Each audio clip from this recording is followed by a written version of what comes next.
It has all been coming down to this.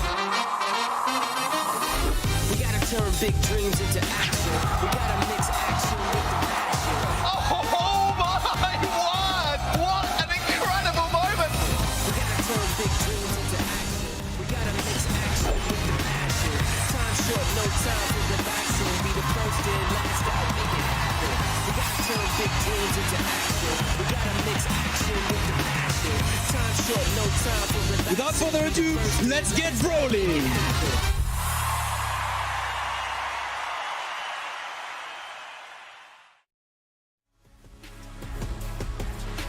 Good friends, it's F. Dot, it's Ready, Set, and it's Trav. Been a while since we've seen you, Trav. How you been, bud? I mean, as you say, it's been a bit of a while since I've been on APAC, but I've been great, and I couldn't be more thrilled to be back. Good, because I miss you a lot. Ready, Set, you're always here. Yeah, it's the same old, same old. Okay, no, not at all. We got exciting new stuff coming up this month, especially as the year is starting to close in these final 2 months of BSC. That's really the situation is, as we all look towards Worlds and everything like that, this is where all the important stuff starts to trickle down and we start to see those numbers really come into play. So let's go ahead and take a look at the regional leaderboard and see where everybody's sitting, because some of these teams are sitting pretty. Just a quick reminder, this is how we play our monthly finals. Power match format, that means picks and bans, baby. 8-team single elimination bracket, so just the good stuff. And in fact, on this side of the broadcast, we are only showing you the really good stuff, a couple of grand finals, and as per usual, it's best of 5. And so this is what we're looking at with respect to Southeast Asia. Team Flash, really, really comfortable. Technically, Trav, Rising Sun are still in the running. I mean, they've been looking decent. They've been looking decent, but Team Flash are sitting on 430. So I think you've got to kind of take that into account. And obviously, they've been winning pretty much month in, month out as well. So I think it's hard to kind of root against them in this in this leaderboard and in this region as a whole. But obviously, we've still got a few chances in there. Yeah, that's the big deal here. The last chance qualifier is coming up, and if Rising Sun wins this monthly finals, the whole thing, they do clinch the LCQ. I think it's a big if. Let's go ahead and turn the page to the bracket and take a look at the competition that we're seeing here today. And Ready, Set, as we said, we're jumping right into the grand finals. Team Flash versus Rising Sun. This is what we expect out of this region. Team Flash, though, definitely the upper card, so to speak. No doubt, and hardly a grueling journey for them to get here either. They breezed through TakeOver 2.0, then through Winter to get on to the Grand Finals. Seriously, a star-studded roster that has been doing so well in this region so far this year. Rising Sun, SEA, same deal. A bit more notably difficult for them, especially as they face Bai in that semifinal to make it onto the Grand Final. And now it's the paramount match in SEA between Team Flash and Rising Sun, SEA. Well, all these teams fighting for their way to get into finals, get into Worlds, get into the money. You guys are also competing, though, as well. You got to give us your predictions at event.brawlstars.com. We're talking unique pins and sprays and the whole 9 yards. Also bling and everything that you can go ahead and grab up there. But don't worry, we're not going to toss you to the wolves. We, too, have done our predictions. And so here are our thoughts. All of us. Trav, you look so handsome as you select the same thing that I do. I was gonna say that's a few years in the past, so you know I don't know whether it's a good thing or a bad thing you're saying that, but I think it's pretty unanimous across the board with this Team Flash. You know, they've won month in, month out, as I said just a little bit ago, and I don't doubt they'll be able to do it again. Definitely Flash, like we said, the upper card here, going to be a lot for Rising Sun to go ahead and usurp them. But if they do win this, they clinch their last chance qualifier. So definitely a big deal for them. But let's go ahead and jump right into the action. Your Southeast Asian Grand Finals for the month of July. Team Flash versus Rising Sun. Now, we talk about Meshi, Rio, and Hiroshi. This is the squad that has really locked down this region. And I would say really like an untouchable roster too, considering how well they have done this year. Just not a single loss for these guys. Mameshi, Ryohei, of course, being some huge names added to this roster towards the beginning of the year, and now continuing that domination. Yeah, I think Mameshi has definitely just been the standout player for me, Trav, although that one is, you know, pick a card, any card. All three of these guys kind of stand up tall, and I think that's what makes them so incredibly just scary. That's the word I'm going to roll with. I'm going to roll with scary. But Rising Sun travel the other side, CZK, Meow, and Troy. These guys are, as we said, they've always played second fiddle, but if you drop them in any other region, I think they'd beat some people up. I think so too, and I think, the most notable member of this roster, CZK, been on Team Flash, played with that organization and a few of the players in the past, so obviously he's going to know the ins and outs of what they kind of do and what their game plan is, and he's a very, very seasoned player. We've seen him at World Finals in the past as well, and I think that he can, really bring some seriously good dynamic to this team and, possibly take down Team Flash. It's a tall order, but there's always a possibility. Exactly, and I like that how you said that there's always a possibility, and really brought forward the fact that CZK has this experience, because I think that's one of the bigger deals he already said is when we look at Team Flash, this squad is just, yeah, they're stronger than you, they're better than you, but they're also practiced, established, and they're just experienced, and that can be hard, maybe even harder to fight up against than just raw talent. Look, synergy is a huge, huge thing. I think some people really like to downplay the value of synergy when really it makes all of your comps more efficient. It allows you to trust in your teammates to get things accomplished. It allows you to focus on your own lane a lot of times. And I think that's something that Team Flash have nailed down with this entire year of domination is they have grown very, very in tune with each other and have been able to play together effectively. That's exactly what this team has been trying to do, and Rising Sun across the way, just an arduous tale. When we look at Team Flash, really, this has been one of the more dominant regions in Southeast Asia.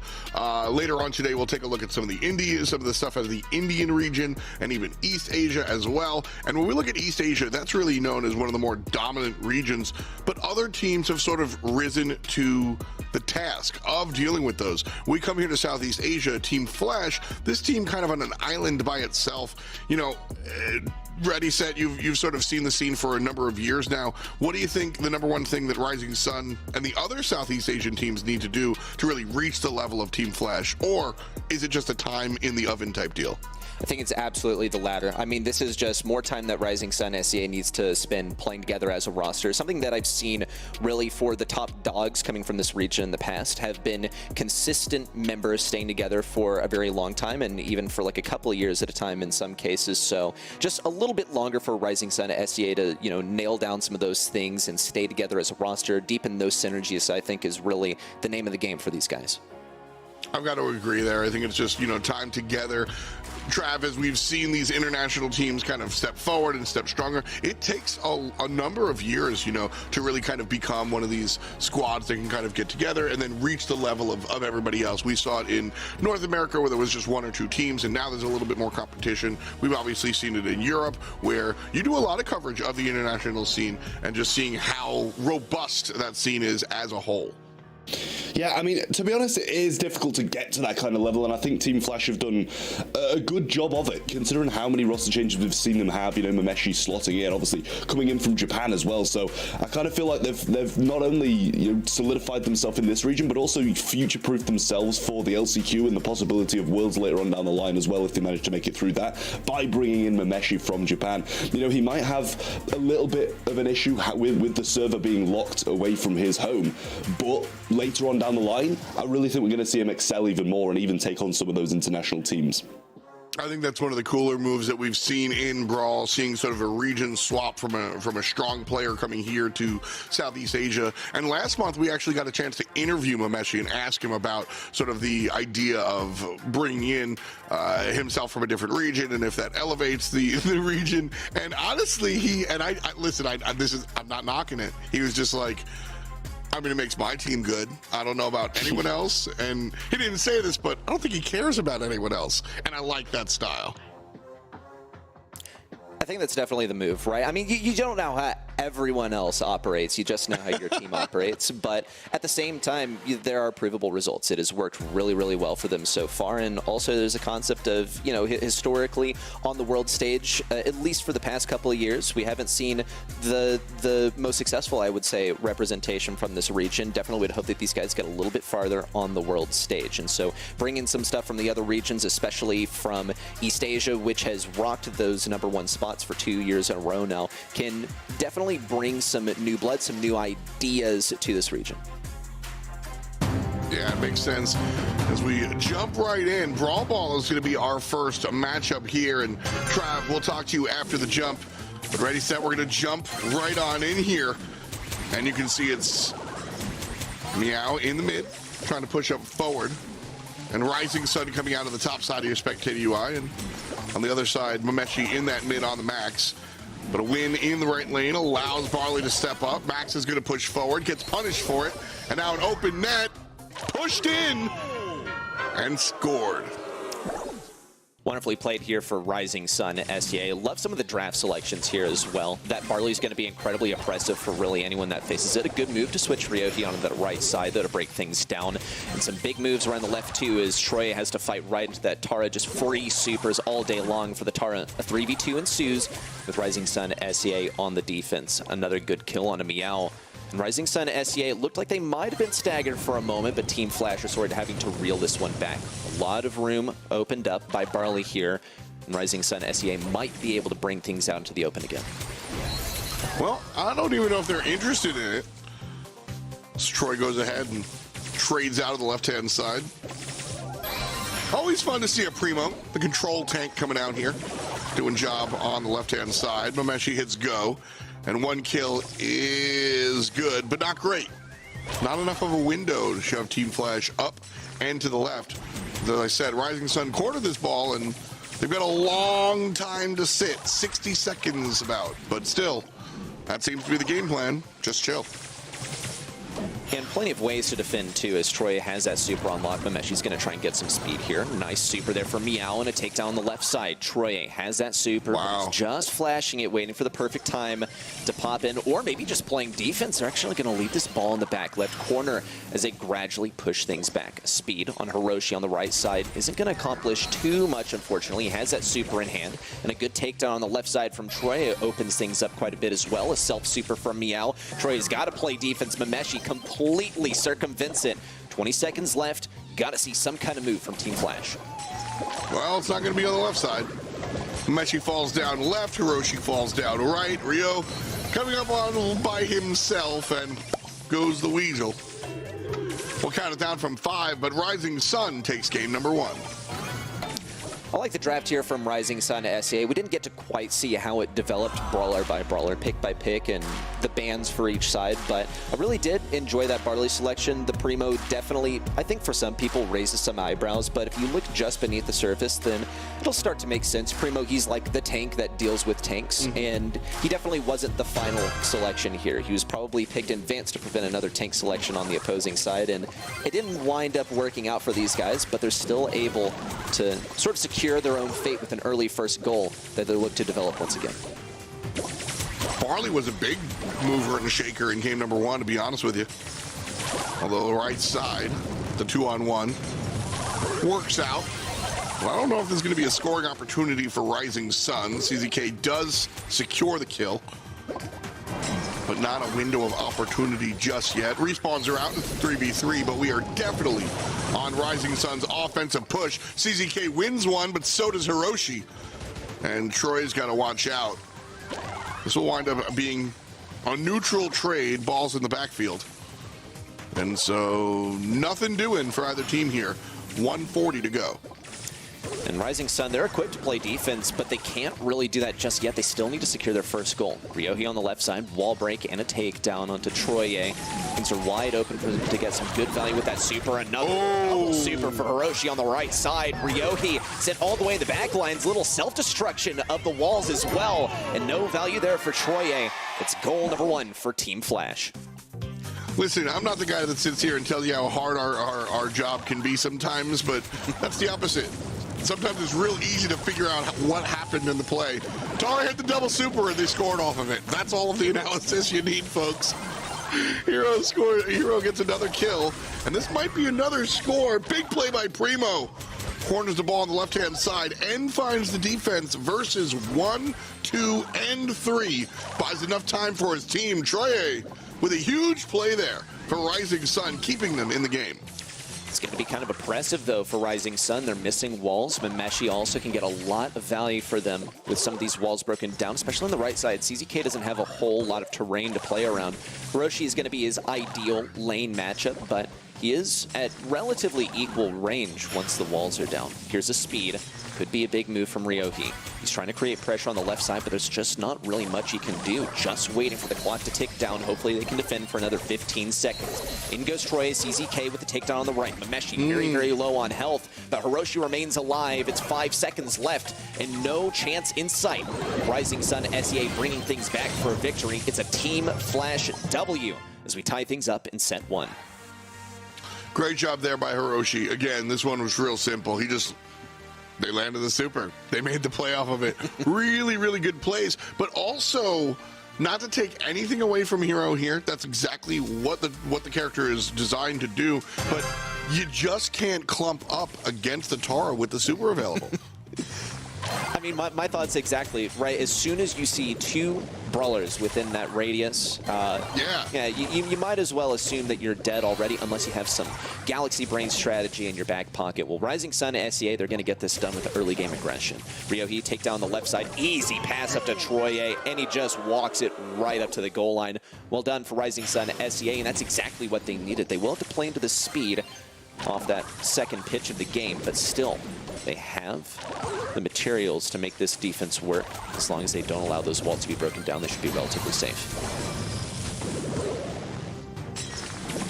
Left wall broken open there. Keep an eye on that. Meshi gets the kill on the left side, but Troye just walking him down. Such a strong defensive character when he's got this wall to hide behind. The 2-on-1, though, certainly going to work out in Team Flash's favor. Troye falls down as Ryo and Mameshi bark on the left lane. Damage out here. The pass to himself. Walks it in. Tied at 1. Unreal there from Max. I really did not expect Mameshi to be able to make that work, but I should learn to expect as much from a world champion just a couple of years ago. Well, here he comes once again, already looking for that super. Hiroshi pressing up the left side. Good defense from Troy on the right. Mameshi's got to get the super pretty soon here. And he has a wide open area to do so, but Meow is lasering him down 2 shots in a row. It will take a moment to rejuvenate some of this health. CZK also, if he gets that next super, can create a lot of pressure for Troy to just run this down. Meow has the super to pair up with him too. If they decide to just go ahead and go for it, here's the healing herbal tonic in. Troy is thinking about it. He's having second thoughts, decides not to go in, but he might have wasted enough ammo now. The takedown and the super in from CZK, but there's enough firepower to hold them back, it looks like. Yes, and Ryohei with the takedown. Rising Sun SEA stay at the line of scrimmage. Full out reset. Ball essentially in the center. Overtime probably works out in Team Flash's favor, if you ask me. Barley nothing to hide behind, neither does the tank have. So Rising Sun notices that, and they want to end it before overtime, or at least use this mid-push to open up the world. Mid is open, ball is in, back of the net, Rising Sun. They take the game and the set.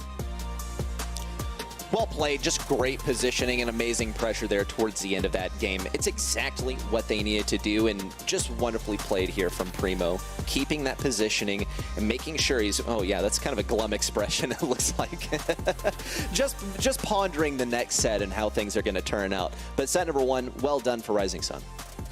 Absolutely. No, I think that was really smart. Again, coming down to the wire there, looking at overtime, they make that decision. They go, hey, we are going to lose this if we play overtime in the middle, nice and fairly. I thought that one was going to go the other way. This kind of surprised me there. But so they make the opportunity, they make the choice to end the game right then and there. Really, really cool stuff there coming out from Rising Sun, who now have the 1 set advantage versus Team Flash as we head into the later stages of the grand finals here already set. And so looking at Rising Sun, this is the situation you want to be in. Again, just a reminder, if Rising Sun win this, which they never have, they secure their LCQ spot. So this is a very, very important grand finals for Rising Sun SEA right now.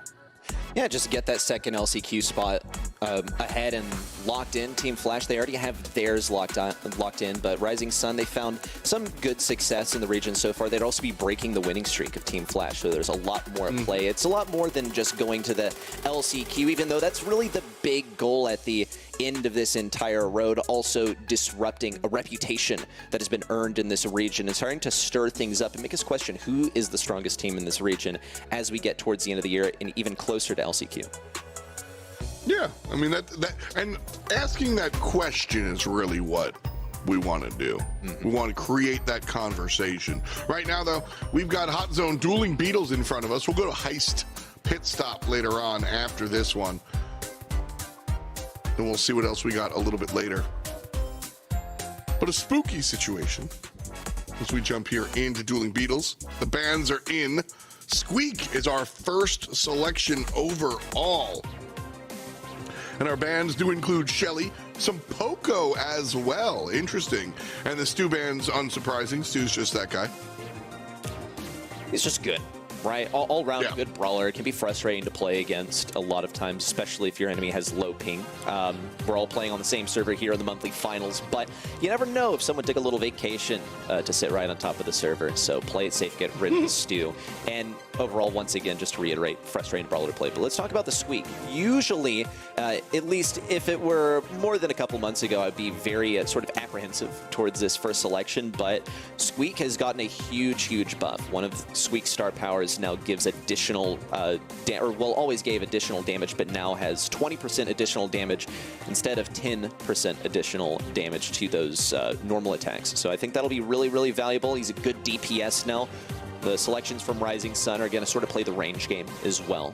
Going to have to play around the control that Squeak has to offer, but as long as you're able to operate against Squeak, even when he is locking down a lane, I'd say that's a pretty good situation. The Gus selection here across the way on Rising Sun as well. You can see 80% win rate for Gus, usually played in the mid lane, able to have those long range shots and of course provide the shield for his teammates. Big fan of Gus and Bonnie. Bonnie jumps in, gets some help from Gus. Big cool interaction there. And then our last choice, as there's a lot of control on the side of Team Flash. Rising Sun go to Barley again. They went to Barley in the first one, going to go to Barley here. I think it makes a little bit more sense on Dueling Beetles than it did last time around, but it worked last time around, so I'm not here to dunk on it at all. Yeah, I mean, if there's one thing that makes me scratch my head a little bit is that they're playing it into Gray, and theoretically Gray should be able to just TP in, get a free kill versus any squishy brawler, so we'll see how that works out for Rising Sun at SEA. They picked this one very deliberately, so they must have some kind of counterplay that's going to prevent that from happening. Maybe they're able to switch their lanes pretty effectively. I'd say it's more challenging to do with Bonnie on your team since she is pretty slow. We'll see how they managed to make do with it. CZK going to play the mid game here, and also Mameshi throwing down some of those bombs at mid, trying to create some space. Now going for the lane switch over to the left side. Ryohi looking to pull CZK back. Interesting prediction over there, considering that all three other brawlers were visible. But yeah, there's the pin as well. Ryohi, I think, knows that that one wasn't the greatest, but they got plenty of time to start winning this one back. Well, Meow here on the left side. As everybody's slowed down, Rising Sun is able to step forward as Meow takes down Rio. But as soon as we say that, Hero makes the play to come push, and now Mameshi the only one on the point. Winning this duel versus Meow, fantastic play. Rio shows up, gets the yank, but not able to find the damage. And so Team Flash now taking the lead by sitting on the point. Mameshi doing a lot of the hard work, bringing his team to a third and counting. Woo, wonderful play here from Hiroshi. He's going to get that takedown with that spirit spawning from his super. Meow remains alive at mid 2, but it's a 1v2. Now joined with Bonnie at his side, and Barley joining the fray too. Rising Sun SA gradually forced out of this area. CZK still has some indestructibles to hide behind on the left side. Ryohi gets that final bit of damage with his last gadget. Won't be able to break down any more walls, but it's probably not too much of an issue. Meow doesn't get too much value here on the right side, hiding behind those walls. Another TP in from Ryohi. And it was a slow start for the guy, but he really has managed to bring things back with some valuable gadgets and some great TPs. Yeah, look at where this TP is. It's directly at the 3 o'clock to this unbreakable wall of L, and that's what Rising Sun was hoping to put their thrower behind. And like you said, Gray just negating this situation, doing a great job of giving his team a better position. And because of that, all 3 players of Team Flash sitting pretty on the point. No chance to survive. Make your time. Game number 1 here for Team Flash. Well done. I mean, this is kind of what I expected to see, seeing that Barley on the opposing side played into the Gray. Just a really, really risky move. I think with some counterplay, they could prevent that from happening, but Ryohei is no one to be messed with on that Gray, or really any brawler for that matter. So picking something that kind of risky into him, we'll see if it was necessarily the best play for Rising Sun SEA, because they do have a chance to start to bring this one back. Just need to get a couple wins in a row. It's not really an easy task versus Team Flash. We also see the residue throwdown on the left side, forcing everyone over to mid and the right lane. Soon enough, it will expire on the left. Good pull here from Ryohei. It's just a bit of additional damage, though. Need to see some wall breaks in on those walls on the right, which we'll have to wait a little bit longer to see. Rising Sun SEA grab back that control of mid, and Team Flash relatively trapped in spawn. But so how do they keep it? That's the question here, because Team Flash has a bunch of options. They can TP aggressively. They can keep you away with the squeak nonsense. But when Rising Sun gets on the point, they have a number of tools to get there. But once they're on there ready, Rising Sun seems to kind of fall down. Bonnie's kind of a fish out of water. And look at the way CZK is just pushed away. Very well. Oh my gosh, and a great super from Ryohei. I mean, rather from Hiroshi. But Ryohei on the right side here can get a lot of work done with that last gadget. As long as he's able to pull someone through these walls, it'll be great value. He's going to use that last one, though still is able to get the TP through. A bit aggressive here. Not going to win that 1v2 interaction with CZK. Really get that much damage for that matter. This is how you play into the Tara pull, though. Make sure you snag yourself on a bit of the environment. Get yourself sitting around one of those blocks and make sure you don't get pulled into the middle. It was a great bait from Rising Sun SEA, and Team Flash still managed to keep control of this mid. It's going to be a lot of work for Rising Sun to win this one back. 41 to 75-ish. Team Flash on the good side. And after that team wipe, that might be it, to be honest with you. Rio and Mameshi sitting on the point. Hero playing on the wing. And the pins are out, the spins are good. That's going to be the end of game 2. Set 2 goes to Team Flash a little easily, honestly, Reddy. I think they definitely had the upper hand with respect to the draft, and the gameplay just spoke for itself. Certainly so. I mean, just technically, mechanically, very, very well played. And there were some risky moves in there from time to time, like maybe some gray TPs that weren't super guaranteed to be successful is what I'll say, like going into a 1v2 without really any ammo, sure. But they were winning anyway, so why bother? The other thing is, I think it was a total outdraft here for Team Flash, as in they had the outdraft versus the Barley. I think Rising Sun outdrafted themselves a little bit here, but when you're playing versus a team like Team Flash, you got to come here with some bold ideas. Got to agree. You know, I think the idea here for the CZK was like, hey, I play a mean Barley. Beat me on it. I have these unbreakable walls, and Rio did. That was pretty much, you know, I think those are the calculated, like, in a best of 5, you have the chance to play poker. You have a chance to, like, lose the hand by being aggressive, you know what I mean? And here, that's what happened. Rio beat him. Rising Sun asked to be beat. Sure. But it just worked out incredibly well for Team Flash, just not really, very, very routine.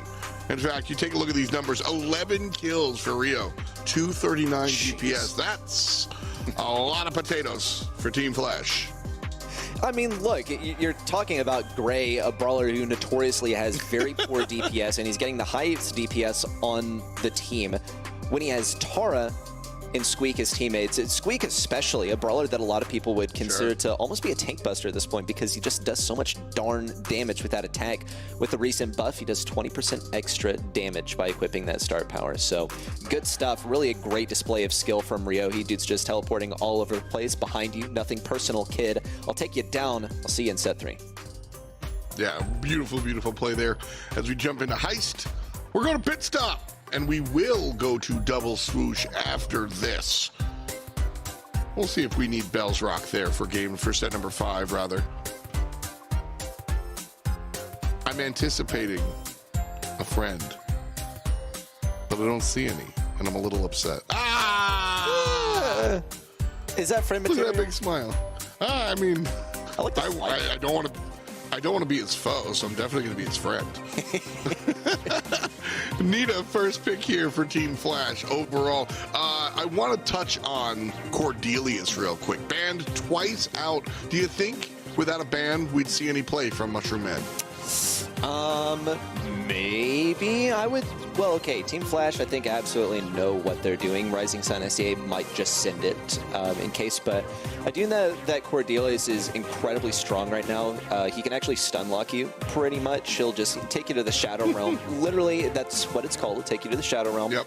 And then he'll keep you in there because he charges the super back up, keeps you in there, and congratulations, you're stuck there for the rest of the game. So maybe better not to risk it.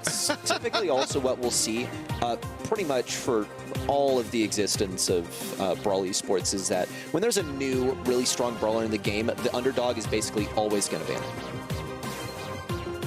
Makes sense. As we see our BB coming out here. Not every day we see the baseball bat, but certainly can make noise. That unbreakable wall on the bottom side by the by the safe side. Obviously, you can slam the bubblegum back and forth, do some real damage. No surprise here out of some of the choices we see for Rising Sun. And there's the Crow. One of the better all-around DPSers in the game at the moment and in general. Paired up with the Daryl. So a very, very offensive composition here from Team Flash. They are looking to hit the gas pedal. I like these moves from Team Flash. I think Crow isn't going to get as much value as he maybe could because it's not a super open map, but still can get some good value slowing down BB. And really, if there's any other healing ideas, more likely a tank idea coming from Rising Sun and SEA, he can just pop the slowing toxin on. I really want to talk about the Nita, though. I mean, it's not really a surprise to see Nita in pit stop in the bans, but to see her picked is not super common. This could be an oversight for Rising Sun SEA to not get rid of both Barley and Nita, considering that Team Flash had that first pick. Now they're going to have to play into it, so it could be a bit of suffering for them, especially for BB, who's going to be feeding those Nita supers repeatedly, depending on how the lane interaction works out. I anticipate Meow will probably try and get on that mid lane versus Nita. Since that's where we see her played a lot of times, Crow also can take up that mid role. We'll leave it up to Team Flash to decide how they want to lay things out, though. I mean, here's the deal. You've given Rising Sun an impossible task, essentially. You got to ban Shelly. Barley and Nita are both essentially asked to be banned. Plus, you have new Cordelius. As you said, the lower card is usually expected to ban the new crazy guy. And so you essentially have 4 must bans. Whatever one makes it through gets first picked by Team Flash. Lucky them. So the Bear Lady is on the left-hand side dealing with Rico. I say dealing with because Rico should win this matchup, and he is. Right side, though, Troye winning Rio. Just kidding. Shotguns blast backwards. And the fight's won by Team Flash. Rio on this right side here is trying not to get absolutely domed by CZK.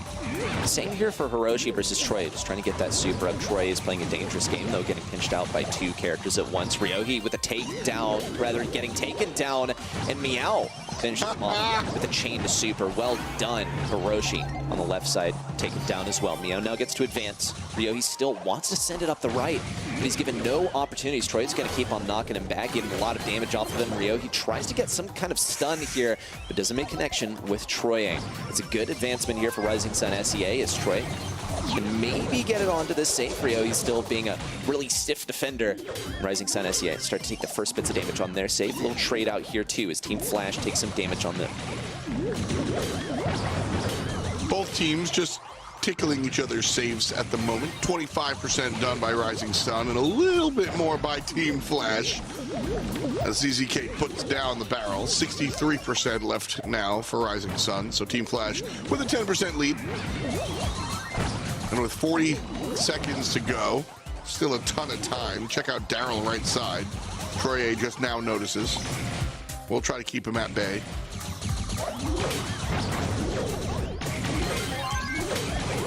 Big damage coming out on the top side here. And Rio falls down, but damage is done here, Reddy said. Both teams have barked. Now only 2% separating our squads. 20 seconds left, countdown coming in soon. 2% remains, and Rising Sun SEA possibly in a more optimal situation. CZK tries to push forward. Hiroshi takes a lot of damage. This could be it. Big move in from Ryohi. A stellar defense from Meow, and no super from Ameshi. No more damage can get in here, but the damage is already done. No, never mind. A final swing on a Team Flash is safe, and Rising Sun SEA bring it back. Man, what a fantastic defensive sequence coming out from Team Flash, and Mameshi was just like, or excuse me, then we saw Rising Sun just go, hey man, what if I jump over the wall? Really, really fun stuff, just nothing to do there.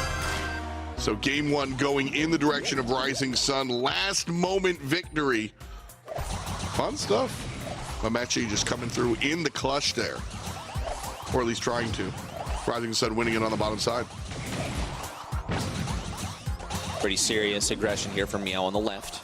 Hiroshi getting kept back super effectively. Great use of the angles from Rico on the left lane. But Meshi tries to sort of sneak around CZK. Got to get good dodges versus the Fertilize. Maybe a takedown for Ryohi. No, never mind. A takedown for Troye as he gets the defense off. And no damage for Daryl on that save. Still riding fun, nice and high in the opposing safe health. Meow on the left side also.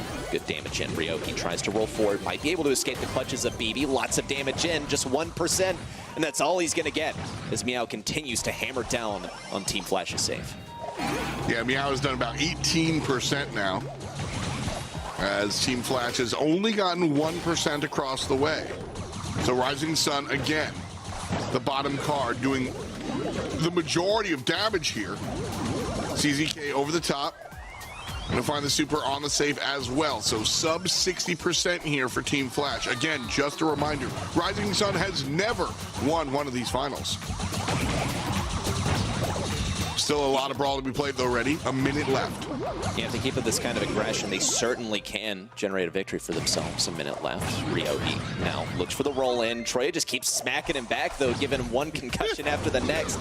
He's looking for any chance. Went for the double stun too, but Troye persists. Another roll in. Mameshi and Hiroshi look to close in around the sides. Troye could get taken down. He manages to persist through all of that poison. Force himself up the right side. Not too much damage down to the save in all of that scrap. 35 seconds remain for Team Flash to make something happen, but it's going to come down to Ryohi. And even still, he's going to have to push through BB every single time. It might be too much to ask. Check this out though, top side, somebody's doing damage to the Rising Sun safe. It's Ryohi doing a ton of work. 62% left, but he's down. It's still Rising Sun's game, 9% and counting. CZK tosses the super onto the safe. That'll tick it down one by one. No chance for Team Flash to get there. Rising Sun takes the game and the set. They sit 2 above Team Flash's 1. This is an exciting one, man. Yeah, well, you said it might have to go to set 5, and a lot of us put our chips on Team Flash to win this. I mean, they've only won every single monthly final in this region so far this year, so if they want to win, they got to go to set number 5. Seriously, stellar stuff, though, from Rising Sun. I mean, so well played, especially on defense from the BB. Not exactly the pick that I expected to be running the show here in Pit Stop, but I'll take it any day of the week. One of my favorite brawlers to play and watch, and I'd love to see her do well. Man, that was the play that tricked me. I saw Mameshi go in, and there's only, listen, I only have two eyes. I saw Mameshi go in, I'm like, oh, Team Flash win. Nope, Rising Sun, we're still doing damage on the bottom side. And just like that, they were able to take game 1 and then game 2. Honestly, a little dominance from Rising Sun. Like, you know, and this is the nerdy excitement, because I'll be honest, there hasn't been a crazy, oh my goodness, drop your water bottle to the floor play, right? There hasn't been an insane moment, although we see a ton of damage coming out from Meow here. Really, this is dummy exciting because of the tail of the tape. Just the idea that this is July, monthly finals, and we haven't seen Rising Sun beat Flash ever. We haven't seen Flash get beaten ever. And because of that, I'm sitting at the edge of my seat. Well, I'd fall over because the chair isn't really balanced that well, but I'm sitting theoretically on the edge of my seat looking at Rising Sun, able to take this from the undefeated Team Flash. That's kind of crazy.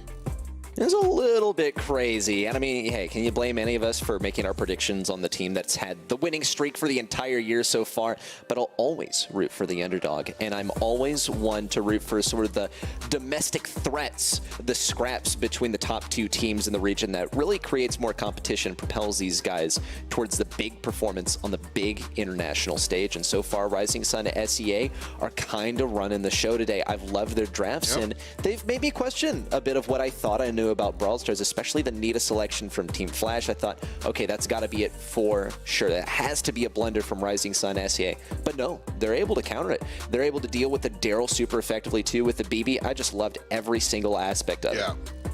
I mean, listen, you know, I think two things can be correct. I think that you can look at that Nita selection, and like I said, blunder, I don't necessarily disagree. It was just an impossible situation that in order to be a top tier team, you need to be able to win these impossible situations. There were 4 must bans for Rising Sun. You only have 3 bans. Deal with the 4th one. They make the choice that they'd rather deal with the Nita than the Cordelius or the Barley or anybody else involved. So bam, there it is. And they make use of it. This just in, Ryohi will be stepping out for Jay. Jay's gonna go ahead and sub in. Do you think this is a positive or a negative? I would say, really, if it ain't working, or if it's not working, then you should probably change something, right? I've heard some people define insanity as repeatedly doing the same thing and expecting a different result. So change it up a little bit, switch up. One of the team members saw Ryohi struggling a little bit in that last set as well. His stats, I think, compared to the rest of the team, certainly having some troubles. So let's give him a breather and see what Jay is able to accomplish in his place. Got to agree there. I think that this is one of those situations where it's really easy to have an ego. And when you're playing in a competitive world, you got to put your ego in your back pocket, you know? And just like, hey man, Rio, he's a great player. Jay, who's the better one? That's not the conversation you're having. This isn't working. Who wants to take a seat? Okay, you said you saw a spike mushroom? Yeah, look, it's to the left. Oh, I see it. I'm just so terrified by Big Teeth Guy. Yeah, well, I mean, he's keeping the Spike guy safe, so rest assured he's going to be safe and sound there from anyone who could seek to upset our new friends day. We'll see, though, the first selection from Rising Sun could certainly, unfortunately, put a dent in that poor Mushroom's face with the super. Rising Sun SEA, great first selection from them. We'll see how Team Flash plan to counter it, but if you're looking at those win rates, yeah, those are the win rates from last month across all regions with a minimum of 10 games played for each of those brawlers. A 78% win rate for Shelly looks pretty threatening. I know that Team Flash are hoping that it's going to be the remaining 22% for this set. Yes, that Shelly Open here. I mean, okay, Team Flash bans out Cordelia, Squeak, and Crow. Where are we? Double swoosh? All right. Okay. Cool. I probably... Ooh, do you ban Shelly instead of Squeak here? That is it. I mean, I think that Rising Sun SEA had to decide which brawler they wanted as their first pick and just decide, yeah, I want the Shelly, so we'll get rid of the Squeak. I mean, those are both absolutely I'm more looking at Team Flash's. Like, Team Flash has to ban out. They don't have first pick, so they have to ban out Cordelius. Squeak's pretty insane after the buff. Crow's Crow. Would you have banned out Shelly instead of maybe the Squeak or the Crow? I think Squeak is probably more troublesome. There are ways to deal with Shelly. I think that Shelly's like... Shelly is a good player killer. Shelly is a noob killer, but when you're at this level of play, you find ways to deal with it. Team Flash, I think, are absolutely up to the task. That's also... Ooh. That's not how I would have done it, but I'm not a good player. Yeah, we'll talk Chester. But that's also something I wanted to say about the Shelly is that, like, the first month of Shelly stars was nobody could beat it. But the longer high-level players play against extremely strong stuff, the better they get against it. Shelly is still absurdly powerful, but the players at this level are better versed at it. So... you know, there's that. Chester coming out here, I think there's always something to be said about the variance. You are rolling the dice. Whether you get that stun or not is questionable. But what does he reliably bring that makes Team Flash pick this with their back against the wall? Don't forget, Rising Sun, this is their match set. Yeah, and that's really like kind of almost a paradoxical question because there's nothing reliable about Chester. He has one of the more powerful supers that you can get. You can get that stun, right? Call it the funny hee-hoo because of the sound it makes. But, ooh, big pull there for Meowr on the right side. But Mameshi, he's able to scout out the bushes effectively, if anything. He does go on a 4-shot cycle. Good takedown for Jay on the left side as well, shutting down the Shelly. And the Stu mid is putting in work for these guys. And this is sort of when we begin to realize, yeah, this is why they didn't select Shelly. They knew that in a lot of cases she can be the best selection, but Jay is going to play such good control around it. Also, Hiroshi is just, this is where Stu, gem grab, he's just outplaying you, man. Hiroshi went here mid, 7 gems in the pocket, hasn't dropped a single one. CZK walking up here and forcing Team Flash out. But there's just no uncoordinated movement from Team Flash. Every single time Hiroshi walks up, he's got teammates with him. He's playing the spray perfectly as well. I think really the big move for Rising Sun SEA is just as soon as Hiroshi gets that next one, Troy's going to have to pop that super. He might be able to farm it up quickly. No takedown for Hiroshi on the left side. CZK left completely high and dry. Hiroshi now with the takedown. And the spacer out from Team. What's going on, dude? Hey, did they forget about the last couple sets? Mameshi just, I've never seen somebody spin that hard, dude. That was, he's feeling some type of way. Okay, all right. He might have hurt his thumb. You okay, dude? That was, you know, I think that was one of the more relatable moments here at the BSC monthly finals. Like, we have all lost a couple of games to a team that you feel like you should have lost to. Mameshi's like, I come all the way over here from a different region, and this is what you do to me in July? And then Rising Sun steps on him as soon as game number 2 starts. Nice response there from the red team. Oh, look, I didn't expect to see Team Flash stoop to psychological warfare here with the spins, but we'll see how effective it is on Rising Sun SEA. They are just a couple of games away from winning a monthly final and breaking Team Flash's streak, also advancing themselves to the LCQ for this region. Team Flash, not the greatest start for these guys so far. Rising Sun SEA, looks like they lean forward in their gaming chairs this time. 6 gems already, and not a single one going to Team Flash. Not a bit, not a shred of control for Team Flash, even in their own bushes. Yeah, big shrimp mode here for Rising Sun, but I think it has a lot to do with keeping this M's at bay. CZK also actually getting involved. Shelly was having an issue because Stu was just outplaying, outranging, outbrawling this entire Rising Sun squad, Shelly specifically. Now, Jay does get a kill, but there's 9 on CZK, and Meow's got 1. And this one might be all the way for Rising Sun. Jay on the left side has an opportunity. That's smoked out. We're tied up at 1 apiece, and Rising Sun on match point. It's far from the outcome I expected, but I'll definitely root for Rising Sun. I mean, what a story in the making. And seriously, well played today. The drafts have been top tier. I would say the gameplay has just been absolutely peak from these guys. However, it could just as easily go to set number 5 depending on who wins this game. Team Flash. Very true. Once again, they got to go full shrimp mode. They got to lean forward in their gaming chairs here. Pedal to the metal and not surrender that bush so early in the game like they did last time. It seemed to be really troublesome, especially a teamwork between CZK and Troy on the left lane. Yeah. So far, Team Flash, though, nice work. A good few gems, but not really too much control on the right side. They haven't forfeited control of anything. They've also got Jay paired up versus Troy. We'll see how long that lasts. Good use of the cross-stick charisma. And a takedown, too. Rising Sun SEA tie things up, but they don't have that control they need. CZK kept out of combat now for a solid 10 seconds. Just now stepping forward. Teams all but tied, 4 versus 3, but the 4th on the floor here. And number 5 as well, as Rising Sun takes the lead. Game number 1, CZK did nothing. Team Flash won. Game number 2, CZK did a lot. Rising Sun won. Game number 3, CZK 50-50, making some plays, getting pushed out. Because of that, we have a tighter game here. I really think it all lies on this player.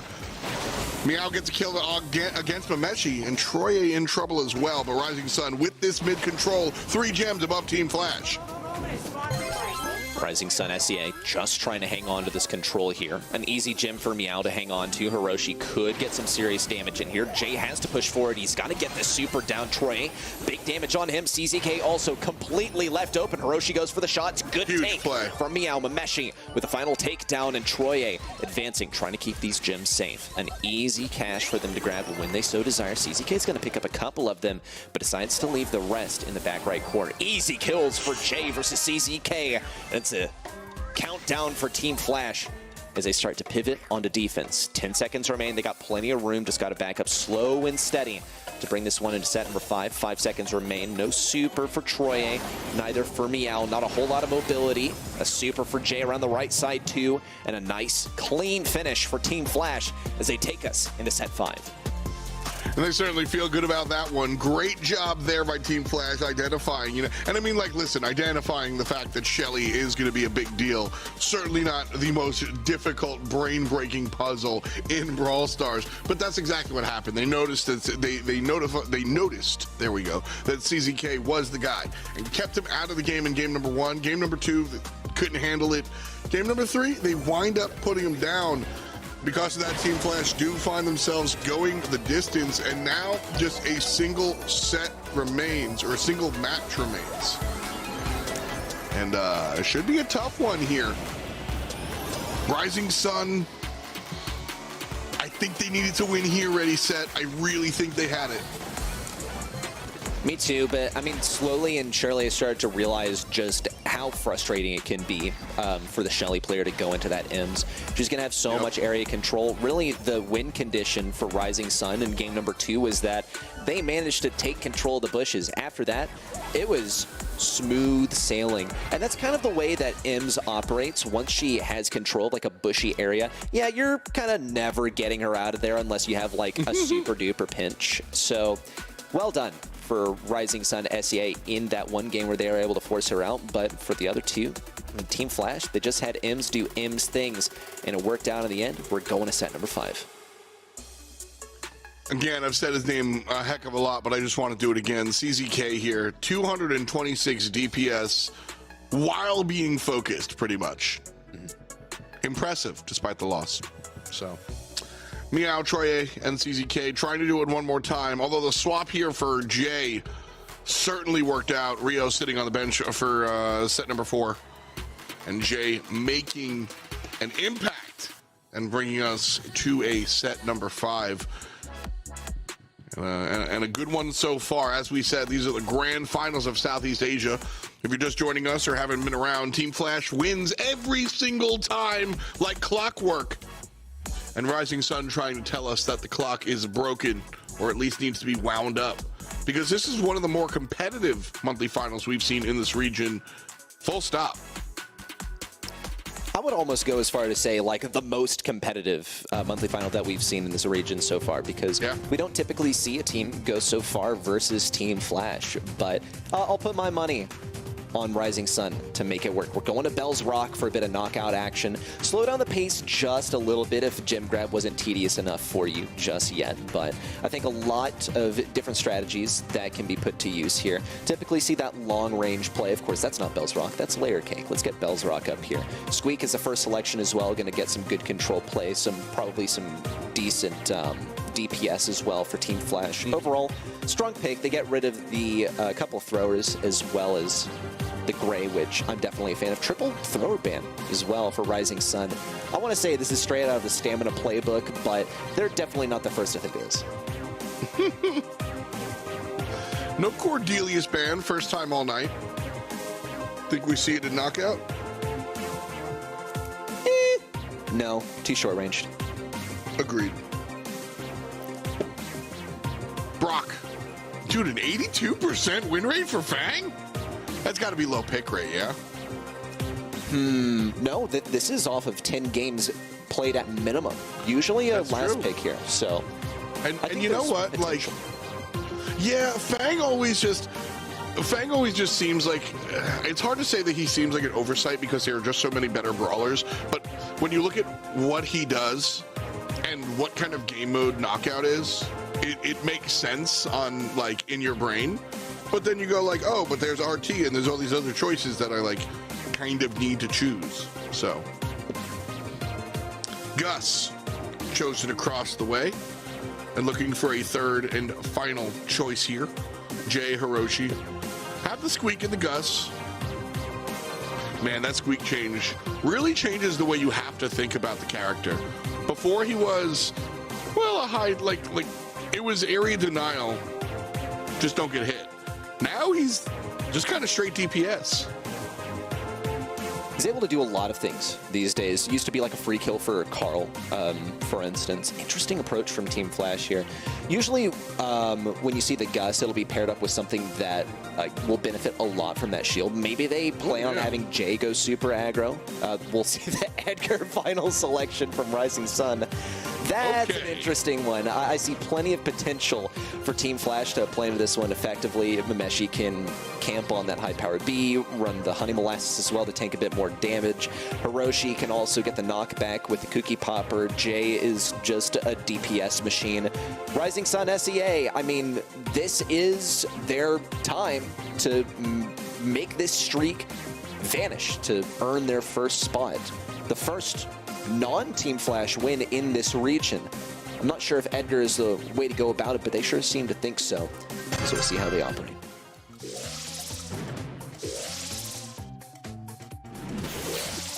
Man.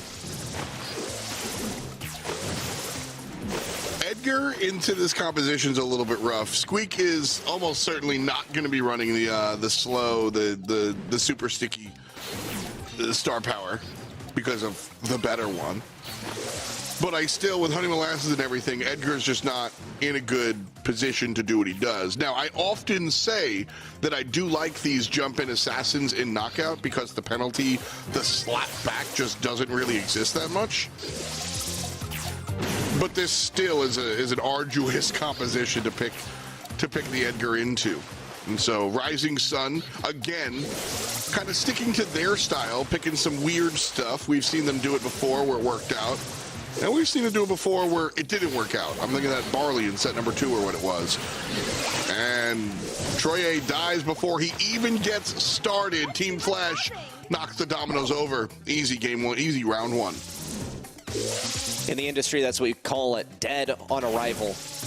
Rising Sun SEA still have a chance to bring this back, but it's definitely a very difficult one to execute. Troy is going to have to take virtually no damage before he decides to commit. He gets a free super with his gadgets, so I think that's probably why he decided, yeah, I'm just going to go ahead and use my super here, even if I have a very low chance of actually locking in any damage. He might be able to get onto Mameshi here, but still, Jay's going to be able to power him up with the shield, and that'll be very difficult to fight through. Meow on the right side also getting kind of comboed out. Here comes the residue. Mameshi now with the shield up. Could be an easy kill for Troye. There it is. Big damage from Jay into the Honey Molasses, but still Troye persists. Jay looks for really any value possible. Just need to get the super back for the next pitch. The 1 versus 3 is virtually impossible, but if he's able to get a super, then that's incredibly good value for Team Flash. Jay's just waiting. I don't think we see any hero play here. Not with the Gus, that's for sure. Lands one shot, enough to get the super.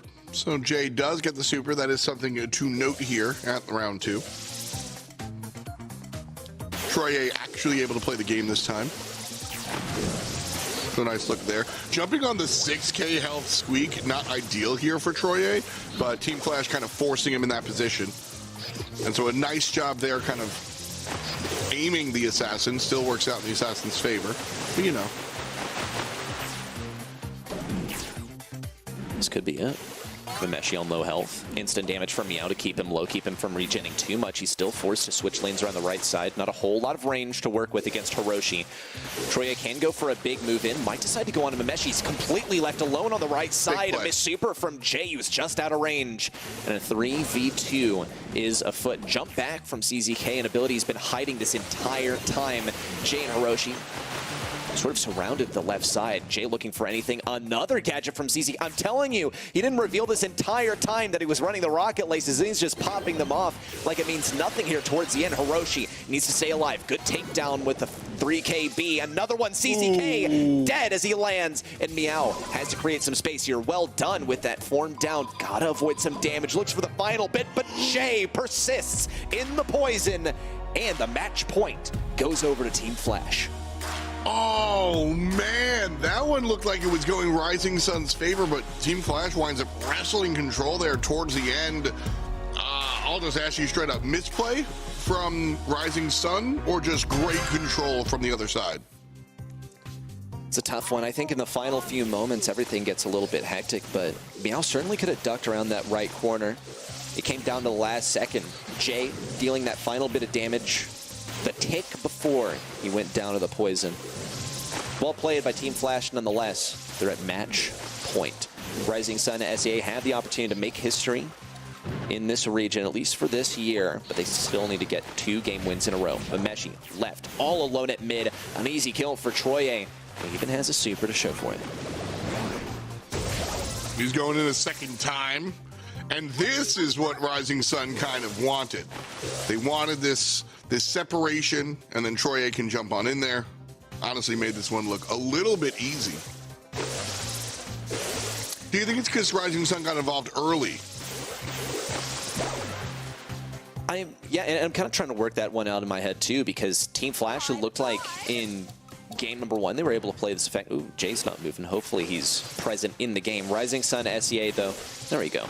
They've managed to single out opponents here. I'm sort of split between whether that's because they've done a good job of keeping enemies apart, or whether Team Flash have not done as good of a job of responding to it as they did in game number 1. Nonetheless, the verdict is the same. Rising Sun SEA sort of breezed through round number 1. So far, not a whole lot of development except for Team Flash as they push forward, but they can't get too separated. Mameshi needs to have some kind of backup plan. Here it comes. There's a super from Jay. Mameshi still alive. Troye with an insta-super on the left side, but it's countered. Mameshi with the trade. 2-on-2 here. Still anybody's game. 1 kill traded out for the other. Super coming out from CZK. Hiroshi popped like a pimple, and now it's Rising Sun. 2-on-1 versus Mameshi. This round gets them the game. Mameshi can't find anywhere to go. Right side does lose, but CZK winds up on top. Ready, set. We're going the distance here. The distance indeed. It's the longest that we can possibly go, the double match point. And a knockout too is when it starts to get really, really nail-biting, extremely unforgiving mode where every death is permanent for the round. There's a possibility that not only we go to the double match point, but we go to the double game point too. Rising Sun SEA once more with the Edgar. Have to find that good positioning. They've done a phenomenal job in the past couple of games. Team Flash, probably a lot more situationally aware. Jay has to stay closer. Mameshi isn't able to push up as much as he was pushing up before. Troy also is opting not to use his gadget. We'll jump back here for CZK. Places the sticky residue a bit further back than before. Rising Sun SEA hold on to the position. Just a slow and steady game so far. This is where Rising Sun found themselves in trouble. When they waited for Team Flash to make a move, when they waited for the enemy to kind of come to them. Rising Sun has been successful with this composition by being the aggressors. Troye just now healing to full. 1 shot from this squeak brings him down to half, and then takes him out pretty much for the entirety of that time. But the gas coming in here. Jay down to half HP. Mameshi's the target. Troye finishes him off. Jumps on the secondary target. Already gone. But Troye's stuck. Hiroshi wins top side. It doesn't matter. Rising Sun played the better round there, Reddy. I think they played the better round, but they got stuck in the mud and died to the gas. This is tragic. It was so well played by Rising Sun SEA up until that point. Team Flash, they could have the game in their hands. And they have the opportunity to sort of resolve some of those mistakes that they made in the early game in the last round. How will they plan to accomplish it is really the big question to ask here. I don't think Rising Sun SEA are going to bail them out again with yet another round like that. Troye also searching for that target. A little slow from the Honey Molasses. Maybe eyeballing that left side. Mameshi staying high on the ammo to make sure that he can get some damage. Jay's by himself. Here it comes. Jay with the super popped and an easy takedown for Team Flash. Another one on a CZK. And Rising Sun SEA down to their last member. The spins and pins are already out, but it's a game far from over. The final bits of damage. Hiroshi with the last shot. Mameshi as well chiming in.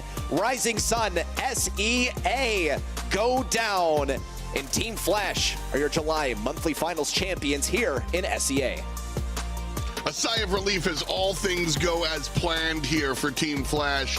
Smashi certainly feeling good about this one. When you look towards Rising Sun, you know, I called it as soon as that Edgar went down, the month was over. I saw it. That was the right plan. They isolate the player on the left side, but this was, think about it. We were in the fifth game set match. It's always so complicated with knockout, but we're in the fifth set. We've seen round after round after round after round after round after round after round, and Team Flash was like, look, we get it now. We know what you're going to do. They isolate themselves, they split up, and then they immediately target switch to find that assassin. Edgar falls down, the rest of the team does so after the fact, and that, all the dreams gone there for Rising Sun. I like what we saw, man. The most competitive month in Southeast Asia by far.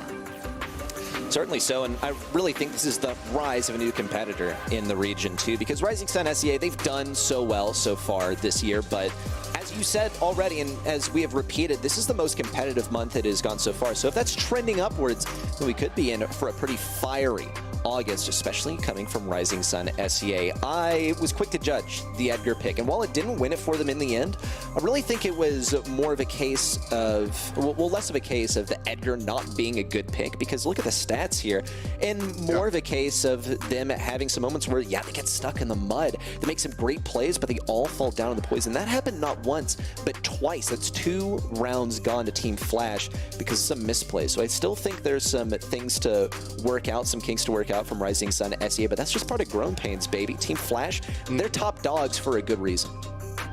Yeah, I liked the plays here. The Edgar was oddball, and I really didn't like it. The thing is the Honey Molasses is definitely kind of the big concern, just getting slowed and bowed. But at the end of the day, he made it work for the most part. Ultimately, it wasn't the Edgar that lost that. It was just the strategy of having the assassin jump in, and Team Flash was able to identify it and push it down. So a nice move there from Team Flash. As we said, had this gone the way of Rising Sun, giant storyline implications, but nothing doing here today. Hiroshi on the other side is the one that stands up thanks to your votes at home. Our MVP of the match, Hiroshi, doing it big. Well done for Hiroshi. I mean, and honestly, as Team Flash as a whole, I think a great day for them, because Rising Sun SEA, they look seriously scary this month, and Team Flash still managed to pick themselves up. I will say, I think the spins on double swish probably helped to get some of that momentum back. So we'll gauge in the future whether that's a seriously effective tactic, but I will say anecdotally, just from this one instance, hey, it might have had some influence. Well, it might have had some influence, but ultimately it was the brawl on the field that got it done. And Jay was one of the guys on the field itself. We have a chance to talk to him. Hey, Jay, congrats on the victory. How you doing, man? Hey, thanks. Yeah, I must say I wasn't actually planning to play today, but I guess it didn't go as planned. So yeah, at least we got a dub. Yeah, that's what I wanted to ask first and formally about was, you know, you guys have a 4-man roster. What goes into the decision to have Rio step out and you step in and play? I think mainly today, our drafts weren't really on point. So I think in pit stop, we weren't really happy with our drafts because, like, obviously Crow wasn't such a good pick, and Daryl, like, it's really hard to make Daryl work with delay. So, like, I was watching the game from Ryohei's point of view, and I thought, well, maybe since we are like kind of backs against the wall, maybe I should just step in. So yeah, I just made the decision to come in and play. Yeah. And then coming up against this Rising Sun squad, listen, you know, straight up and down, Team Flash, you guys are undefeated. You guys win every month. You're really not tested. Rising Sun did that. What can you say about this Rising Sun team and how strong they are? I mean, I must give it to them that I was kind of impressed with some of their drafts today, and yeah, I think that personally my team, like we didn't really put in our best showing today, but Rising Sun still did their best and pushed us to the limit.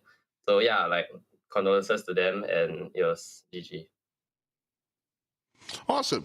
Strong teams are always fun to play against, and you guys certainly had a giant comeback here versus them. What went into that comeback? Was it a large conversation on your end, or was it just, you know, head down playing the game?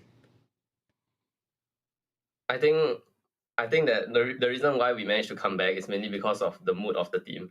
So I could kind of tell that after we lost the third set, everyone was kind of nervous, stepped in and like told my team not to be so nervous, because it's literally like any other scrim. Just treat it like any other scrim or any other tournament, and we're better than them and we know it. So yeah, we'll just perform.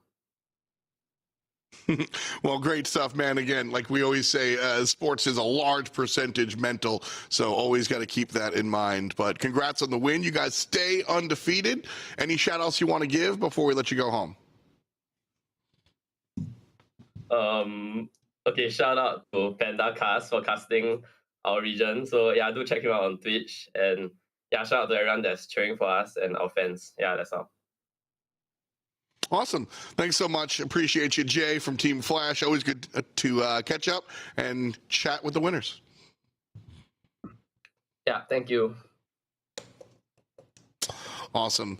Ready, set. Great to chat to Jay, see what Team Flash is going on, and honestly see the human side. You know, he was like, it's easy to hold these guys up to an incredible standard because they just don't lose.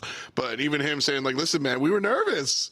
We just calm down a little bit and like get it out of our system. You know, I feel that. And so, you know, even the tall wind up in situations like this. I think a lot of the Twitch chat warriors forget that there's a lot that goes into staying at #1 every single month. And even if like you lose for 1 month, it doesn't mean that you fell off. There's some serious competitors at your tail at every step of the way. And for now, for Team Flash, that's still Rising Sun SEA. They still stay on top. But in the coming month, and remember, that's a month singular. There's only 1 month left before we go to LCQ. Rising Sun SEA might be able to catch up to them. They did say it was a poor draft day for them, so they have identified already what they need to work on for the next month. But Rising Sun SEA are looking seriously fearsome. You love the competitive side. You love the community side as well. Seeing Jay shout out Panda and just everybody that's taking part in what's going on in the region for sure. So shout out to everybody involved on the ground as well. But we are still flying high here at the BSC. One region down. We've got another one on the way. India coming up in just a matter of moments. Stay tuned. We'll be right back with the BSC.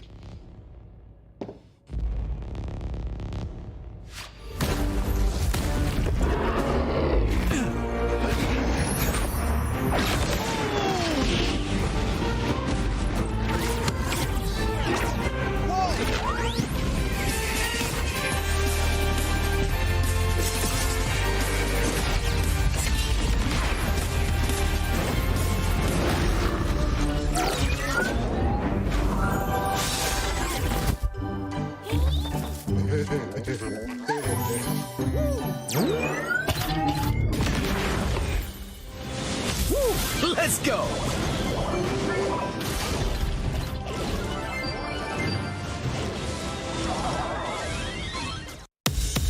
It has all been coming down to this.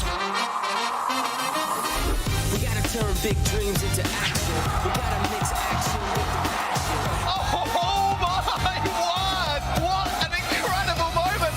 We gotta turn big dreams into action. We gotta mix action with the passion.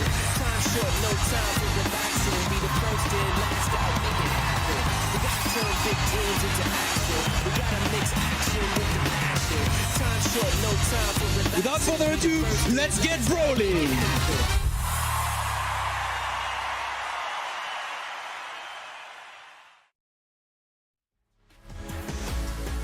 Welcome back, friends. It's us still here at the Brawl Stars Championship, and it's F. But now, with an upgrade, I'm here with Trav. Well, I'm glad you think that. As much as I love Ready Set, I like my ego that a little bit more. Well said.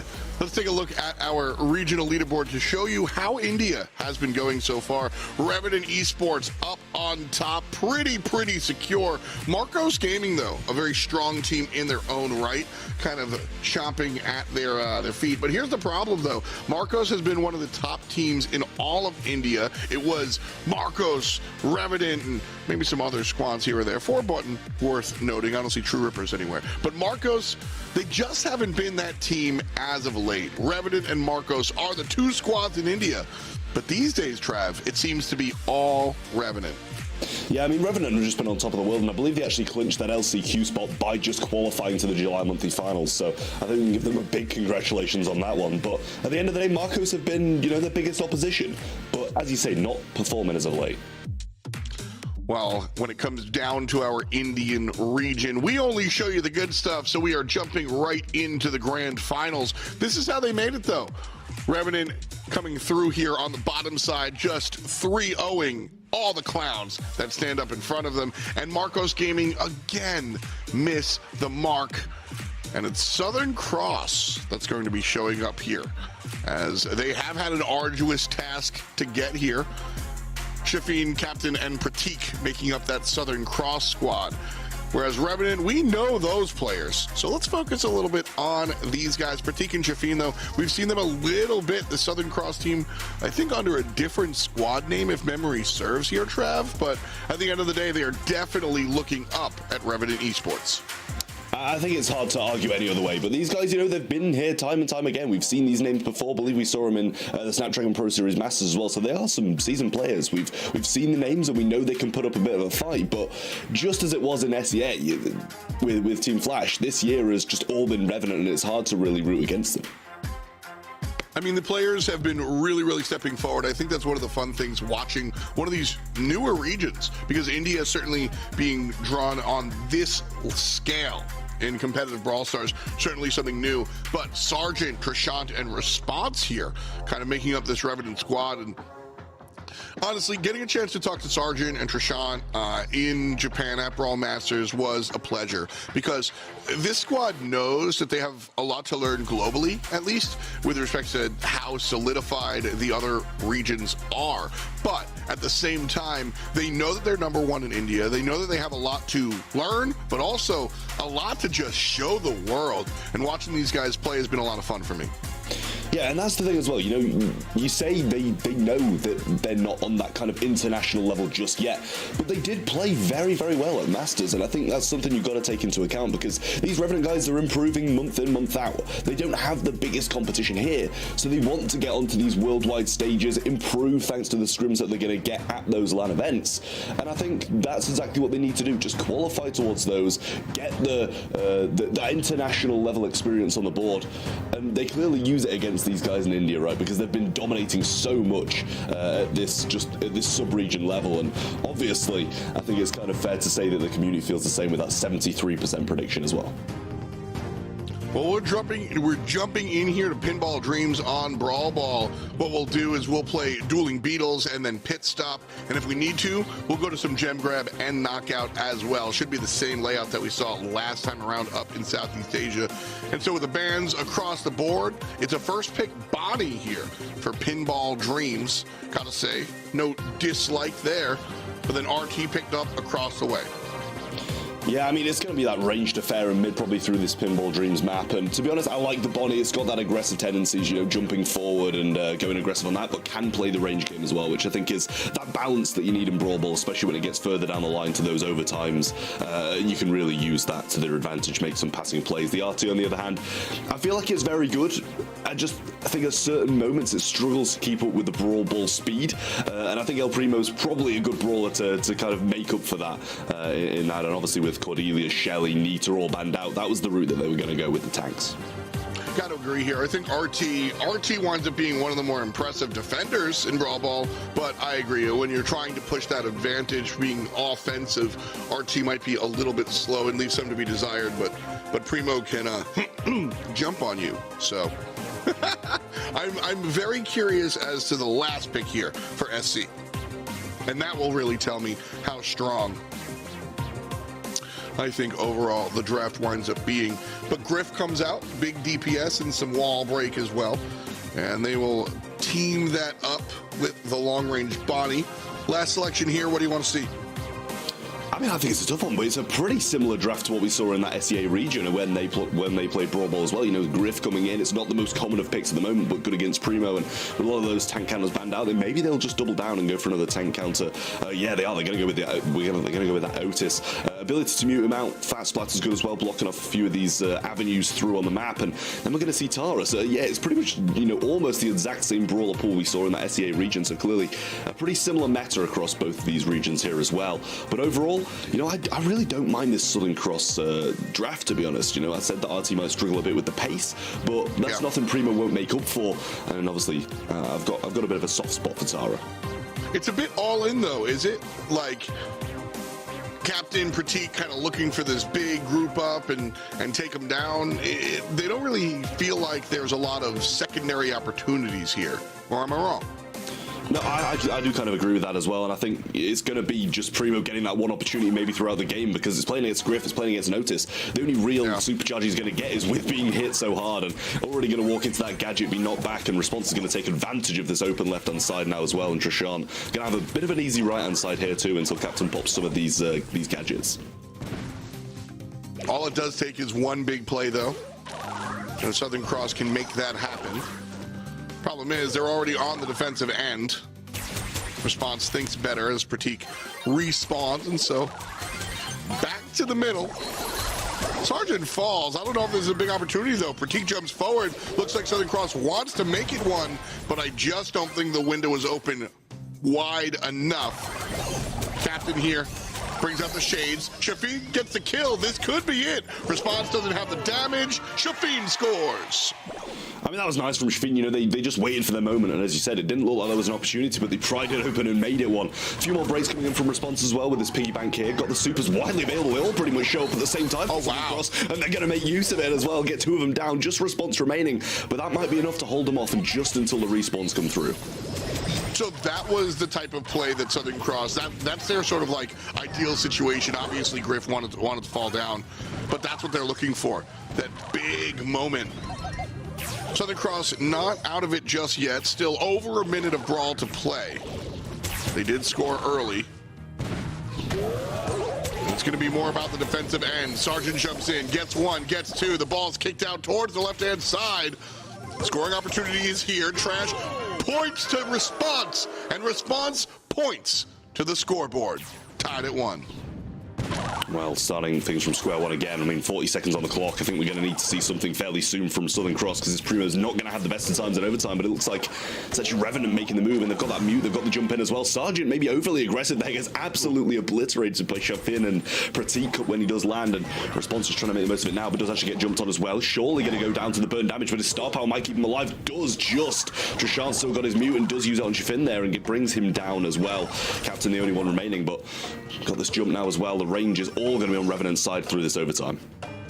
You pointed it out, this tank, Pratik is going to have a bad spot here. Sergeant does have the super. I'm anticipating just a big old penalty shot right there, caught on the left-hand side. I think I would have missed even if it wasn't intercepted. Kills coming out from Southern Cross. The respawn's trapped. Do they have it? I mean, they're going to pass it back to the left-hand side. Shafin goes for the right, finds the opening in between Trishan and Sergeant. They're going to take the first game here, but it definitely wasn't easy. It wasn't an easy road to do it. They had a few hiccups here and there, letting them score, but you know, they scored when it mattered, and I'm surprised that they didn't manage to win that overtime. A little bit of an overextension, I feel, with that super being shot towards the left-hand side. Slightly too ambitious, I feel. I really liked how we got some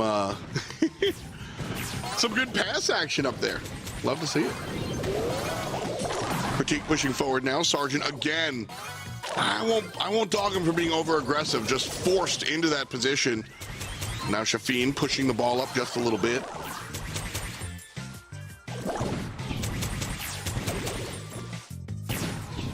Well, Well, Response just trying to stay passive here. Gets his super, throws it out to that right-hand side. Now the jump comes in from Sergeant. Not going to get the landing on, but he might be able to find the opening around this left-hand side here. The trick shot through, finds the goal, and Revenant Esports are the ones who strike early this time. Nice play there. Revenant Esports looking to get these goals just have to be aggressive. I think the longer they allow Southern Cross to kind of play out here, the worse it gets. Revenant seems to be scoring just off of pure aggression when they're the ones dictating the pace of the game. Yeah, Captain's got a super as well, so Revenant need to be a little bit careful, same as Shafin and Pratik, but there comes the super now. Actually going to miss it completely, and that's not good. That shade gets dealt with quite quickly as well. Pratik going to go for the jump in as well, quickly get eradicated in this star power. Keeping Response alive is just so good against that Primo jump. If he does go down, the burn damage isn't going to bring him to the floor. And Trishant just trying to pinch around this left-hand side, looking for another super, and Captain fully wasted it, so he's not going to have any cycle on that whatsoever, but in comes Pratik once more. Doesn't find anything once again, and this is just all Revenant. Still a minute to go. Sergeant pushing up. Shafin barely alive. Trishant finds the shots finally. Sergeant backs up defensively. Again, Revenant kind of have control of this mid. Shades fall down, so does Captain. Pratik jumps up, falls down. Revenant still with a numbers lead. But notice, look, they're not forcing anything. They know they have the goal lead. They don't need to score the second one. They just need to hang out for about 25 seconds. Yeah, I mean, I really like what the body did there, just getting back into that tank form to avoid being burnt down. Shots coming through from Shafin, though, and he's actually going to find something from it, but Pratik gets muted out. Just going to be able to pass the ball up. They're not going to have time for much else other than an aggressive Primo play here, but a little 1-2 with Shafin might be able to make something work. The only one with a super, he tries to find it, but actually ends up giving the ball straight to the side of Revenant Esports. Sergeant's going to do a little pass and jump onto it to keep it out of the hands of Southern Cross, and they're going to even things out here in Brawl. Well done there by Revenant. That's some veteran play. You know, that's just like, listen, they know that they can play the long game. They know that they're good enough to sort of sit there. They trusted in their ability to keep the opponent on their end of the field and just ran with it. Not afraid to be overly defensive either, seeing the body jump backwards just to survive and then jump right back in the tank, like you said.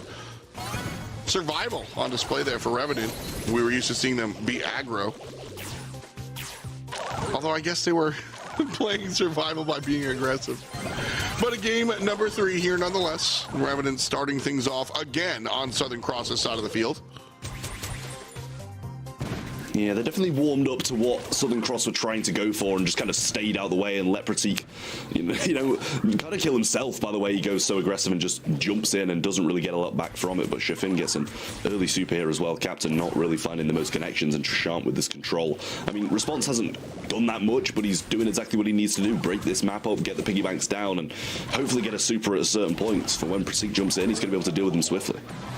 That's really it. You know, you pointed it out as well, is that just the star power being able to just, he's not doing much, but he's not dying to Pratik's jump in, which is pretty much what you need to do versus this comp.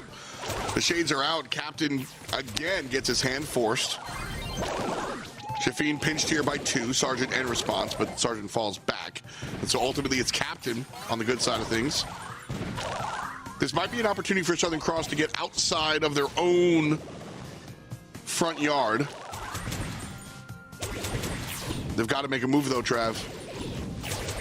Yeah, at a certain point they've just got to call it and go aggressive. Pratik's going to get his super here as well, but Sergeant's going to go for the jumping, gets one. Response is going to clean up Pratik as well.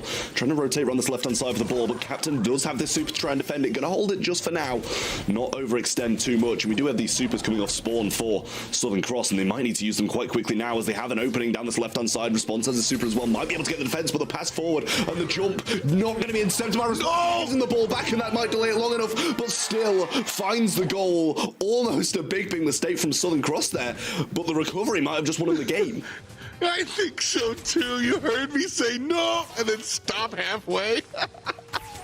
Well, Kobe on the clock, and Revenant have to find a clutch position. They're going to go up the left-hand side. Shafin here and playing good defense. Response falls down. Sergeant being chased out by Shafin again. And with 8 seconds left, this one looks like it's all Southern Cross. Game number 1 goes to Southern Cross, and set number 1 goes to them as well. Yeah, I mean, there was a few mistakes that led to the goal, but it looks like Southern Cross are quite happy that it played out that way. And why wouldn't they be? They've just taken the lead against the reigning champions of this region, and saying reigning champions is putting it shortly. They've won pretty much every single monthly final this year. So feeling pretty good about this opening set, but let's be honest, that the same happened in SEA, and they managed to claw it back. So, you can't count Revenant out just yet. They do have these seasoned pro players who know how to come back from a little bit of a momentum loss. So I think they'll probably be able to do just that. Absolutely. I do think Revenant are a little bit closer to the ground. Like, if we're going to compare the Indian region to the Southeast Asian region, I do think the distance between the #1 team and the rest of the pack is smaller here in India than Southeast Asia with Team Flash. And so Revenant Esports, we've seen this happen. Now, they do always wind up bringing it home, but we have seen Revenant kind of drop the ball, make some silly mistakes. Here, I'm not even going to say it was any of that. I think Southern Cross played pretty well and earned this victory. That said, look at the number differential. Southern Cross definitely playing the tactical game, so to speak.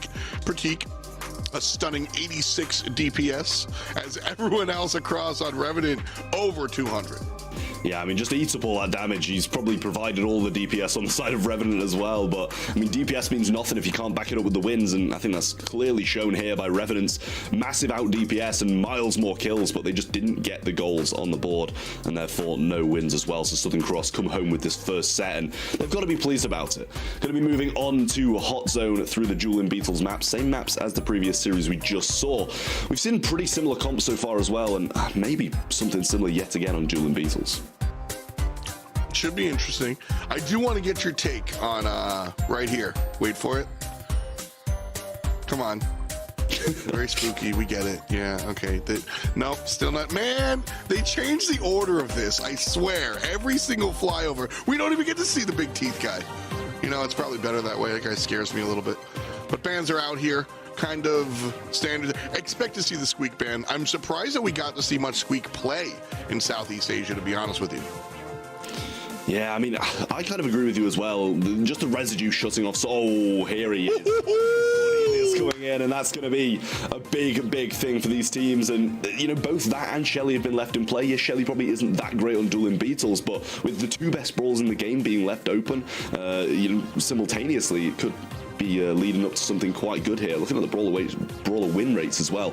Bo up there high, and not that we've seen him really play that much, so obviously it has just snuck into that 10 game for the percentage, but Gus looking pretty good there as well. We're going to see the Pam come in for Revenant here as well.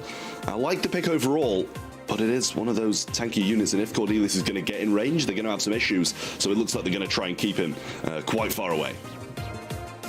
Troublesome stuff here is there's a ton of long range on Revenant, and that's really the downside to Cordelius for as much power as he does have. There is a little bit of range concern. I'm really pushing that though. Cordelius is just very strong, and so we'll have to see if that range is actually dealt with. But Lou selected here for Southern Cross on Dueling Beetles. Lou Super is the size of the Hot Zone. I'm required by law to say that. Still going to be tough here. Last pick. Oh, they juked me. I thought we got the last pick in there. I will say as well, though, like, if Revenant lose control of this map, it's going to be very difficult to get it back. Lou Super's coming down, Cordelius, dragging people out of those the actual map and taking them to the Shadow Realm for the 1v1. It's going to be difficult for them. Captain going with the Meg, and I feel like that's put maybe a little bit of a downer on their comp, as Meg's not the strongest at the moment. I feel like they've kind of just broken something that would have been very, very good if they just kind of kept it in a similar mentality. Where would you have liked to see them go? I feel like you've got to just keep on playing the control route. I mean, obviously, Squeak would have been the perfect brawler being banned out, but I don't know what I go for, but just mech wouldn't be my answer. I would have got so here. Yes or no, Bo? I don't mind Jesse here, and obviously if you can establish the Pam and Jesse turrets, it's going to be difficult for them to break, and now it's kind of just, I feel like a game of that, just the early game is going to decide who wins this one. So, yeah, I agree. I look at Revenant Esports, and they've got Turret Town, And you look at Southern Cross and they just have like, you can't step here. And so there's just a lot of, like you said, the early game I think is going to be incredibly important, as it's not quite as simple as whoever steps on the point first wins. But Trav, it's kind of close to that. Especially with the Cogs kind of lineup like this. We're seeing Captain play through the mid as well instead of the Lou being down there. He's going to try and juke his way up to Sergeant and get some super off it. But so far, he's just getting hit pretty hard. Gadget's going to miss as well, and the bounces from the Bell on the left-hand side are not going to be helping him out. Does survive. Teams can be brought out of that Meg super, well, the mech as well, I should say, and does get taken down. It's pretty much even Steven on the percentage board, though. Captain eventually healing back up, but during that, Shafin took a bit of a deficit in HP as well, and now that it does actually connect. Super not going to be used, just saving it for the next spawn, and I don't mind that play. All three players focusing the mid. A little bit rough there for Pratik and Shafin. They don't step forward for Captain, but now Captain zoom in, looking on the right-hand side, trying to push down response. Trishant gets the kill onto Shafin, and so Captain left behind enemy lines without anything happening. Revenant Esports now over 50% done. Southern Cross just a quarter of the way. Well, there's a Lou super. There's the Lou super. Yeah, should stun out that Jesse turret. Great stuff from him. And Captain does have this super, needs to try and use it, but another Jesse super available. Meg's not in mech over this left-hand side. He's just going to throw this out and surely going to be able to tank a lot of this Cordelia's damage. Pratik's actually going to win that matchup regardless of not having his mech. But now dragging him into this 1v1, it kind of puts Sergeant in a 1v2, and he's not doing bad in it at all. Not going to have that swipe yet. And he's surviving still. He's surviving the 1v2, even with Pam being dragged out of the situation. Captain's going to get the mute up there onto response, and now he starts to chain these supers, but it might be too little too late. Just about 90% and counting. Trishant pushed off the point, but only 8% left to go here for Revenant. And with Sergeant in response stepping up, that's game number 1 in the hands of Revenant. I mean, that's rough for Southern Cross there, off the back of such a good victory early on in that first set. They didn't bring the best performance here, and definitely a few misplays across the board as well. I mean, I love Cordelius. I love seeing it played. I love the mechanics that it has, but it just doesn't seem like it's working here, whether that's just maybe Captain not playing it correctly or just the matchups not being the best. I think it was, honestly, Pratik and Shafin leaving Captain out there to dry. Captain doesn't have the range, and so all three players are going to look at him if Pratik and the other lane fall back. This is a much better example where the side lanes are able to do their job, and that leaves Captain able to press up and move forward. Look at him just punching response in the mouth here, getting the duel and winning it. Left side owned by Captain, comes over to the mid, and his team now 1/3 of the way through. That said, Revenant, the squad on the point. Yeah, I feel like we do need to see some loose supers coming down at some point as well. Captain going to pick up a few of those mushrooms along the way, and not going to be able to get in range of response, and even if he does, he's going to be coming out of this super soon, and that's going to put him in a 1v3 in the backside. But there's the mute, and he gets the super off again. Super on the right side coming in from Lou, gets the stun there onto Trishant, mech back as well. And this is what it is, just that early game, and now we see Southern Cross have the early game. They've got a vast lead as well. Well, response from Revenant.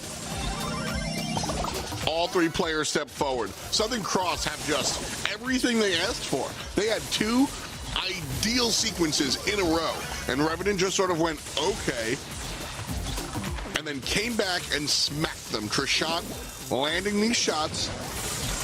Sergeant, though, trouble as Captain finds himself behind, but the Jesse turret gets it done.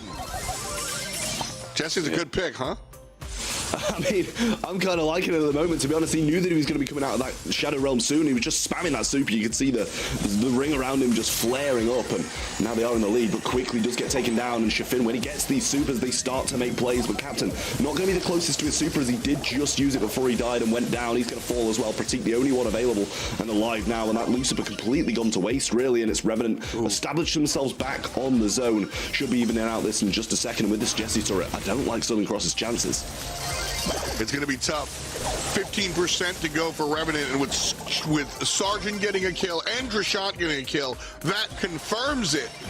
A nice back and forth here from Southern Cross, but Revenant gets game 1 and game 2, and we're able to take the hot zone and move forward. Yeah, I mean, Revenant just played it well. They were composed throughout, and even when they were in, 40% loss on the percentage, they just played it for the late game, and they did very well at re-establishing themselves in that mid, especially when you see a Cordelius in your face, so much loose supers coming down. But you know, the loose supers just didn't come down as often as they needed, and sometimes not even in the right places as well. Yeah, I think, again, I think there was some left to be desired on the side of the draft there for Southern Cross. I think we could kind of play would you have all day. The Meg pick, listen, it won the left lane sometimes, but I think that wasn't really pick determinant. I would have liked to see something a little bit more synergistic with the composition. But that said, I don't think if they picked exactly what I want them to pick, I don't know if they would have won anyway. Revenant responded really, really well to everything Southern Cross had. They didn't just get stepped on by the Mushroom Man either. They were able to deal with Cordelius. And so I like what Revenant had to say here. 300 DPS here for Cherchant, and Sergeant just below that as well. I mean, I'm not sure we can ignore this left-hand side statistic here, to be honest with you. I didn't think it could get much worse than the Primo in the first set. But 0 kills and 80 DPS for Shavin here. Definitely not what we wanted to be seeing from Southern Cross. And, you know, as you say, I don't know if that Meg lined up perfectly, to be honest. It definitely didn't synergize, as you say, but also at the same time, even if they picked something that didn't synergize completely and was just good, we could have got more done. But obviously Shaffin was down there on that Lu, and you know, with the pretty much Lu being the highest range brawler, I feel like we need to see a little bit more out of that. We'll head out to Heist, and it's Pit Stop this time around.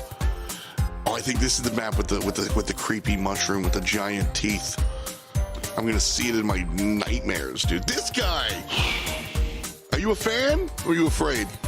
Yeah, I'm not sure how I feel about that as well. I didn't see it in the first one, so now looking at it, I'm not sure if I can get behind the hype behind it, you know? Yeah, I don't like that. I often am a fan of the friends here, but this one, no thank you. Anyway, picks and bans are here. Rico will be our first selection overall here for Revenant. As we see the Shellys, the Nitas, and the M's here banned out by Southern Cross. This Dynamite and BB keep staring me in the face. I mean, me as well, but like Dynamite, I feel like it just succeeds when all the rest of the throwers aren't there, and it's the only valid option. But now I feel like we have more throwers on the map, it doesn't really get picked that much. BB on the other hand, I do really like the BB. Rico as a first pick, it's been a while since I've seen that. Usually maybe a little bit more of a recovery pick a little bit later on down the line, but we see the Bonnie and the Daryl coming through from Southern Cross. I do kind of prefer those picks. It's a nice one so far. I thought, man, every time we get that wipe, I think the pick's coming in, and then, so I like don't say anything as I'm waiting for it, but then sometimes they just show us the players. Sorry, folks, getting juked here. Another Cordelius. This time it's on the side of Revenant. Man, it's very funny. Last region we saw almost unanimous ban, universal ban out of Cordelius. Now we get to see him played not just once but twice. Yeah, all I'm going to say is Revenant's comp, I actually kind of love it. Cordelius here on the defense is so good. We saw Navi bring it down in the SPS over in Europe during the league phase just recently, and it just played out so well on the defense. It interrupts Daryl's role, it takes them out, it stops them from getting damage on the safe, and against the Daryl or Bonnie on defense, that's instrumental. Certainly one of the stronger things that you're looking for. There's just so many tools for Cherchant to use here with Cordelius, and like you said, best often used on the defensive side. Daryl's going to roll in. You just have so much control. What we've seen out of Otis, Cordelius can do it arguably better. And so I think a lot of this for Southern Cross is going to have to deal on Captain. And this is just going to be Stu trying to outplay the two robots and the Mushroom guy. But when it comes down to Pit Stop, I am confident in this Revenant draft. This is a nice looking draft. Southern Cross, I've got no complaints on their side either necessarily, but I just think the Revenant one is a little bit stronger. Yeah, as you say, I don't dislike this Southern Cross comp. I just feel like the Revenant comp seems that little bit better, but at the moment, looks like we improved right Southern Cross here as they that team wipe. But Trishant off this spawn, super coming through from Sergeant here as well. We see the Cordelia's super being picked up now. Great super coming out of Sergeant there. Gets the Daryl and brings Captain low as well. Should back him off. And a super from Response is going to channel them all to that left-hand side. So a team wipe at the second we start the game only leads to 3% damage dealt to the enemy safe. And so Revenant Esports do have a nice look after the fact, but they haven't been able to find any offense of their own. Trishant here, slowly trying to inch up. As we said, that range, this is the map where that range is going to come into play for sure. Chasing down Trishant. And Response falling down, Assassin jumps over the fence, and Shafine's able to find a couple more percent, 86 left for Revenant. Yeah, did get shut down by that Cordelia though as well. Pratik looking down this left-hand side to try and roll on Sergeant, but actually it's Captain who does get the better of him. Shrunk gonna mute him out, maybe bring into the Shadow Realm as well. Nice stuff from him, and this just completely takes him out of the mix at the moment, but did take a bit of damage along the way. Now having to back off as that time is getting close to hitting 0 for the Shadow Realm. Great stuff from Captain coming in, gets one, but doesn't get Trishant. And regardless of how well they're defending, you know, they've been pretty much being attacked the whole time and only taken 14%. Doesn't matter if you've got 0 yourselves. Exactly, you can win with just 1%, so Response here on the left side trying to make that happen. Finally some damage on Southern Cross, but it's 4% and then done, son. Half a minute to go, and Captain dodging and weaving, barely alive though. And here comes more damage from Southern Cross, just bringing it all the way down, 55% and counting. A ton of damage coming out of STC, and I think that's going to be it. I mean, Response coming in now for the first shred of damage, and Rico coming down that right side. He's got the slow off as well. This might be enough for a comeback here. Super available from Sergeant. Still 40% needed, though, and I don't think it's going to be done. Nice stuff. Good cleanup there from Southern Cross, and they've come out swinging in this third set. Regardless of how good I thought that Revenant comp was, I'm just not sure if they played it right. Like, I've still got full faith in it, but Southern Cross just seemed to play better. I mean, that's why we play the game, you know. It's always funny talking to high players, but very rarely do you win the game in picks and bans. I will say, well, I think Revenant have the better draft. Like, full stop. I think they do. But Southern Cross just were able to play it a little bit better. And you know what? I said a lot of it was going to rely on the stew, but Shafine on the Bonnie has been doing a lot of this dirty work here in this mid. Much better start then for Revenant in this one. Sergeant going to get some bounces off, and with that super bouncy star power, going to add decent amount of damage to the safe. It is 16%, so pretty much the reverse, complete flip of what we saw in the last one. And Trishant is just sitting in this back spawn. You know, they're letting Southern Cross come to them and going to try and take advantage of Pratik rolling in, and that should just stop him from doing it end of, really. But if Shafin manages to jump in at the same time, it's going to be quite a lot coming in. They're going to have to get one of them into that Shadow Realm. Actually chooses the Bonnie there. Defends it off quite nicely. Captain's still alive and actually going to take the lead now for Southern Cross. But with Response and Sergeant coming up this right side, they should reclaim it shortly. Right side, Captain got his eyes on Response, but Revenant's teammates are here. We were briefly tied at 80%, but now Revenant takes the lead by an additional 3. Shafine, no super available, so not going to be able to jump offensively as we've seen time and time again. Trishant, dueling, wins in the Shadow Realm. What a wild character. And that's the thing, you know, he wins the one-on-one and just retreats back to his home line, like, just staying behind this wall, knowing that he's pretty much only good for defense on this map, and he's going to need to be as Shafin comes up now. But down this right-hand side, we do see the Rico pushing up, and Response is going to join him down there as well. Great hit from the super from Trishant there, and adds quite a lot of damage to the safe from Sergeant. Clean up on defense, and Response has his super as well. Pratik's low, gets sent back to spawn, and this is looking much better for Revenant. Yeah, huge lead here for Rev. That said, there is half a minute to go. And Southern Cross can certainly make it happen. Shafine has the super. Pratik doesn't. Ooh, Shafine going for the players, not the safe. I don't know if that's the right call. I guess if he doesn't go for them, they get damage onto the safe, but because he does, his team doesn't get damage on the safe. And Trav, that might just be it. 30% needed to match. Not gonna happen. Revenant win game 2. Yeah, and that's a definite this time as well with Trishant, you know, bringing him into the Shadow Realm, stopping him from really doing anything, getting any kills, getting any damage. Nice move from him, and yes, I don't think he moved out, you know, the top sixth of the map for the entire thing, just sitting behind that defensive wall. And that's exactly how it should be played. You know, against that Daryl, you just sit there, and if you hit the super mid roll, he stops exactly where it is, and you just sweep him up with no worries. Nice play there from Revenant, adjusting to what they got thrown at them game number 1 here. We'll see as we jump into game number 3 if there's a response. I'm just so primed to say response because the player name, I swear. It's annoying. But Captain here leading the charge, and charge is exactly what he's doing. 2 players down on the right-hand side. Shafin pot shotting from a distance. Pratik has the super and waiting for his moment. Revenant going to avoid Southern Cross's offensive players, though, and head right for the enemy safe. Sergeant coming through yet again, going to get the gadget off, and that's quite a lot of damage. A lot of damage, 6,000 each way there, you saw.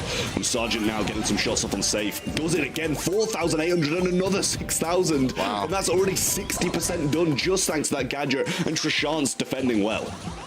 Yeah, that's an incredible amount of damage from the Rico gadget. Pratik rolls in and tries to match it. 14%. Not the same.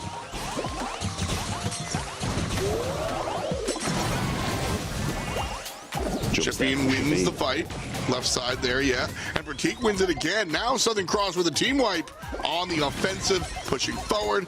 But Trav, here comes everyone from Revenant. I don't think Southern Cross got a single % off of that.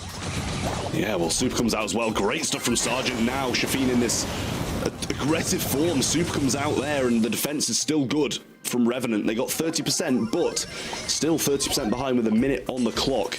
It's not going to be the easiest of comebacks from Southern Cross, especially with Cordelius just sitting here still on defense and Sergeant.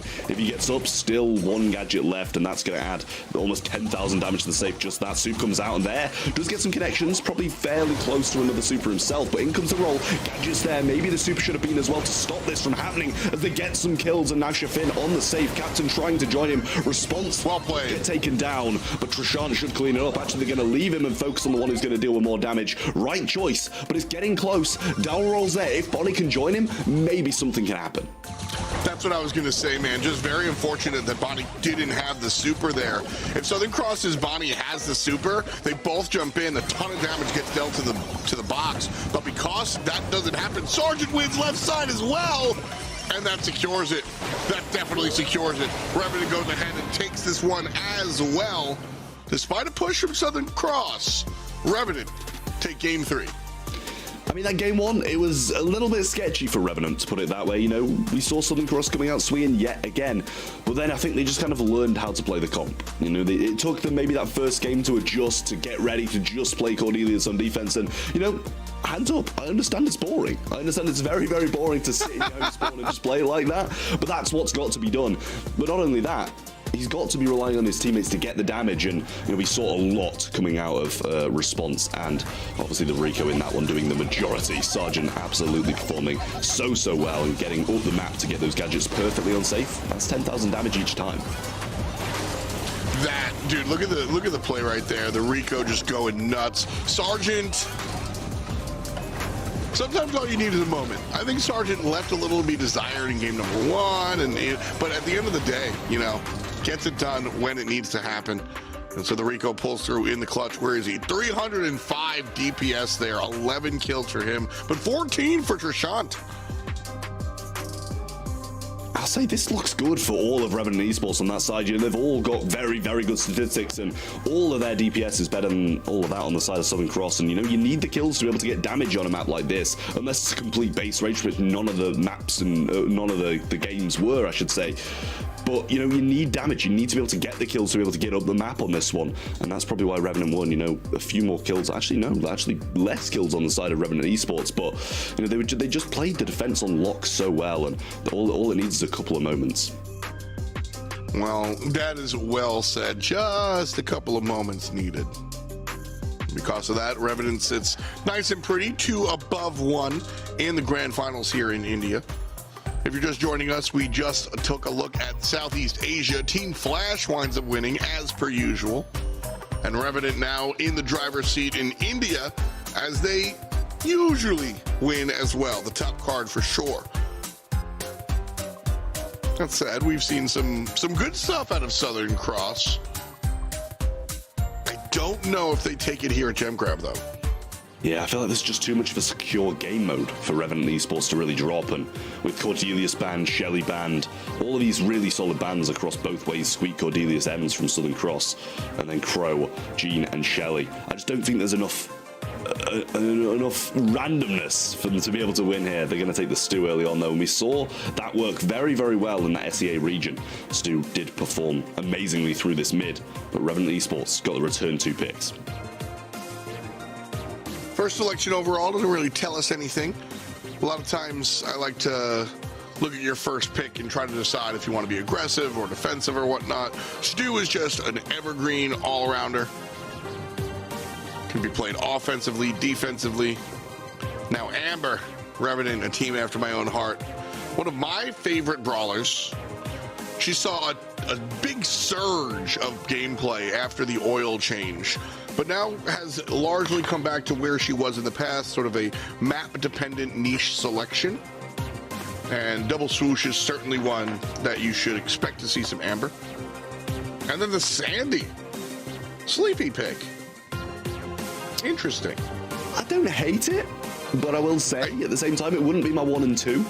You know, maybe one of them would be my 2, one of them would be my 3. I don't know if I'd choose Amber first and Sandy second. It feels like something that you kind of choose to go for a little bit further on down the line as that surprise pick that's not usually seen.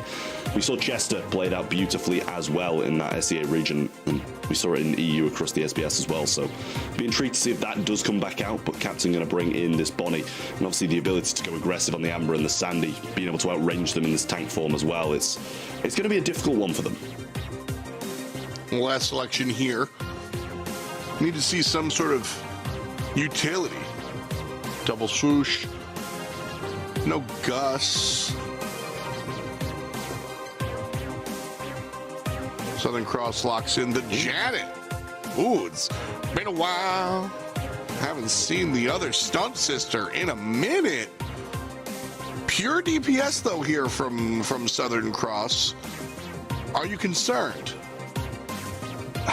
I am a little bit. I still really like the comp, and depending on this Revenant pick, maybe I'll even like it more, but you took the words right out of my mouth. Like, it's been so long since we've seen Janet. It kind of fell off the face of the earth with some of the changes that it did receive. Drop the base, obviously going to be able to scout quite nicely, but, you know, I love myself a Carl, and I think that's a great pick. I'm kind of just questioning, we're going to see that Sandy through the mid, I imagine. It's not the most conventional of mids, but it's going to be decent, obviously, with, you know, the burst it can do, the stun through mid as well if someone steps out of line for that. But I feel like Pratik should do a good enough job of not feeding it. Yeah, I think that obviously that's the goal. But no, I'm here for it. I think we do see probably the Sandy in the mid, only because who else? Well, we'll see. Stu gonna head mid versus, all right, there it is, right there. Sandy in that middle lane. Amber versus the long-range Bonnie, and then Janet going to the right side versus the Carl. Some aggression. Very important point here as well. I think this update has the best music as Trishon falls down left side. Well, it's important to have some good music whilst you're getting taken down, I suppose, but claiming these 3 gems on the right-hand side, obviously had this flying hook still in hand as well, and a lot of this map's getting burnt up.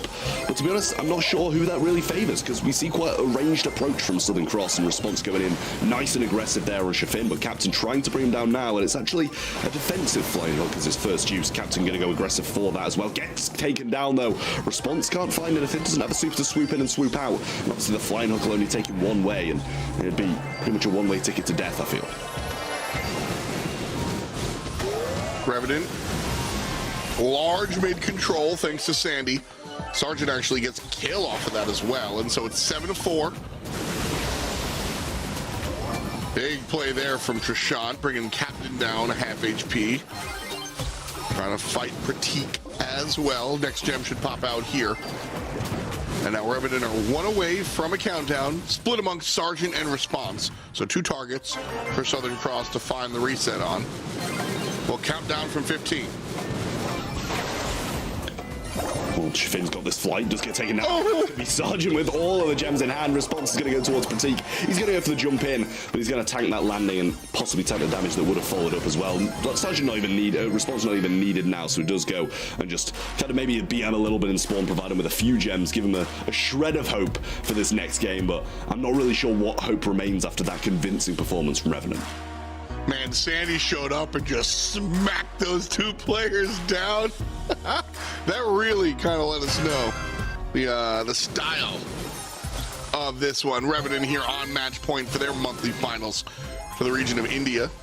Southern Cross put up a fight earlier on, but this one does not look like theirs at all.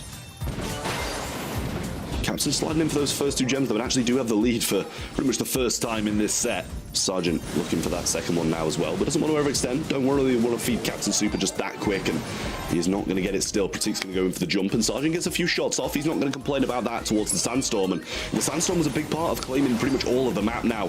Should only be 1 or 2 hits off as he does connect a couple more. More oil being placed down by Trishan. Going to give him a little bit of a speed boost, but the breakup on the left-hand side will stop those aggressive plays from coming through. Pratik's going to get back into the tank, but quickly going to get wasted there by Trishan, and Sandstorm providing a lot of help as well. Revenant push up, get all control, and now should be taking the lead shortly. Tied up. Well, I would say that if Revenant didn't have mid control. But they're so good at just pushing Southern Cross back onto their side of the field.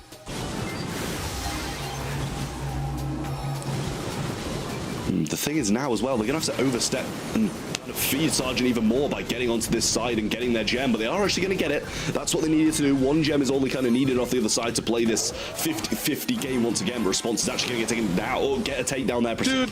Up top, gets jumped in on Captain, very low. Response in behind as well, and still has a flying hook, but almost gets brought down, and Sergeant just recovering nicely. Great stuff out of Southern Cross despite this Janet pick. I'm just so down on this Janet pick. Janet took to the skies before, did a whopping 0 DPS. Janet can't get off the ground there, does a whopping 0 DPS. Response is just owning this Janet selection. Shafin takes to the sky one more time. Does. Oh, actually landed a shot versus Trishant, and then immediately gets deleted. I mean, why Janet? I'm thinking the exact same thing. It literally did nothing. I'm intrigued to see the statistics in this one as well, because that was not the last set performance we wanted to see from Southern Cross. We thought they might have been able to take it to the 5th, but it was shut down by Revenant in the 4th. Great performance from them, and double swoosh is where they close it out. Fantastic job there by Revenant, continuing their era of dominance here in the Indian region. Listen, these guys, they are tested often by some of the guys in this region. This region is not just an easy walk over, but Revenant still consistently find themselves above and beyond their opposition. I think it was fun kind of watching this one. STC getting it done, having some moments.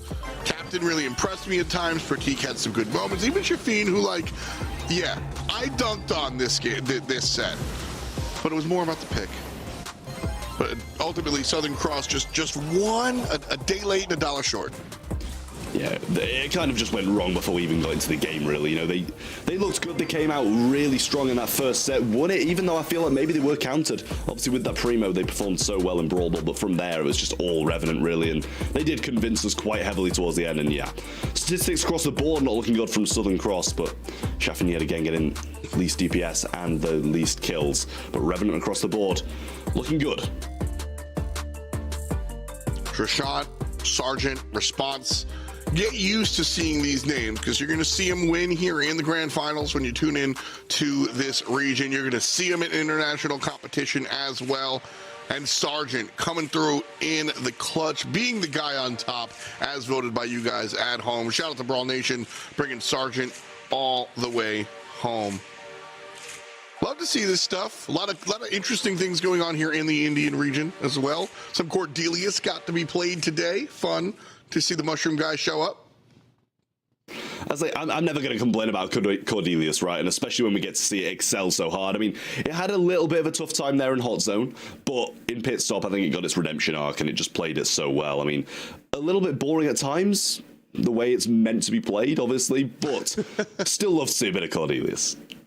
Well, Revenant winning this one keeps them in that #1 position across the Indian region. Marcos Gaming is #2, but as we said, man, you know, Marcos, this region used to be Revenant, Marcos, back and forth.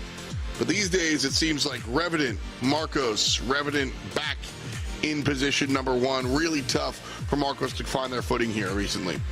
Yeah, it has been. I mean, they didn't make the finals this month, obviously, as well. We've just seen Southern Cross come in, so it is getting increasingly difficult for them, dropping almost 200 points behind Revenant Esports. But how well they've played this year to get up to 506, that is a lot of good performances coming out of Revenant Esports, and I couldn't think of a more deserving team to be at the top of the India region. You know, you're not wrong. Revenant has been here. They've been doing work across a number of different competitions, whether it's the SPS or the Queso Cup or any stuff we see here. Revenant just keeps showing up. Like I said, get used to these names and get used to them getting better and better. Just like our program, we've gone through 2 separate regions so far. Now it's time for East Asia. We're going to take a brief break, and then after the jump, we got semifinals 1 and 2, and then, of course, your East Asian Grand Finals.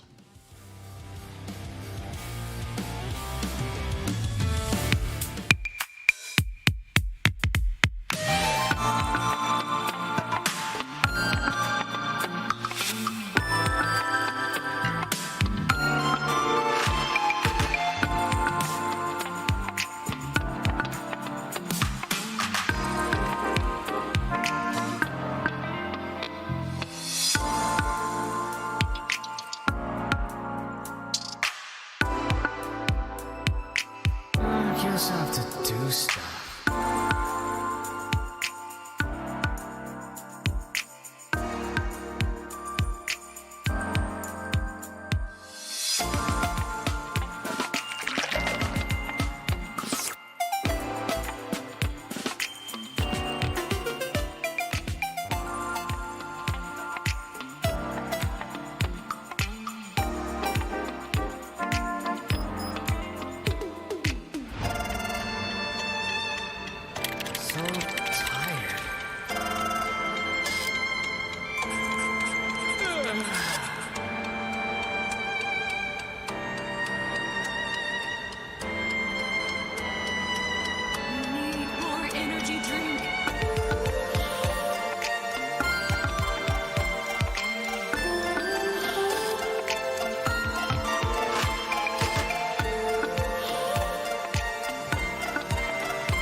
Back on the grind.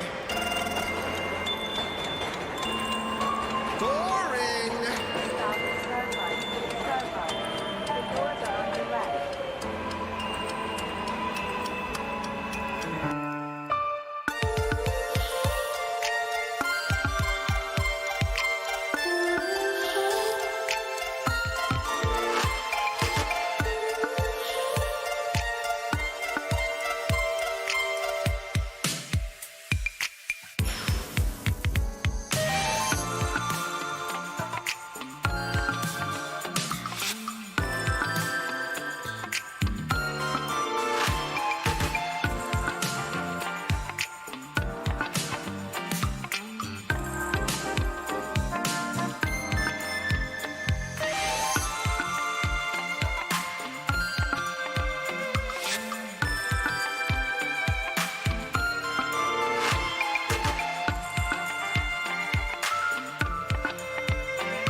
has all been coming down to this.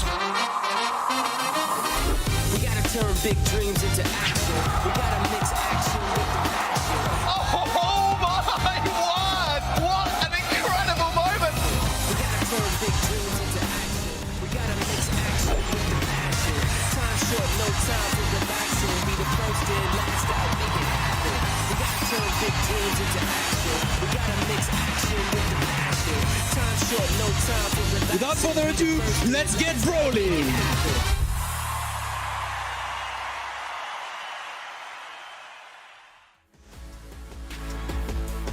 What up, people? Welcome back to the BSC Monthly Finals, where we've just gotten these first two Grand Finals behind us. See ya, India. See ya, SEA. It's time for East Asia, where we're going to be going through those semifinals and then the Grand Finals at the end of the day. It's going to be super exciting, Trav. I think so. Yeah, I mean, it always is, right? This region is at the top of Brawl Stars for so many years now. We saw a little bit of a falter on the global stage, but it's been pretty much more of the same here in this region. Yeah, I mean, things have been fairly consistent. We'll get to check in with how things have been going so far this year, with Crazy Raccoon firmly in the lead, but only 40 points ahead of Reject, who have actually gotten some good chops in this year so far. Aphelion Esports and Chazmat Gaming EA leading closely behind in number 3 and number 4. Some pretty good teams also in the top 8, but our main main characters of the story are here in the top 4, and we'll be getting to check in with them today. Crazy Raccoon is one that a lot of us have been paying close attention to, boasting some seriously accomplished members in this region that have made it to the World Finals grand stage numerous times.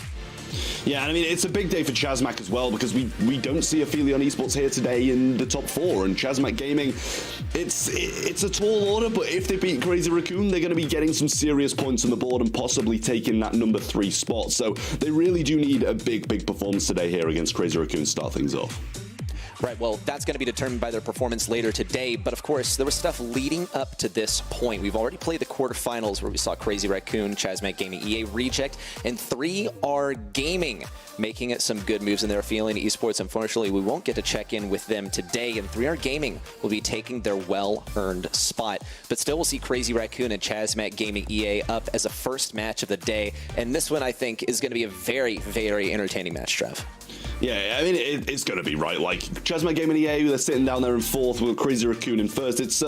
It's a pretty well-seeded bracket. It played out as planned for them, but Chazmat, it's going to be a very tough game for them. They've obviously got the talent and the rosters extremely capable of making this upset, but at the moment, Crazy Raccoon, they've won the majority of the monthly finals in this region, so they're always the team that people are going to be scared of over here in this sub-region. But I'm not saying there's not a chance for Chazmat Gaming. You know, they need this win. When everything's on the line, you've got to pull through at some point.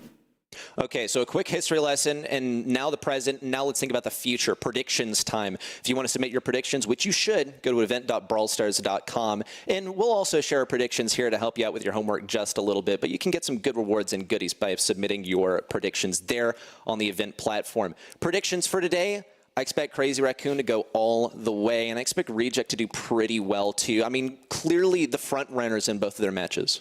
Yeah, you've got the same as me ready. I locked it down on event.brawlstars.com already, and at the moment, I'm doing pretty well. So we'll see if it continues on throughout these. I went for Crazy Raccoon and Reject again. I think Crazy Raccoon will probably go all the way and take the monthly final, but they've got competition all the way through, and it starts here against Chazmat Gaming EA. Tensai Shisampo and Moy versus Kenji Kuru and IC. Let's start with this Crazy Raccoon roster, obviously, because they have been at the forefront of competitive for many years now. They certainly have, and they're keeping that streak going, only faltering on like a couple of occasions, and they're still looking strong. Tensai, Shitampo, Moya, really a dream team in this region. Now, they, like we said, have stumbled a little bit in the BSC. They're looking incredibly strong, and from month to month, you never exactly know what's been going on. What's up, Tensai? How you doing? And good luck today, because they got some pretty fierce opponents awaiting them on the other side. Yeah, drinking that ice-cold water for his ice-cold veins. And, I mean, he's going to need them today against Chazmat Gaming EA, Kenji, Kuru, and IC. A very well-seasoned roster. IC came in from that Sunny Tin roster of the previous month, but Kenji and Kuru, we know them, we love them, and we know they're capable of an upset. Well, okay, Tenside's got ice in the veins, but he's not quite IC, who over here doesn't seem to see anything except for his forearm, but that's him on the cam. It's IC, and IC had some things to say leading up to this as well, and this was quite entertaining. Chazmat Gaming EA, I mean, as a team, just leave IC to speak for the team. Tired of watching Crazy Raccoon win? Leave it to me. Now, mind you, this is translated from Japanese. Leave it to our boys Google Translate to help us out there. But I will say, overconfidence is a slow and insidious killer. We'll see if Chazmat Gaming EA are able to pull this one out. I'm excited to see how this showdown goes.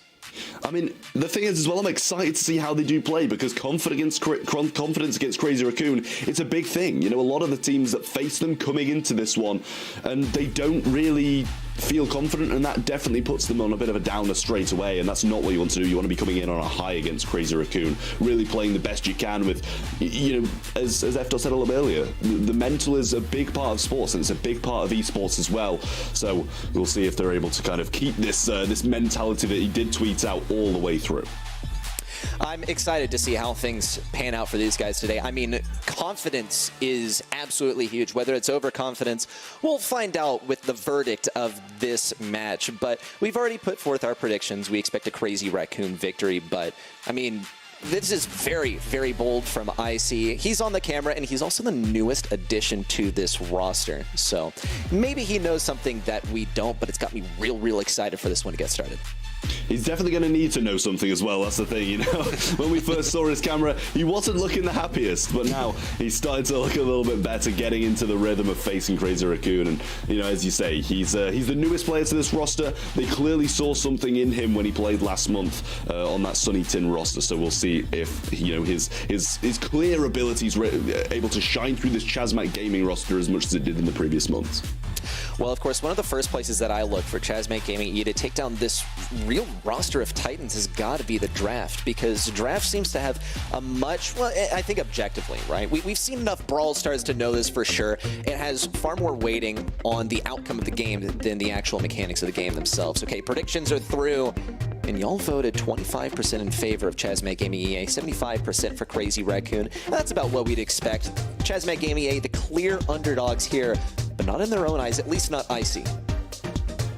Yeah, well, we are going to have some different maps, starting things off on Safe Zone as well, on Heist. So a little bit of a ranged affair on Heist, rather than that kind of mess that we saw on Pit Stop with a lot of those 1v1 matchups deciding the game. 8-Bit is going to be the first pick coming out of Chazmat Gaming EA. I do like it with Brock Band, Penny Band. It just doesn't really leave a lot to take down that turret.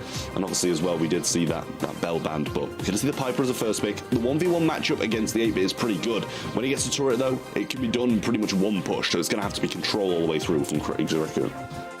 All right, Squeak selection from Crazy Raccoon. One of those brawlers that I really expect to be selected here is Colette, and you saw just a moment ago, aggregated across a lot of matches, in fact, all of them from the last month. Colette has a 72% win rate, and she's kind of a hard counter to the 8-Bit, so maybe they're saving this for their last pick and hoping not to get countered out on that Colette. Typically, she can have a lot of trouble versus long-range brawlers, so Crazy Raccoon, one more selection left. The 8-Bit can be kind of troublesome. Shtetampo on this Piper can also get it done.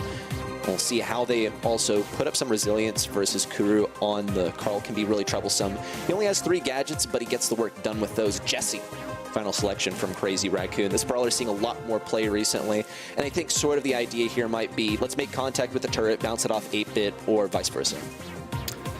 I'm really liking this Chazmat comp, I won't lie. I think it does look on face value a little bit better. You know, obviously Piper's going to have a decent matchup against 8-Bit early on, but, you know, Crow and Carl, if they're managing to go aggressive, we're not really going to be able to see that much from the Squeak and the Jesse. If a Carl's going to fly and hook towards you, you're not really going to be able to survive that long. That goes for Piper as well, but she does have jumps, so she'll have something to get away, but for the rest of them, I don't feel too confident. All right, well, final swaps getting in here as we prepare for Safe Zone. Probably going to see this 8-Bit mid here. I'd be incredibly shocked if we don't. Tensai going to take that mid role as well, and Moya looking for control on the right. He actually has quite a bit of resilience versus Carl here. Has a good amount of damage output too. Can just keep him pretty much locked in that area on the right side as long as the teammates don't peel for him. Pretty slimy moves from Kuru on the left side too. Walking back and forth super rapidly. Everyone just playing for control here. Good taps from Tensai though. Force 8-Bit back. And Crazy Raccoon might be the ones to get the first bit damage on the safe. Tempo looking for some bounces on Kuru towards that safe, looking for Kenji now as well, but Icy just holding this right hand side. You see Tensai breaking up that wall to give him a little bit more maneuverability against Kenji here, and that's probably what's needed for this Piper. Icy still choosing to stay passive, stay off that, but I mean, obviously Tensai doesn't have the auto aimer because we've seen that homemade recipe come out of him already, connects 3 shots instantly onto Kenji and pushes him back straight away. Tempo's going to get slowed down, but Icy still choosing to stay passive and not go aggressive. Surprising to see, but he is quite low. All right, turret in, immediate destruction. Chazmat Gaming EA were absolutely prepared for that one. And Icy tries to push in, but doesn't really fully commit. No super, no gadget, just slowly moving forward, perhaps keeping Moya pinned in this area on the right side. Icy gradually working his way back up to the position, and a nice snipe from Tensai to send Kenji packing and continuously force things back. But Kuru refuses to budge. He's got good dodges. He seems to be on... Never mind. I take it right back. Leave it to the caster to curse the game here as Crazy Raccoon get a nice snipe there at mid. Another one on the right side. And look once more to push onto the safe. Yeah, Icy goes down. We're going to see a little bit more coming in from Jesse now as well, but a great slow there. And now the flying hook comes through, gets the kill, gets the turret down as well. And CMG starts to affirm themselves in this mid. Kuru gets hit though, and Kenji's going to go down. Shots from Moya to bring this turret to its knees. Icy down this left-hand side can have a squeak super coming his way, but actually manages to avoid it all, I'm pretty sure there. But Sampo's going to come in and sweep him up against the pinch of that super. Closer than it was before, but still, we see a slight lead for Crazy Raccoon. 30 seconds remain. There's no cheat code for this one. Chazmat Gaming A just got to push up slowly and carefully without allowing anyone into their area. Tempo down. Big jump in from Kuru. Tensai's going to have to jump forward. This is what we're talking about. He tries to make it onto that safe. He's got to power through 8-bit first. 8 seconds left, and he can get some damage in here. IC with a final pickaxe swings away. 3 seconds left. 64 on Chazmat Gaming EA safe, and the body blocks are good. Chazmat Gaming EA take the very first game. I mean, that was a good performance from them. They waited for the moment, they got the flying hook in when they both slowed, and they could use the gadgets in unison. It really was a wonderful thing to see from CMG, and that's what I mean, you know, they're really shining through, and maybe Icy's confidence was warranted in this one, because that start is not something you see every day against a team like Crazy Raccoon, who are usually so calm, composed, and come in looking strong. Seems like really the health from Ape, the health from Carl are helping them out a lot here. Crazy Raccoon also, look how they're adapting to this as well. They allow a little bit of damage on the save. Actually, Icy's able to get the kill. Just, yeah, smack that pickaxe off the wall, get a few more shots, and 77% dealt so far, and Kenji moves over to the right lane. Tensai's going to take advantage of the situation. A few shots popped into that enemy safe. A takedown into Kenji as well. Brings us back to a 2v2. Chazmat Gaming EA lead by a decent margin so far, 6%. It's a big difference considering how little damage we saw in their early game in the last game. Yeah, definitely a bit more scrappy this time, but Kuru being pretty slimy, and I'm doing the same as you now. I'm doing the same as you, Reddy. As soon as I say something, he goes down, but not without some good control. Wonderful play from IC coming in, gets the shot towards Tensai. The spin on safe, and he's still there as well. Pipe is even going to choose to leave him, and Moya's going to come in and sweep that one up on defense, but not without a lot of damage, and he's not stopping there. 70% dealt, and it's just not matched yet by Crazy Raccoon. Plenty of time left on the clock, but it looks like Chazmat Gaming EA might chew through this safe without even letting it hit zero. IC's going to try and get forward. He's all out of gadgets, but it doesn't even matter. The teamwork so far from CMG is proving to be so overpowering. Kuru even jumps in. Big damage from Kenji, and the walls are broken open on the left. It's a perfect avenue for IC to super right up to the safe, and the final bullet comes in from Kenji. Chazmat Gaming EA just like that. Trounce Crazy Raccoon in the very first set, leaving no room for questioning their domination so far. I must say, maybe it wasn't overconfidence. He just knows that well. I see that is maybe the seeing that he's doing is a bit of clairvoyance. He already knows how this one's going to turn out. That's set number 1, done and dusted. 0-2 for Crazy Raccoon.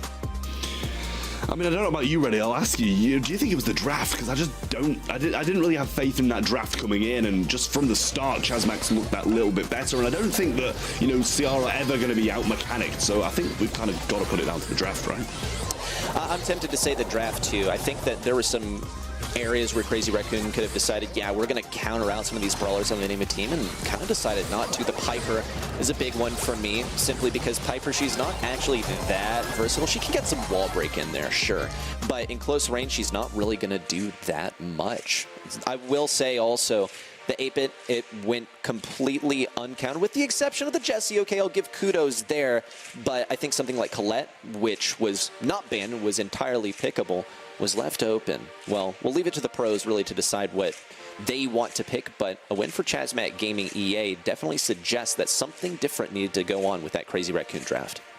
Yeah, I mean, just looking at the stats as well, look how in favor of Crazy Raccoon is. That is the thing. And Tensai getting so much DPS, but just not the DPS on the safe. And I think this is kind of classic outdraft from Chazmat Gaming EA here, because no matter all the kills and damage the Crazy Raccoon got, it just wasn't enough to bring Chazmat Gaming down. And obviously, we saw the Carl being left on the safe throughout that second game, and it just did 70% pretty much alone, which is a big, big thing for it to do. So, need to see a little bit of a change from Crazy Raccoon. Maybe need some reparations to be made. But we're heading on to Crystal Arcade in Gem Grab, and this is probably where they've got to make their stand. A 0-2 doesn't look too good. Yeah, and I will say also, this map, at least in my opinion, is a little bit more complicated with the draft than Safe Zone. There's some pretty clear-cut brawlers and clear counters when it comes to Safe Zone. Now, gets a little bit more interesting. You can shove a brawler into one of those bushes, have him try and stay there for the entire game. You can break open the bushes. Chazmat Gaming EA are incredibly aware of this. They've decided to get rid of the stew and also get rid of that roughs as well. 2 brawlers that can break open walls, so maybe they'll decide to play around this sort of dynamic. Crazy Raccoon have also decided to ban out the Nita and also ban out the Shelly. Cordelia's also making an appearance in their ban phase. They got 2, 3 in the pick phase. What do they go with? Yeah, you can't really blame them for wanting to get rid of Cordelius and Shelly, to be fair. Especially with first pick going the way of the opposite team and Squeak going to be their first pick. I like it. Obviously, the residue's pretty solid down here. They're going to go with Tara as their second as well. I don't mind that either. Obviously, the support from Beyond's pretty good against the Crow. Being able to tank a lot, get the control, and then if you just manage to keep that control and stay out of Crow's range, you know, just weave back and forward instead of side to side against that Crow, then you can do quite a lot of work. But depending where it is played, that Tara is going to be good against, you know, the future picks of some tanks as well. All right, knowing East Asia as a region, do we see them go for the same picks as last time? Probably not the 8-bit, but I would definitely see IC playing that Carl again. He seemed to do a pretty good job on it. And Kuru also did a fairly good job of playing that Crow, which is more than likely, well, now that I see the Gus pick coming through, I'm beginning to question it. I could see Crow being a very viable mid option. Chazmat Gaming EA now with the Gus, a very strong brawler right now. A lot of people would consider him simply one of the top 5 best brawlers in the game at the moment.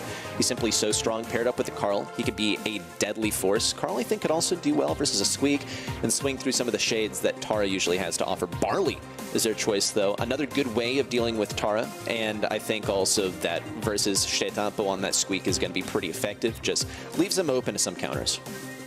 Yeah, I mean, with the Crow, it kind of stops some of the aggression from coming in, but I feel like you've still kind of got to go with something aggressive. You've Crazy Raccoon. Maybe they'll even go for that Carl. I mean, Carl not the best into the Tara, so I can see why Chazmak chooses not to play it, but Crazy Raccoon is definitely still available for them, and, you know, I wouldn't mind playing that Squeak through the mid, play. Oh, they can hit for the Gene through the mid, Squeak down the lane. I don't hate it, but I also don't really love it either. Yeah, I mean, well, what I will say for just Brawl Stars draft theory, if we can call it that, usually you don't save your last pick for your mid, but they didn't really have a mid brawler up until this point, so this is an interesting tactic taken by Crazy Raccoon, but I definitely think it's a good choice for them, especially to deal with Barley, which I think was going to be basically the antithesis to the couple of brawlers that they had selected so far. So I think this is a pretty good approach from Crazy Raccoon. Be able to chip away the damage from Gus, just won't be able to pump out as much damage, which is where they might falter, where they'll have to lean on Shetampo and Tensai to close in on those lanes. Win lane, win game. See how Crazy Raccoon can put this into play. Yeah, and it seems like at the moment Tensai's not winning that lane, which I understand is very difficult against the Barley, but therefore they might not be winning the game. Shetampo did place a residue down early on, and pretty much still only 50-50 on that. Like, great pinch coming in from Kuru, and the team play we're seeing come out of Chazmat Gaming today is really unparalleled from what we're seeing from Crazy Raccoon. Even the shades are coming down, and it's not going to do that much. Tara rotates over to that left-hand side, but I still don't think Squeak's going to be able to do that much against Barley still. And it's going to be frustrating. Kenji does get tagged once, though. He has to get hit 3 times total. Nice pull from Moya around the left side. He's already looking to farm up the next one. 6 gems over Kuru's head. Let's also note Barley only has 1 healing herbal tonic left. and he's going to have to really stretch this one out. Chazmac Gaming EA, they also sort of fall into the back foot, but with all of those bushes and walls broken open on the left side, IC has a massive advantage. Big plays, and he survives, and the Herbal Tonic goes down. There's a lot more Brawl Stars left to be played, and with Moya holding on to this super, it's a dangerous game. Kenji tries to bait it, but Moya doesn't bite. With Shtetampo on that squeak all the way around the right side is a serious threat. The countdown's active. IC's going to get taken down too, and Kuru cannot afford to go pick these up. Big damage in, and Shtetampo gets the take. No, never mind. Kuru only barely stayed alive before getting taken down from the smoke, and Crazy Raccoon now has the advantage. Finally, someone who's still using this squeak star power. Yeah, I love the slow, and like it's not terrible. I don't know why more people don't use it, but he's using that super again and actually going to get the trade out there against IC. Gem picked up there by Kenji. Just doesn't want to wait to pull on someone with only one gem. Oh, max range. He finds it anyway. 9 gems there now. Make it 10. Pull coming through from Tensai. Not hitting, which might be a bit of an issue for the future, but it's 10-7, so they don't need to stay in this mid. Oh, that pull got a gasp out of me. Chazmac Gaming EA really got a lot of ground to cover. They got some good damage. Need to take down Moya somehow. IC doesn't have enough DPS to make it work. Kuru tries to pipe in and does manage to get it. He's slowed, and the shield slowly trickles away. A whole lot of gems for Tensai. A treasure trove on the back lines as he seeks cover. Perhaps in the back left corner, IC expertly avoids these, but he doesn't have that jump that he needs to get the kill. Kuru also sort of evacuating things on the right side, and it's a split decision. Tensai out of sight, fully in their heads, rent-free. A game 1 victory within set number 2 for Crazy Raccoon. I will say that, like, Chazmac, they looked good for the most part. That pull was definitely, even though it was 1 gem, and I was even questioning whether he wanted to go for that 1 gem pull. It was a big turning point. You know, they got the control back from that and onto the gem, and another one spawned, so they got the countdown from it as well. But it was a much better start for Chazmac, but Crazy Raccoon just played the ending that bit better. Well, let's see if they're able to play the beginning just as well as they did last time. Have to have good economy with some of those healing herbal tonics. An easy first victory on the left side for Kenji, but they had to be cautious about feeding these supers. It was totally their undoing in the last game. 1 pull after the next, and Moya's looking for another one versus Kuru. He completely concealed the fact that he had that super too. He was incredibly sneaky. The Crazy Raccoon already a 6-0 gem advantage. Kenji's going for something big though. Here's a last call around the right side. Some damage in versus Moya. He also keeps Tensai at bay on the back line. Still though, just no touching Moya. He's completely secured by Shtetampo and the terrain to his advantage as well. I mean, Kenji is completely cooking Tensai here, which I understand is what's meant to happen, but now Moya coming across for the pull. Kenji's going to go down. Great pinch coming in from those two. Kuru, 3 gems in hand. Moya might just take a bit of a gamble pull here. He's going to be able to find him at some point, and he's still... It's right. The auto aim didn't hit, but still, they get the kill. Pull comes through from Tensai, and the 1 gem in mid will start the count, but Tensai picked up another anyway, and Crazy Raccoon looking confident in this second one. It's always the most crucial moments where auto aim on the gene pull fails you, but Moya, Tensai, and Shtetampo have a pretty good defense over here to keep this one locked in. 2 seconds remain, and Kenji is all the way out of range. A nice lock-in from Crazy Raccoon to speed us through set number 2. Yeah, the smile's there from Tensai. I wonder if that's at all related to the gene pulls, because yeah, that was funny, and you get to laugh at those kind of things and take a deep breath as long as you get the set victory. I mean, yeah, you understand you can laugh at that when you're so far ahead in that game, right? Like, the pull was there for the taking. I'm pretty sure it was like the only tile he could be in without being scouted, but still, that auto aim just looks too attractive sometimes, and you've got to just go for it if you're not feeling too confident in mechanically hitting that pull. But Moya obviously did miss it. We saw some good things from CMG again. They had their moments, especially Kenji winning that matchup quite convincingly. Almost had a bit of a turnaround here, but there was just no escape in there as he was slowed down, and Kuru not finding that pull definitely was the big play in the second game there for Crazy Raccoon. Really nice set here for Crazy Raccoon. I mean, you could tell just how much momentum Chazmac Gaming EA were coming into this one with, how confidently they played, how well they strategized going into it too. I mean, I think really their undoing was the gene pulls, and then also missing out on some of that herbal tonic as they were lacking it towards the end. The stats from Crazy Raccoon also tell a similar story, but let's keep in mind it was the same deal in set number 1, and guess who took a win there? So Chazmac Gaming EA, I think, need to lean on the draft a little bit to get them their edge, and I liked their draft here. It was just the gene, the mid last pick. You just don't see it often, and it was a good strat for Crazy Raccoon to pull this one out. But with 2 wins for Crazy Raccoon in a row, all right, I'm getting bored. I'm tired of seeing the Crazy Raccoon wins. Let's see what Chazmet Gaming EA has to say in set 3.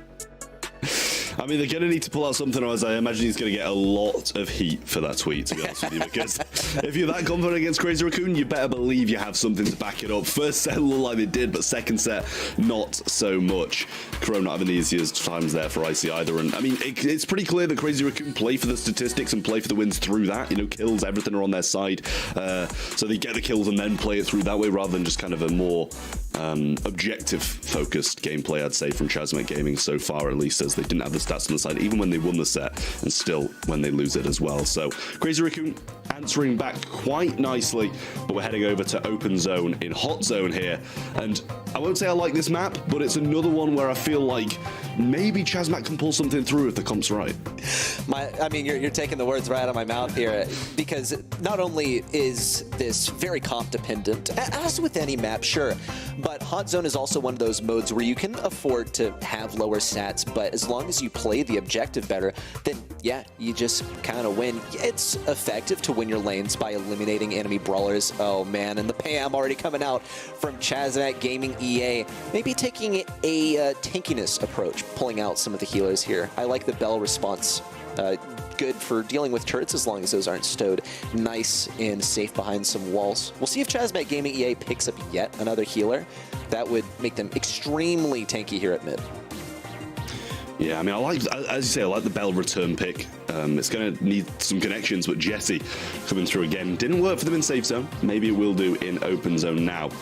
So back to Chazmet Gaming for their 2 last picks. Obviously with the bans, no Cordelius, no Shelly, which is the main 2 out of the way. But Squeak was a big player in Crazy Raccoon's success, so I don't blame them for banning that one out. Probably a smart idea from Chazmet Gaming, but they have this the tankiness early on. Maybe they want to kind of pivot for some range now to be able to deal with the Jesse a little bit easier. But we should see any second now. And I mean, Crazy Raccoon, I like what they've got so far. We're going to see the Amber burning down some of those bushes and obviously burning through the Jesse turret as well. But if it gets placed behind that wall, it can be a bit difficult to deal with. Yeah, it's really frustrating to deal with because Amber, she's not really great for peeking those shots. Each one of those does basically negligible damage. It's really only once you get hit by a barrage of them, the flamethrower, that things start to fall into place. But otherwise, a very good pick here because you're able to burn the bushes really easily. You pretty much get your super for free too by popping down a gadget and having the correct star power equipped. We'll see what their final selection is though. The Stew, I think, is a pretty solid selection. Avoid a lot of that damage. I think maybe at first they were thinking about a strategy where they stick relatively close together, benefit from the group healing plan, if you want to refer to it as that. Maybe a little bit of Poco action in here, but with the Bell and the Jesse awaiting them on the other side, they need to stay pretty far apart. I actually kind of like Chazmet's comp here. You know, when I saw the Pam first pick, I'm not sure if it's first pick for me, but the way they pivoted to this comp I actually kind of like. But we see a Poco coming out of Crazy Raccoon now. I don't think it's got the best synergy with the 2 brawlers because you don't really want a Jesse or a Bell on the front lines kind of battling out and have the Poco behind them. But you know, there's not that much DPS other than kind of an Amber who doesn't have the burst needed to bring a Poco down. So I like the pick, but I still have faith that Chazmet are going to be able to pull something through. I think the Amber-Poco interaction is going to fall vastly in Amber's favor, but that's where Tensai and Shdetampo have to come in this region, especially Crazy Raccoon as a roster. They seem to ebb and flow, just really liquid when it comes to some of these interactions, swapping lanes, swapping roles, and covering for each other. The synergy of these guys is unmatched. Or is it? Chazmet Gaming EA are going to try and match that energy and likely supersede it. We'll see if they're built for that task. Crazy Raccoon with easy and quick take of that mid. Shdetampo out here with some of the spins too. Kenji looking for some value here as well. Moya popping that gadget to stay alive, but feeds the super to Kuru. A bit of healing for the guys and a takedown, and one by one they seem to fall like dominoes. Moya actually avoids death though, at least for a little bit longer. Some fire fuel down on the left side is going to be threatening for Shdetampo, but he's still playing around it intelligently. Kuru and Kenji in a threatening position. Looked like almost a kill onto Kenji as well, but the verdict is the same. It's a Crazy Raccoon retake of mid. also not sure if IC's playing the slowdown with the Mythic gear. I didn't see Shitempo really getting much slower there, so we'll see if he throws this one down and it happens again. But Kenji now getting some shots around the right side. Nice pinch in, the burn comes through, but heal instantly in the gadget from Moya. But good takedown. Scraps are coming out of Kuru here now as well. Sliding in and out of this this Pam turret to keep him alive, but not obviously feeding too much towards this Jesse. Kenji coming aggressive, and he really is the person who's making the moves on the side of Chazmak Gaming, but with no super now, it might become a bit harder. All that healing from Moya in the early game gave them so much control, and now they're earning it back the hard way without the tuning fork from Moya. Tensai and Moya are both on very low health. Kuru gets caught up in all the action too. Bit of healing for Kenji, but they're nearing the point of no return. They, of course, being Crazy Raccoon all over this point. And a takedown to Icy might seal the deal as Tensai and Shitempo continue to populate this point as the final bits percentage begin to roll in. 98% is where it will lay for just a moment longer, unless Chazmak Gaming EA are somehow able to put up the correct fight. So we've seen it before, but I don't think we'll see it again. Poco's going to be walking up, has the heal as well, heals up his teammates, walk on and get the job done. Crazy Raccoon take game number 1 of open zone here, and you know, after dropping the first set, they've really kind of turned things around and came back a lot stronger. So if they can do more of the same again, that's going to be the 2-1-2 Crazy Raccoon, but sure Chazmak will have something to say about it. I feel like they just don't really have the damage to be able to bring them down at this range, and it's difficult for them. My thoughts too, because Crazy Raccoon, they have these tuning forks to pop off early and often. And even though they do use them up pretty quickly in the early game, seems like in the late game they don't have too many issues winning it back. It's, yes, a little bit harder for them, but in the end, it all comes down to Chazmak Gaming EA lacking the damage to punch through all of that extra health that Moya has to offer. Does need to connect some shots here, though. Kenji's going to have to sit more on the front lines than any other brawler, so they're going to have to come from him. Moya's certainly trying to shift towards him. Does shift gears to get some damage versus Kuru, too. It's a free super for him, and he looks for the next one. Crazy Raccoon with one lane taken down and another one falling. Get to sit all over this point, maybe even get a takedown on the right side. That mark is devastating for Kuru. And Crazy Raccoon crossed the 50% threshold. Yeah, and sadly against Shitempo, who can read his movement, that grass wasn't helping anybody. Mark's going to be tanked by the speed zone there by Kenji. Nice stuff from him, but I mean, this deficit's becoming a little bit too big for them to come back from. Heals are still there as well from the DeCapo, and the super available too. Tensai gets low, but gets healed up straight away. Shitempo does go down. Kenji quickly dealt with an 82% to 10, and don't see anything happening from Chazmak Gaming here, and the Jesse turret gets the slow off as well. 10% needed. Burn comes through, but quickly healed by Moya there, and just a little walk on from Shitempo will finish this one off. Hide behind the Jesse turret, and that's going to be set number 2 going towards that Crazy Raccoon roster, who are going to move 2-1 up now. And Chazmak, their chances, and I'm sure their confidence as well, is slowly dwindling away. I would imagine so too. And look, it's another day in the office for the Crazy Raccoon guys. They show up, they win, they do whatever for a month, and they show up and they win again. Okay, good stuff for the guys. And they do so with a really good draft too, which is, I think, once again, I mean, we've been saying it all this match, but I'll reiterate, the draft is where Chazmak needs to be sourcing these wins. This is where they need to lean on to get the leg up over these guys, because I think mechanically, you simply don't beat Crazy Raccoon unless you reject, but that's another match. And, well, it's not another day. It's coming up later. But still, Chazmak Gaming EA, they put a really respectable fight up so far. The Poco pick, I think, was the straw that broke the camel's back. Yeah, I maybe did doubt it a little bit, because, you know, having Bell and Jesse in front of you is not the normal Poco route, but just having the heals, and look how much he was able to put out as well. Tensai falls low, instantly heals him back up, but that Jesse turret is so dirty up there. Said, you know, if it gets placed behind the wall, it's probably going to be game over for you. And wherever it's placed, it was really helping him out a lot towards the end there as well, being able to tank so much. And Crazy Raccoon kills, DPS, and the win pretty much all goes their way. I seriously, when you bring up the idea of the Jesse, the turret being so oppressive too, it kind of brings all of this into perspective. Chazmak Gaming EA started things off saying, well, okay, this is a really good strategy. We want to go the tanky approach. We'll have just a lot of health. It's going to be too much for them to get through. And Crazy Raccoons say, okay, so we're going to pull out the Jesse and the Bell. So have fun with that if you want to continue with it. Chazmak Gaming EA completely pivots, and then Crazy Raccoon kind of copies their homework and picks up even more stuff to make themselves tanky. It's a nice little yoink and twist from Crazy Raccoon that earns them the victory in that draft, and therefore the set. And Chazmak Gaming EA are going to have to find a way to conceal their playbook a little bit better from Crazy Raccoon in the following sets. Yeah, I mean, we're going to need more from Chazmac Gaming if they want to be able to win this one. They need 2 in a row, and they've got to start here on Flaring Phoenix in knockout, or they'll be knocked out of the competition in the semi-finals, and we can't reiterate enough how much of a big opportunity this is for Chazmac Gaming. Aphelion not making it to the semis, Aphelion in that LCQ spot at the moment in 3rd place, and Chazmac are wanting that spot. 2 sets in a row is what would put them above them this month, and looking good going on to the last. But Crazy Raccoon looking like they're probably going to shut that idea down. But with Cordelius going Chazmac's way, I start liking the chances a little bit more. Same here, though. I mean, reminder for everyone, this is knockout, and a lot of times those longer range brawlers are favored. Though, as we start to examine some of the terrain here, I can see some areas where Cordelius might be able to make some moves. If they're able to sort of hide behind some of these walls, and you can get some good value. Also, having that super that... Reminder, it goes through walls. It goes through walls, and you get to take someone to the Shadow Realm where you have serious buffs in that 1v1 matchup. I like Chazmac Gaming EA's selection of Cordelius here. I think Crazy Raccoon might have overseen this, or maybe they don't think it's too much of a threat. I mean, really, those are the 2 options. So far, though, the RT and the Bonnie are going to be really tanky options that might be a bit beefier for Cordelius to chew through.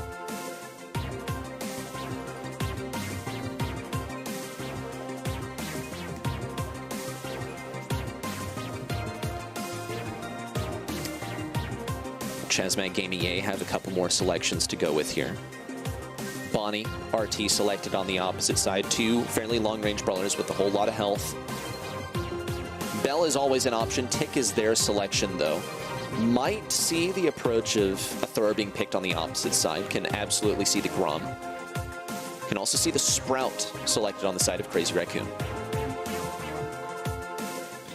Yeah, I mean, the thing is, I really do like this pick of the Cordelius usually, but against these long-range brawlers from Crazy Raccoon, I just don't know if it's going to be able to get the super end off. If Bonnie jumps on him, maybe he's going to have a bit of a chance, but Tick, I like that answer from Chazmac Gaming. I think it's very, very solid, and a Gus as well. Can provide a shield to Cordelius and allow him to get into those aggressive positions, which I think is a great choice as well. Okay, Crazy Raccoon, they have the Gus combined with the Cordelius awaiting them on the other side. What is their final selection? Keep in mind, they're still going to be facing into that Tick. There are a lot of things to address here, and I really feel like there's maybe a best brawler. There's always going to be a best brawler, but there's not going to be something that can address all of this. Is there? They have a few different throws they can select from, but they don't go with any of them. The Squeak is their selection. They'll try and keep things at range. I do think that Cordelius might be fast enough to sort of move around some of these shots from Moya, drain his ammo gradually, and that's where it comes for Tensai and Shitetampo once again to help out on that lane. They also, I don't see really too much to deal with the Tick, so this could be quite frustrating for them to deal with.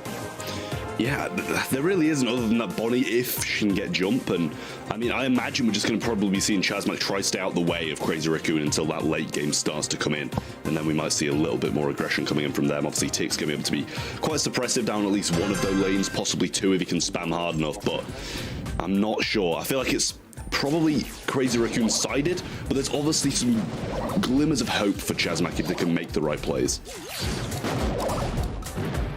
All right, well, let's see it. Kent G taking the right lane so far. A lot of times we will see Tick at the mid area, but right lane is a great place for him to keep up some of that control. Little lane swap here as Tensai moves on to the right and Shitetampo over to mid, but they forfeit a lot of area in the meantime. Obviously, Captain, no, little ring around the rosy here. Shitetampo and Tensai continuously trade these lanes. And maybe try and bait Chazmac Gaming EA to go a bit more aggressive, looking to get some easy picks before the real team fight ensues. Moya also stays way far behind, maybe trying to leverage some of that tankiness for the end of the game, as Crazy Raccoon are a very tanky assembly of brawlers with their comp they've decided to go with. Yeah, I mean, Shitetampo's starting to slide up, but with that head coming down, it did take a lot of his ammo. The knockback's there, straight into a couple of shots, but he's not going to go down. Icy coming in now as well, gets the mute off, but 3v1, it's going to be a lot for Kuru, but does hide behind this wall. Tries to find one, but he's not even going to do that, not going to get much towards his super either, just trying to prevent the Squeak from getting his. I don't mind it, but also at the same time, in the late game, that's where you expect Chazmac to excel, not really lose. Yeah, Yeah, Chazmat Gaming EA, they're trying to play a slow game here. The Crazy Raccoon seem to be better at that than even Chazmat Gaming EA. The Cordelius also now shifting over to the right lane. It's certainly going to change things up. Will it change things for the better is really the big question to be answered in, at this rate, probably an entire minute. As things are seriously slowing down to a snail's pace. Gradually getting the supers up. Kenji looking for the next one. Cordelius on the right side, just waiting for the perfect time to strike. Shdetampo holding on to that ammo. Being very conservative with it. Doesn't want to get caught lacking on this lane. Finally, Kenji's starting to shoot this right side now, but Moya's going to be able to slot the mid thanks to his low ammo. We see a little rotation coming in from Cordelius through this mid. Might be able to find Moya here as he thinks he's on the right. Going to get the gadget so we can't jump out. Nice move from him, gets the kill as well. Kuru's going to have that shield to tank a few more shots, but Shdetampo gets the super off and it makes no connections, but the follow-ups do. Tensai's still there, but he brings him into the Shadow Realm, takes him down, and that's what we want to see from IC. No pun intended there with the C, but they do manage to win the round. That was so brilliant from Chazmat Gaming EA. There's not really another way that I can think to put it. The target prioritization was just stellar. There were obvious 1v1 matchups to be taken there, but they seem to be calling the shots. It's all focused down on that right lane, and then we'll take RT last. It ended up working out. It did look a little bit dicey at points, too. So it's a really good thing that they work together as a team to take down those enemies one by one. No divide and conquer here. It's all about coordinating on one precise target. Shdetampo's going to need some more damage here. Tensai even has to chime in to help. It's a good thing he did go for that lane swap. Otherwise, Shdetampo would have been a dead man. It would have been a 3v2, but the 3v3 continues on with no clear party in the lead. Shdetampo does take a lot of damage, though. The only super also being for Kuru. Yeah, flash that super for a moment. He's got some mischievous ideas. Tensai taking a lot of damage and an unfortunate 1v1 victory on the left side. Moya also taken down by IC, and Shdetampo also sent to the Shadow Realm. The chain supers come through for IC, and it's a game victory for Chazmat Gaming EA. I mean, this is getting a little bit sketchy for Crazy Raccoon now. One game away from taking this to a set number 5, and Chazmat Gaming are looking exceptional in those last couple of games. When we started to see a bit of supercharge coming up from IC especially, and definitely in that last game where he cycled that one out and got 2 kills with it, it was really, really nice. But it was that first round where CR just played a little bit passive and actually won the late game that mattered. If they can do that again a couple of times, they'll be able to even this one out. Well, Crazy Raccoon need to think about some ways to sort of change the pace of this match, as Chazmat Gaming EA seem to have things all within their control. We'll see IC move over to the left side. He is marked by Tensai. It'll go away in 10 entire seconds because RT is just like that. But it shouldn't be too much of an issue. The lane swap is actually good. Kenji now with some attacks forward has a super as well to create some pressure. Maybe even afford an opportunity for Chazmat Gaming EA to push up if things look a little bit stressful or if they get pushed back quite a bit. Shdetampo's also taking a different approach. Now, moving more towards the mid area. Crazy Raccoon are using anything they can think of in the playbook to give themselves an edge here. Yeah, the residue's there, but I'm not sure how much he'll do. The tick head comes down, and it's going to be wasted again, but it soaked up a few shots, and that's allowing Kuru to push through. Gets the gadget off as well. Shield also, but the Moya's going to stay up. The knockback's still there. Straight into Cordelius' hands, but he's not going to be able to get the kill just yet. The gas will take one, but there's no escape in Tensai here. Has the ability to drop his legs as well, and the first round goes the way of Crazy Raccoon once again. But it's the same story as last time. They did this in the first, and Chazmat won the next 2. Very close 1v1 there between Kuru and Moya on the left lane. Really came down to reload speed to determine the victor over there, with Moya coming out on top. But really, Chazmat Gaming EA have gotten some sort of micro dubs in the process. They got the Cordelia super, which is really the main feature of this guy's kit. A lot of pressure being created on the right side. Tensai also trying to push them out, or at least go for a pinch. Moya and Shdetampo would obviously like to come around the right side here, with Tensai keeping them down, some suppressing fire towards the top. We'll see if they back out, but for now they seem to be focusing down Gus. Emergency super pop, that one's gonna hurt, but IC tries to lunge in versus Moya. He's able to escape, but IC is gonna go for the chain super. He might actually. Here comes the tick super on the left, and they've got them all pressured into the left side. A nice save there. IC sending things to the Shadow Realm. Moya still able to stay alive. Good kill for Kenji. IC tries to lock him into the Shadow Realm, but a good kill for Tensai. Kenji once more trying to stay alive, but it's an easy win for Tensai. And Crazy Raccoon take us to match point. I mean, it's a good looking match point for Crazy Raccoon, but I can't help but feel that maybe we should have seen more from IC there when the Cordelius. He locked a couple of them in the Shadow Realm, had great opportunities to get kills, but we didn't see any come through on the kill feed, which is a little bit difficult for him. I feel like we should have seen more there from Chasma Gaming. They've definitely got a possibility of being able to win this one. It is now either going to a set number 5 or it's going the way of Crazy Raccoon. I mean, they do have debatably the strongest brawler in the game on their side. So a lot of responsibility falls on rookie IC's shoulders. And he's gotten some good plays off. It was actually pretty clutch that he was able to get his super at the end of the second round that game. Even still, though, Chasmat Gaming EA, tricky situation, unfortunate, as we see Kuru gets hit by that Blom from Shtetampo, and then it gets passed on to Tick on the left side. This is going to be an easy win for Crazy Raccoon in the very first round. It's really just down to IC to try and pick up that incredibly powerful super. Yeah, I mean, this is going to be a tough one. I don't think he's going to be able to get it too much range on the side of Crazy Raccoon, and you've kind of got to weigh it up. Whether or not feeding all 3 of their supers is more valuable than just having one of your own, and it seems like it is, because he's not heading into the gas just yet, but gets hit hard by pretty much everybody on the side of Crazy Raccoon, and now it's just everything, point, game, set, match, round, all on the side of Crazy Raccoon. A lot more to lose here. Every death is permanent for the round and knockout. And if this is a Crazy Raccoon round win, then every single death on Chasmat Gaming EA side is permanent for the rest of the match. They have to work with what little they have here. 2 supers, but no Cordelius super is really the killer for them here. Kenji's getting some good control on the right side. Shtetampo also keeping things nice and clear at mid. IC being gradually forced out too. Just a little bit of control. IC thinks of committing. Here it comes. The silence on a Tensai and follow-up with the tick bombs is good. It's a kill on a Crazy Raccoon. The 3v2 ensues. Yeah, I mean, he was thinking of committing, and it was the right choice as well. Jump comes through from Moya. Is he going to be able to get the trade? Actually gives him a super for the next round. That is not good from CR. You kind of got to argue whether or not it was better just for them, both of them, to just walk into the gas and accept defeat rather than feeding that for the next round. Shtetampo looking to try and avoid Kenji's super here, but not going to be able to get it just yet. Steps into the gas, accepts defeat, and now this is a big, big round for both teams. Well, we've been here before, though. The final round of the game. IC equipped with the super. So much responsibility falling on his shoulders. But as we saw in that last round, that one shot from Squeak, who's a little indecisive, but ended up going for it in the end, got the mute on Tomoya, and the rest is history. But still recent memory. Chasmat Gaming EA had to make the most of these few supers they have, lest they want to become history too. Crazy Raccoon still keeping control.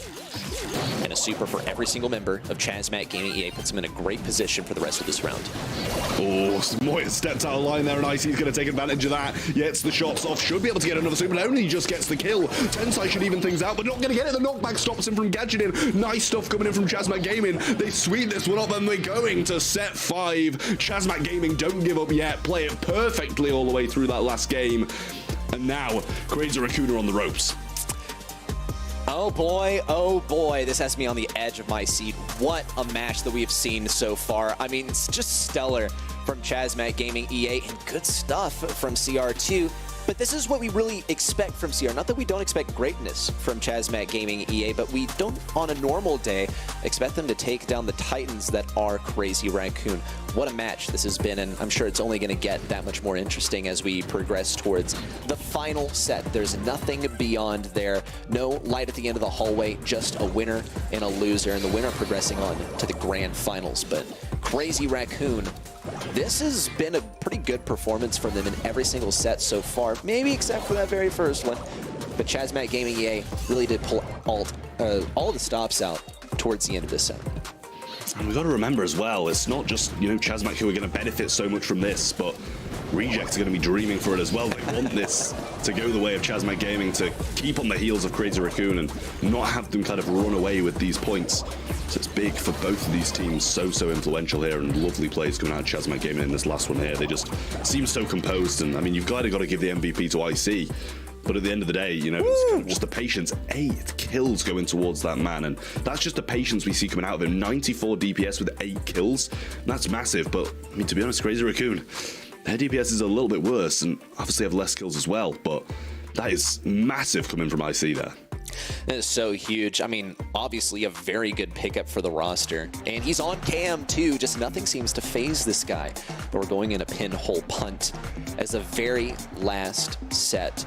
And you want to talk big picture, I mean, yes, this is good for Reject if it's a win for CMG, but also it's obviously good for CMG. This would be huge in their race to make it to number 3 in the region. It would give them a nice leg up over a feeling, or at least get them that much closer to overtaking them in the points category, especially with a feeling not making it to the top 4 this month. So a lot on the line for Chazbat Gaming EA, and Crazy Raccoon, they've pretty much already locked in. In fact, they have locked in LCQ just by making it to the top 4 this month. So obviously they want to go straight to the Worlds, but there's less for them to lose than I think for Chazmat Gaming EA. They're going to LCQ. Chazmat Gaming EA has nothing certain yet. Oh no. Or just as I thought Chazmat Gaming were going to start coming back, we see a Shelly first pick and Cordelia's banned out. There's not really much of a reply to this one.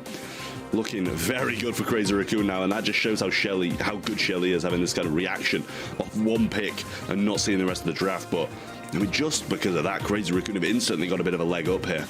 Chazmat Gaming EA are going to need to answer with something very, very good. Bans being Poco, Nita, and Cordelia's on the other side. So clearly that's what they're targeting towards Chazmat Gaming. We're going to see an Ems come through. I don't hate it. I actually kind of like it. Ems is a pretty good pick on the majority of Brawl maps now.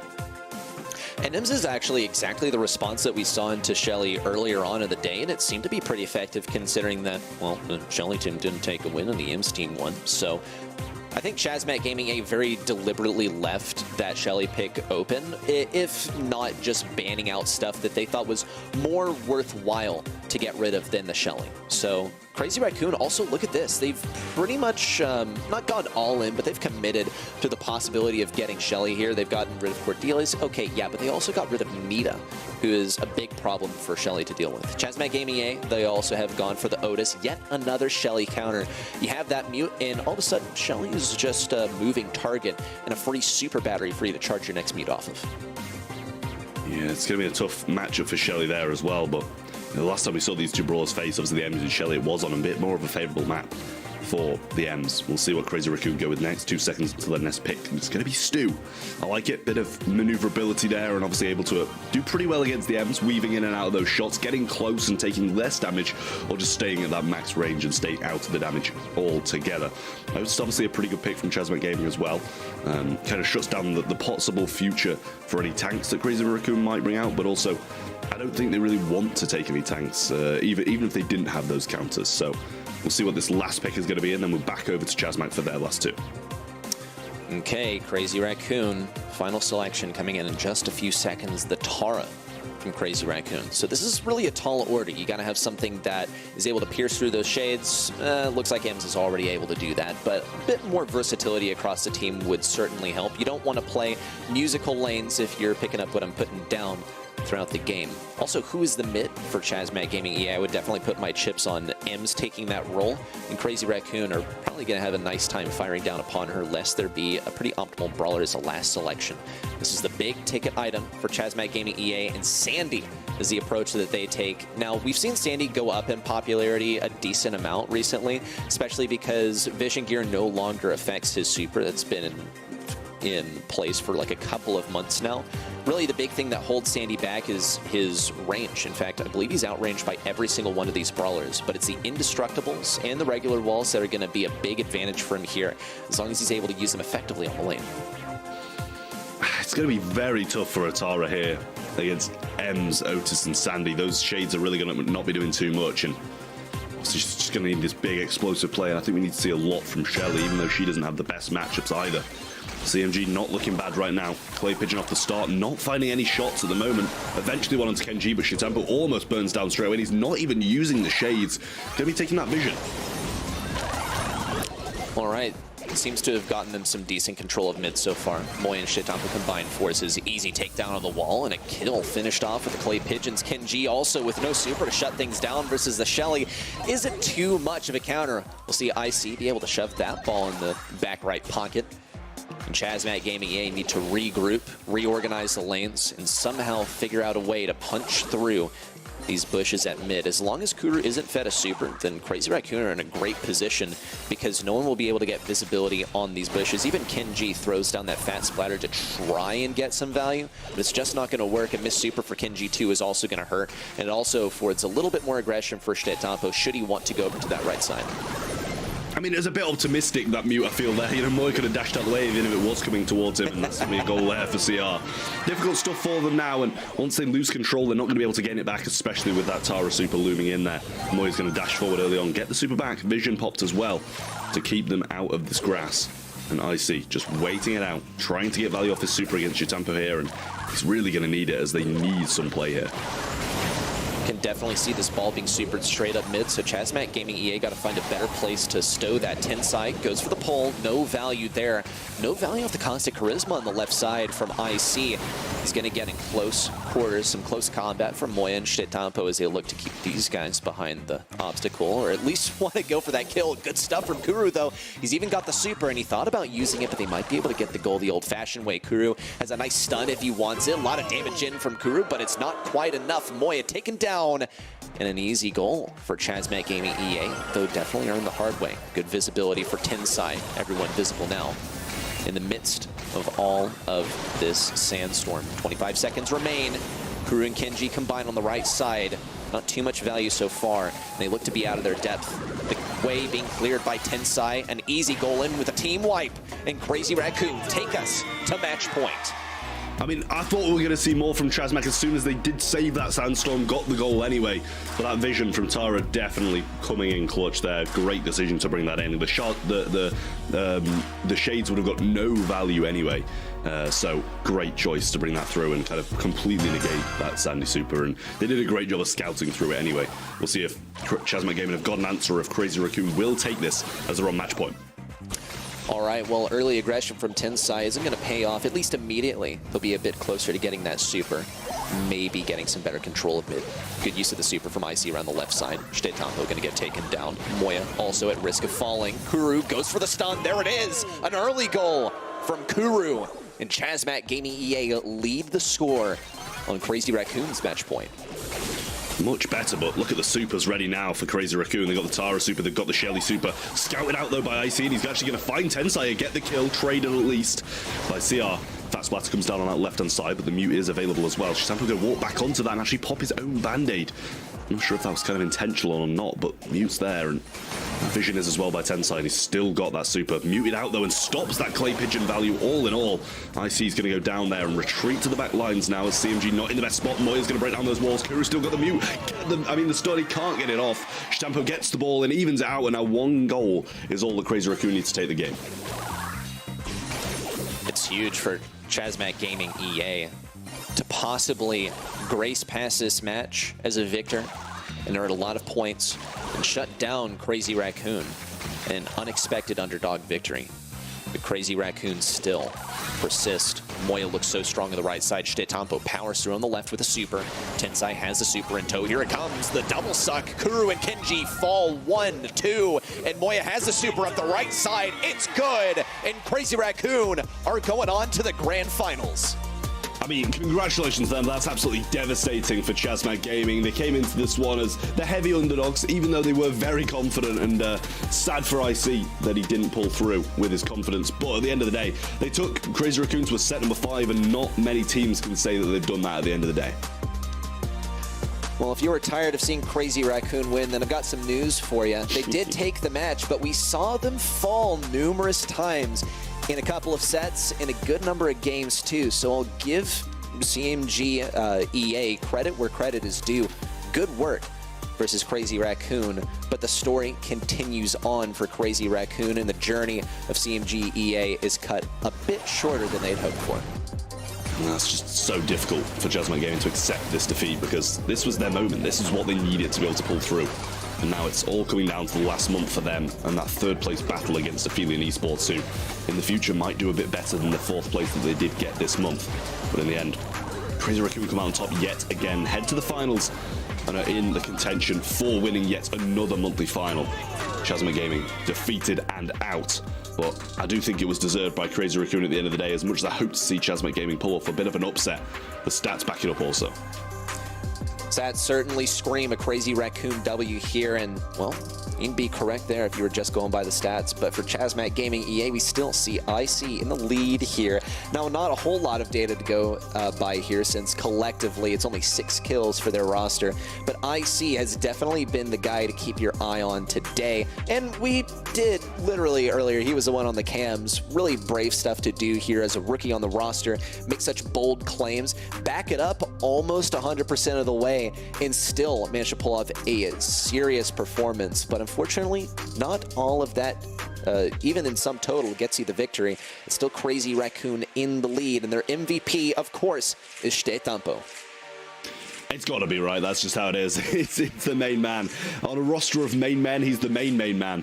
And he always will be. Crazy Raccoon pull it off, and Shitampo being the MVP. Big performance from out of him. But I think from all of the team as well, Crazy Raccoon, it's a team effort in what has been, you know, a Shitampo focused roster in the past. They all really do come together and focus up to be able to get these wins on the board. And, you know, you're going to need all 3 players all in unison to be able to beat a team like Chazmat Gaming like that. I mean, wonderful performance, really, from both teams, but the victor in the end is Crazy Raccoon, and they go on to the grand finals, and I hope you got that prediction locked in for Crazy Raccoon, because you can get some awards on event.brawlstars.com, get some in-game goodies, whether it's resources, coins, bling that you want, or getting a cool spray, I believe, that you can throw down and flex on your opponents that weren't doing their due diligence, doing their homework, and watching the Brawl Esports streams. So do that, put in your predictions for the next match, because we're going to be heading right into it. No time for breaks, all gas, no breaks. Reject and 3R Gaming go head-to-head in a bit of an unexpected matchup. A lot of us expected to see Aphelion Esports throwing down here in the semifinals, but 3R Gaming takes their place, and they've been doing fairly well the year round so far. So a fitting matchup in the semifinals. But Reject, a familiar face that we have come to know and love, especially when it comes to grand final stuff too. So another underdog matchup today, with 3R Gaming being in the seat of the underdog. But Reject, of course, the team to focus on right now, is they're at number 2 in the region. A big win in this month would propel them forward quite far, but they've got to get through this semi-final first. Charpe, Menmi, and Levi are going to be the roster. Great team, I will say. They come in, month out, and you even questioned earlier if they've got better mechanics than Crazy Raccoon, and that is very hard to do. They're a wonderful team, you know. They've got the seasoned veteran on their side, a couple of players who kind of not recently came in, but they've shown their true colors this year, and they've been absolutely incredible. All right, well, that's Levi on the cams there, and we talked about him just a moment ago, and guarantee we'll be talking about him a lot today, because this guy, I think probably my favorite brawler to watch him on is Fang. Maybe he's the one single-handedly driving up the Fang win rates and play rates in the region so far, but their opponents, 3R Gaming, Hotaru, Yume, and Neko. We haven't seen these guys as much in the top 4, but they've been making regular appearances in the top 8, hence the points that they've accumulated so far that keep them in the top 8 points-wise. That's Hotaru on the cams, and hopefully we get to see some good stuff from him and the boys today. Yeah, I mean, they're going to need to perform the best they have in their entire lives to beat Rejects. I think that's the best way to put it, because, as you say, we've seen a good few top 8s for them, and that's why they've made their appearance on the leaderboard. But at the end of the day, Reject are the number 2, almost the number 1 in terms of monthly finals 1. You know, it's 3-1 to Crazy Raccoon at the moment, but Reject take them so far every single month and put up a brilliant performance. So it's a very, very big ask for 3R Gaming to be able to take down Reject here, but I'm not counting it out, because if they bring the right drafts, the right mentality, and some great gameplay, they can win. Well, Right mechanics and right drafts, we'll find out in time. Right mentality, I wish we had a handy-dandy tweet here to inform us of their mentality, but seems like we're lacking that. So we'll just hope that they're coming into this one with a proper mentality and good mental and see what they're able to pull out today. I mean, if you have the chops to make top 8 reliably and manage to take down a feeling, then you got to have some good stuff on your side. But 17% of you guys in the audience seem to be on their side. 83% going with Reject, and I can't blame you. These guys are consistent and they are scary, but nonetheless, it's all getting started on Gold Arm Gulch. I will say, I think that at that 83%, as sad as it is, reflects the actual likelihood of 3R winning. They're 13% on. It's not looking the best for them, but we're on Gold Arm Gulch. The bans are in. Bonnie is going to be the first pick from 3R here. Ban's going to be the Tick, the Gene, and the Grey. From the side of 3R, we've got the Squeak, the Grom, and the Sprout. Not going to want a couple of those throwers, and I think Squeak's an understandable ban too. Okay, 2 selections for Reject. Maybe picking up their mid-brawler. Might be a little bit thrower-brained here too. They got rid of the Tick. And 3R Gaming eliminate the Sprout and the Grom. Not a whole lot more viable options to go for, which could open up some new opportunities for them. Shelly is what they decide to go for, and another brawler they can decide to go with. Keep in mind some of the more common victors on this map too that we pulled from the last month, aggregated across all regions. But Gus is still kind of an S-tier brawler right now. He's very versatile, and combined with Shelly is a force to be reckoned with. I will say he is absolutely a support, though, when it comes to featuring Shelly in the main match. Give her some extra health, right? Get that shield up, and let Shelly do Shelly things. Yeah, I mean, I think that's the way to go, but Meg is not what I would go for, to be honest with you. You know, I expressed my frustration with people still picking Meg in one of the previous matches today, but I don't think it's that good at all anymore. It had quite a few sizable nerfs, and Shelly Gus is much more my speed. I like the Penny Bonnie, very good pick from 3R on that side of things, but the Meg has just ruined it for me. And seeing Shelly and Cordelius on the same side, who do you think is going to win this one, Reddy? Okay, well, I'm going to put my chips on Reject pretty easy. I mean, look, seeing the Shelly, the Gus, and the Cordelius all on the same team, it's like you looked at the top of the like the tier list and just picked the stuff in like SS tier for your roster. Now, it's possible to, as I love to say, have a lot of good pieces and not make a great puzzle. You know, putting all legendaries on your team just because they're nice and shiny doesn't mean that you're gonna win. But Reject here, I think, have gotten a good assembly of brawlers because Gus is able to work really well with both of these guys, and Reject have a serious aggression possibility here. Leva's just gonna go for the immediate aggression, immediate punishment too. I think he might have expected to win by default because of the Cordelius pick, but that's not how it works about a year in a monthly final. I will say, I think he got some decent charge towards his super, a couple of bursts of shots, but I don't think it was the best decision to go that aggressive. Definitely put his team at a bit of a unfortunate position early on. Menmi's Band-Aid was popped there as well, and Chape's going to get the super, and that's obviously going to be pretty useful with Shelly and Cordelius on your team, but Cordelius isn't there at the moment, so I don't think they'll attempt for the win here. Menmi and Chape left completely to their own devices on the right side. Neko also has a super, which looks like they'll be trying to preserve for the next round, as they seem to think that they have this one a lock for now. Good combo here from Chape and Menmi. That's 1 down, 2 more to go. Big damage on Neko, and Chape might be able to finish it off. Menmi goes in for the big stuff. Still no super. Chape looks to shut things down. 1-2 shots in with the Kooky Popper. Neko with a double kill, though. A bit too risky hanging out there next to the poison, and Reject unexpectedly lose round number 1. And I say a Reject loss because it felt like more of that than a 3R Gaming win. Sure, we had some good moments in there, but the moments where Reject were really playing are sort of taking these guys to town.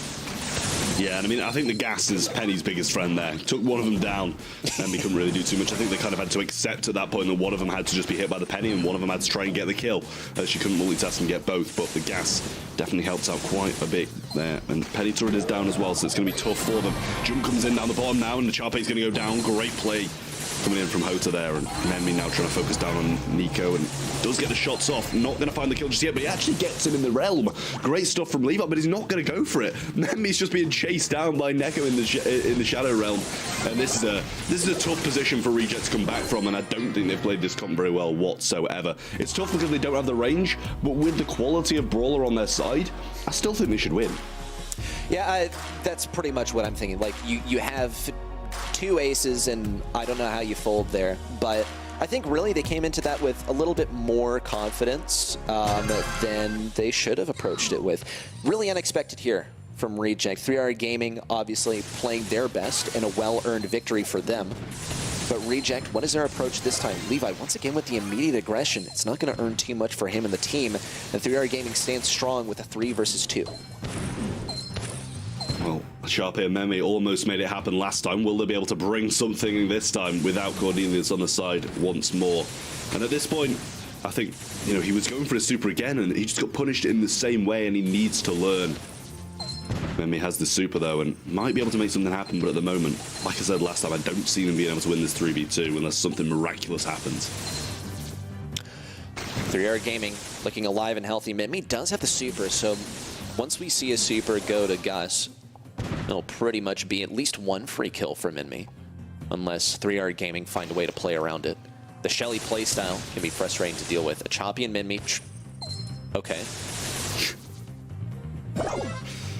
Yeah, accepting defeat. I feel that's the best way of putting it, and I can't blame them either. I'd be walking into the gas if my teammate was walking into the team over and over again as well, but we'll see if he does it 4 for 4 and walks into them and dies yet again.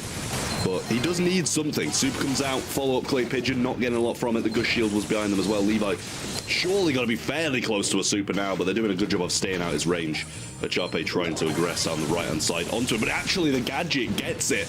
Brilliant stuff from Achape, and he seems like the only one who's making things happen at the moment.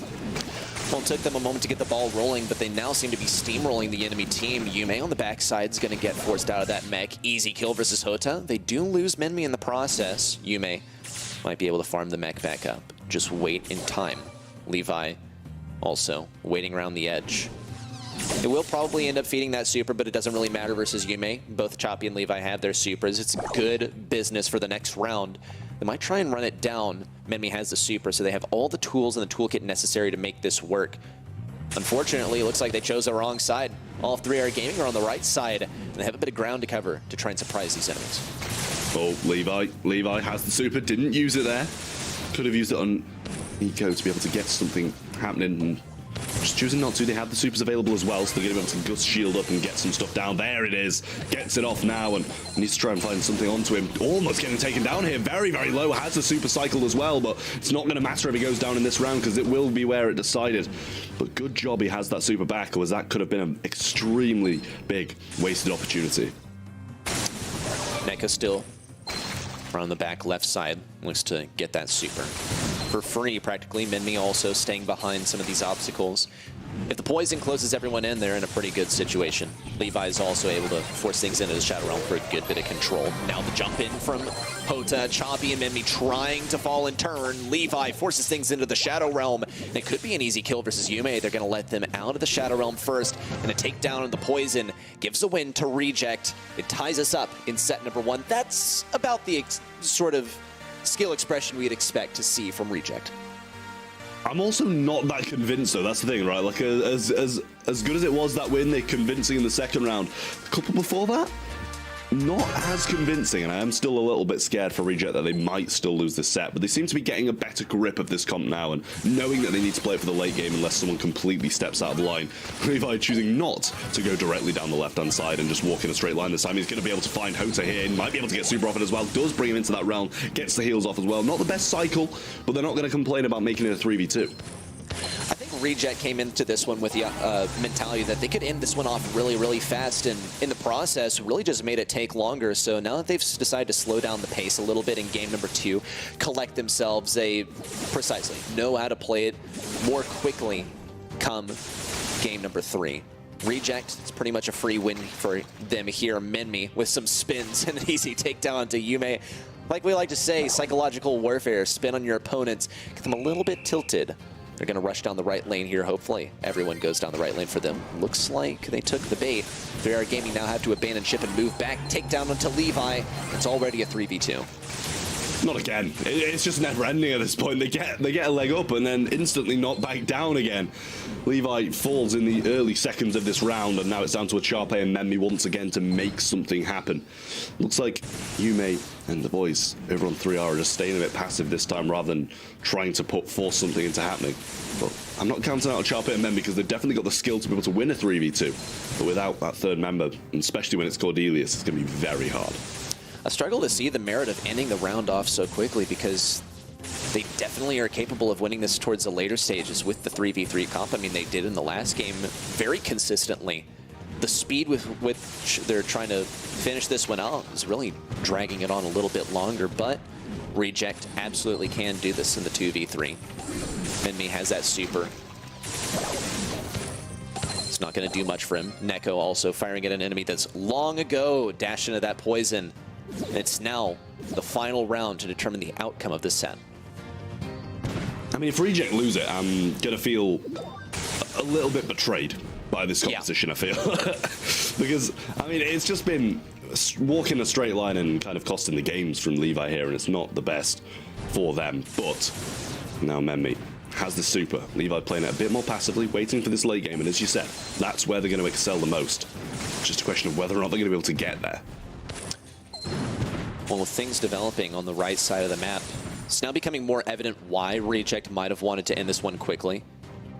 That penny turret can be seriously oppressive, especially versus Levi and Minmi, both of which have shorter ranges than everyone else on the enemy team. Minmi's going to get some decent damage, though, versus Hota. He's kind of pinched out on the top side. Jump in from Hota, an easy kill. Minmi looks for the kill. There it is. It's a 2v2. But sort of a 2v3. That penny turret is still in play. Big damage on a Neko. Levi's just barely alive. Yume has a lot of health. Now sent down to the Shadow Realm. Got to see some good dodges from Levy. Here it comes. Yume will be able to get more damage. She's popped out of the mech with the shield active, but it's all done and dusted. Reject, by some unholy act, managed to bring things back. Please don't do that again, Reject.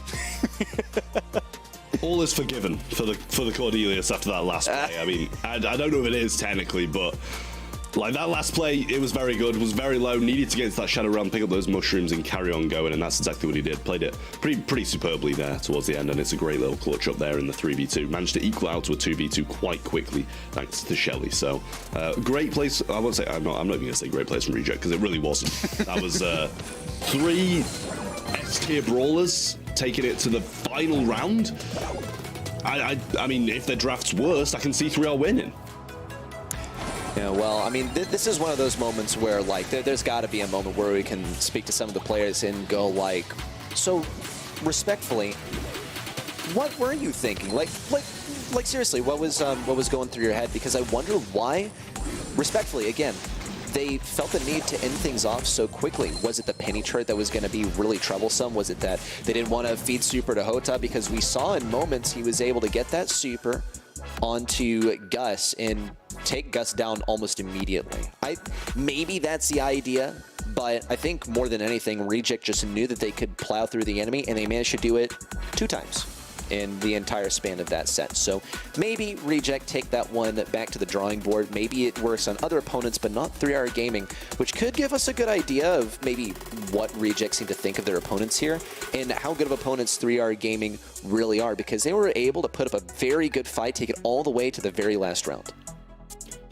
Well, 14 kills apiece was what either of these teams got, so good performance on both sides. Very, very even first set, and you know, the performance from Hataru, Yume, and Neko it's good so far, and they just need to kind of bring very similar gameplay in the next set, or the next sets, and they might be able to do that a little bit better. I feel like not letting those kind of brawlers fly under the draft is definitely going to go quite a long way as well. But at the same time, they played very well considering the brawlers they were against. So I'm still very hopeful for 3R Gaming in the long run, but Kaboom Canyon is up next. I feel like that's one of those pretty secure maps. If you get control and you're a good enough team, you should be able to win it. All right, time for some heist.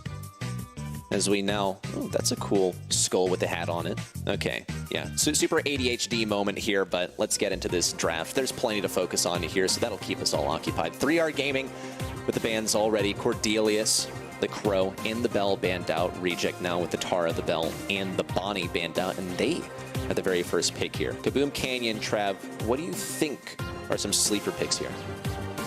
I mean, I don't know about sleeper picks, but Shelly's still open, and Shelly's very good on Kaboom Canyon. You know, speed gear in this grass, keep the supers going. I mean, okay.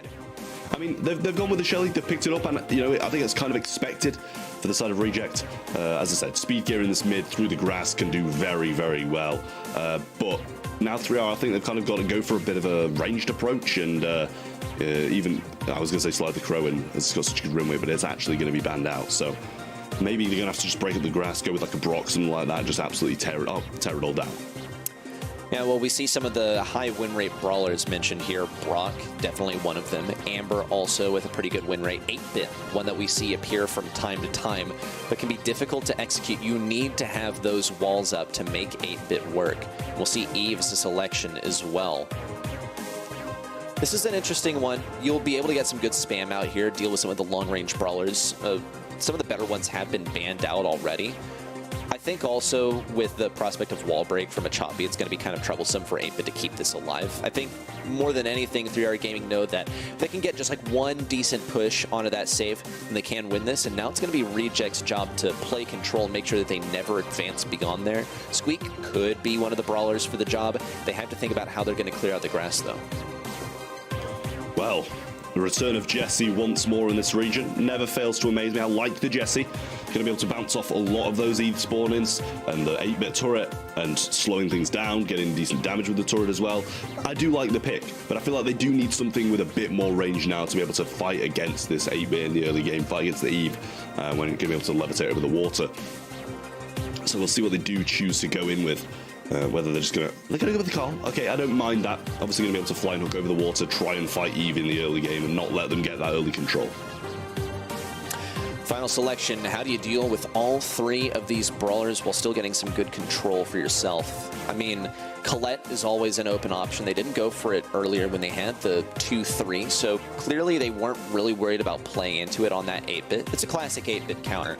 Can also see it do fairly well versus tanks, especially versus some of the spawnables. Maybe don't want to get too close to the Shelly, but it's also a pretty successful brawler here. They decide to go with the Griff. Can't complain, really. Get some of the walls broken open where you don't like them, and also get wide open area control. Solid damage versus basically anything, too. Might struggle a little bit on the range front versus the Jesse, but aside from that, I'm definitely liking these selections from 3R Gaming. I think it's inventive. The only one that I begin to question a little bit is the 8-bit, but they first picked it certainly for a good reason. Yeah, I feel like it's a pretty similar scenario to the first. I really do like Reject's comp, but I also think 3R, they have a bit of a leg in it, a bit of a foot in the door, just purely because of the damage they can output on a singular push, whereas it seems like that Reject comp is going to be a bit more control-based. Early flying hook there from Carl, going to get quite a good shot on Hota, and now follow-ups onto Yume as well. And I mean, they haven't even shot a shot, pretty much, and they're already back in the spawn. As early game domination and Reject are already all over this safe like white on rice. Levi Minmi, serious damage in, and Chompy has yet to even get a super, but he still contributed a good amount to that safe damage so far, now dipping below 50%. And RC, except for their first casualty, Minmi once more going to town on that safe, and a Chompy gets a super. Looking for a good opportunity to throw that one in too. Trying to keep Neko on the back lines as well. Hota, Yume looking for any semblance of control that they can possibly muster. The takedown to a Chompy certainly will help. But once they get to Reject safe, if they do, they need to get lots of damage locked in and fast, unless they want Levi to make it all the way to the enemy side. A good trade on the left side will still keep 3R back. And Reject might be able to power through this defense once again, finish off the safe without a scratch landing on theirs. He's got 22% left, so it's definitely a possibility. Levi not got any flying hooks left, but if he gets super, then he's going to be able to go aggressive. These spawners going to come in now, but the bouncers everywhere. They've gone to the turret, they've gone to the spawners. Charpage is going to go in for the kill and blow now. Yume's low, but he does get the kill onto Jesse. Memmi and Levi coming up and trying to finish this one off. Spin going to avoid pretty much everything. Get taken down eventually. Super there from Memmi, not going to be used, but 15% left. And 3R, I think it's the first time we've even seen them at the halfway point. Certainly so. It's been a really fast match so far. And yet 3R Gaming have only now taken mid. Reject putting up a good defense too. Minmi has a super, Chompy has a super. Levi, no gadgets for him, but he has a super that he can use for a bit of movement. Here he comes, trying to avoid a lot of the damage from Hota, but it's not going to work out too well. Minmi forces some room up on the left side. Neko also playing defense, and here's the turret in. Could get some good control lockdown, destruction of the turret. Once more defensive Minmi on the left. 3R Gaming have some good defense, but in a lot of cases, the best defense is a good offense, which they've been seriously lacking on that front. 6% remain, 15-second countdown to make it all work. It's just not possible. As we dip below 10 seconds remain, they're going to give it their best shot. But the game's already locked in unless 5 seconds left could be a lot. No, not quite. 49% left. Not even close to the 15% left on their own safe. And a nice win for Reject. I mean, the thing is, right, they showed something at the end there. They showed that they can get the damage and the control back off of Reject. And if they manage to do it a little bit earlier on, then I don't doubt that they're going to be able to win this one. But it was just instantly. We saw like 2 Carl shots connect, and everybody from the side of 3R just retreated into their spawn. Instant 70% for Reject. And then from there, it wasn't even like, they weren't even really trying. Carl was just going in to try and delay time.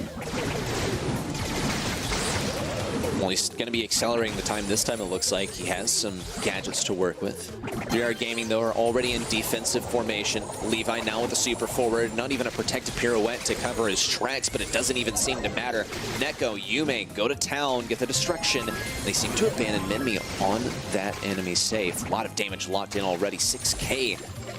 Devastating amount, but 3R Gaming had their focus fully locked in on the enemy safe. 87% remain, and Shelly continues to hammer down. It's a base race, and the clock is ticking in the sense of Minmi's reload speed compared with the damage he's able to put out. Neko gets some serious contributions onto the safe. Yume also around the left side needs to avoid that turret. Minmi continues doing what he does best, just 4 shots left, and it'll be a GG. Levi with the final pickaxe swing, stealing some of the valor, but still the win comes in for Reject.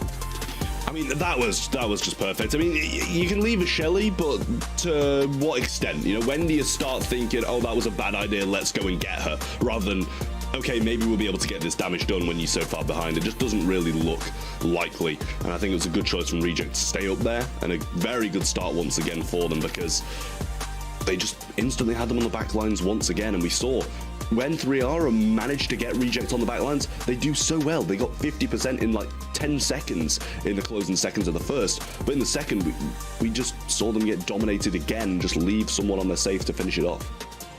Yeah, I mean, those moments where we saw Reject really shine were in the very first game where they just went to town. And 3R Gaming sort of managed to fire back in the second game. We saw them get a lot closer to a victory. It was still a loss for them, unfortunately.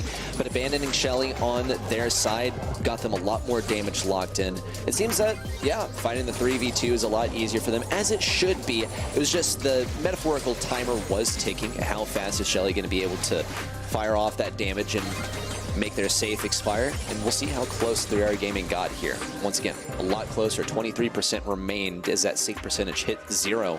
3R Gaming, once again, some good moments, but Reject simply shines more. 2-0 scoreline so far.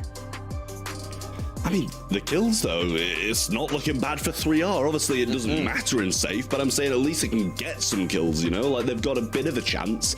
Rejects get 1, 3, and 4 and still completely dominate the match. That just shows how objective focused they are, and I think that's a great thing for them because, you know, if you're willing to sacrifice yourselves, sacrifice your lives for the sake of the game, that's when you do start to win. And obviously, they have been winning all year long, or at least getting to the finals multiple times. They've been winning in the semi-finals. 3R are going to need a reverse sweep now if they want to bring Reject down, and Reject just 1 set away from closing this thing out and moving on to face Crazy Riku.